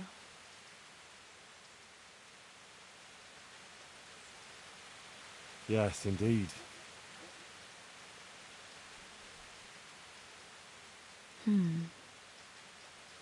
I might know of someone.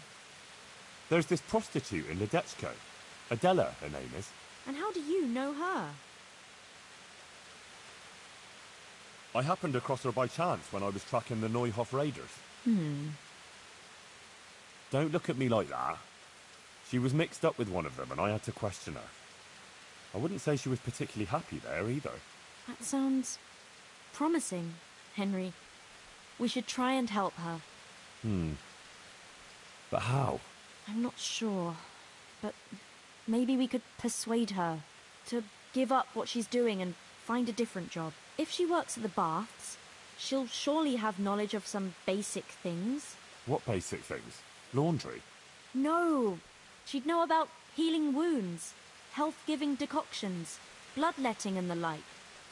And I could certainly use a second pair of hands here.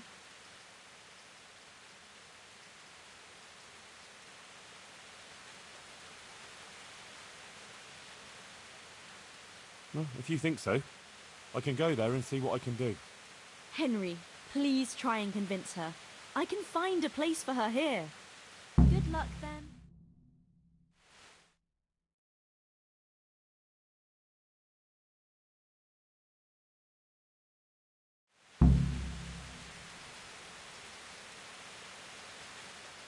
For the love of God! What have you been doing?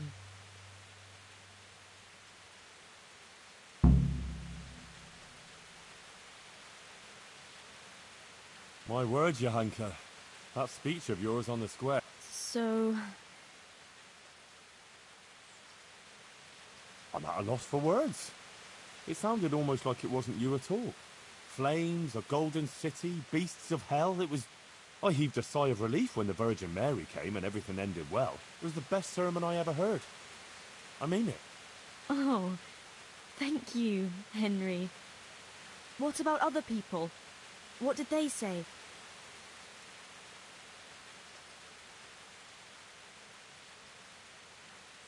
I'd say they liked it. Everyone... Oh. And do you think it made sense? Oh, yes. Clear as day.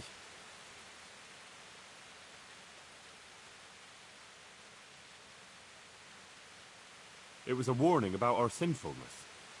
If we're virtuous, Our Lady will protect... Yes, that's what I think. Thank you, Henry. So am I. I wouldn't have missed it for the...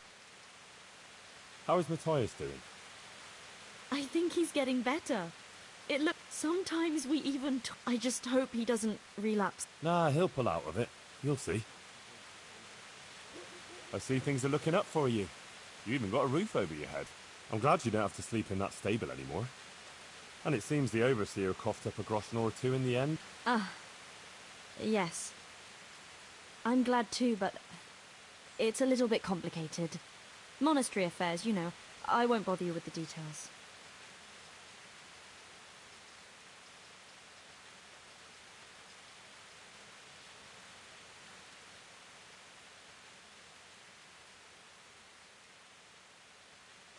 Sure, intrigues over money. It's the same everywhere. You seem a bit anxious recently, like when you mentioned those monastery affairs. Is everything all right? Oh, yes. Quite all right. Why do you keep asking?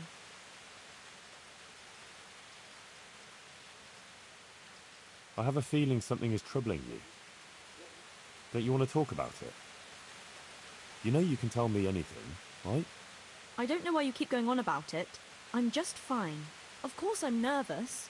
Matthias is still lying in bed, and I was visited by the Virgin Mary, in case you've forgotten. So can you just drop it? Sorry. I was just worried about you, that's all. Well, don't be. I can manage. Goodbye.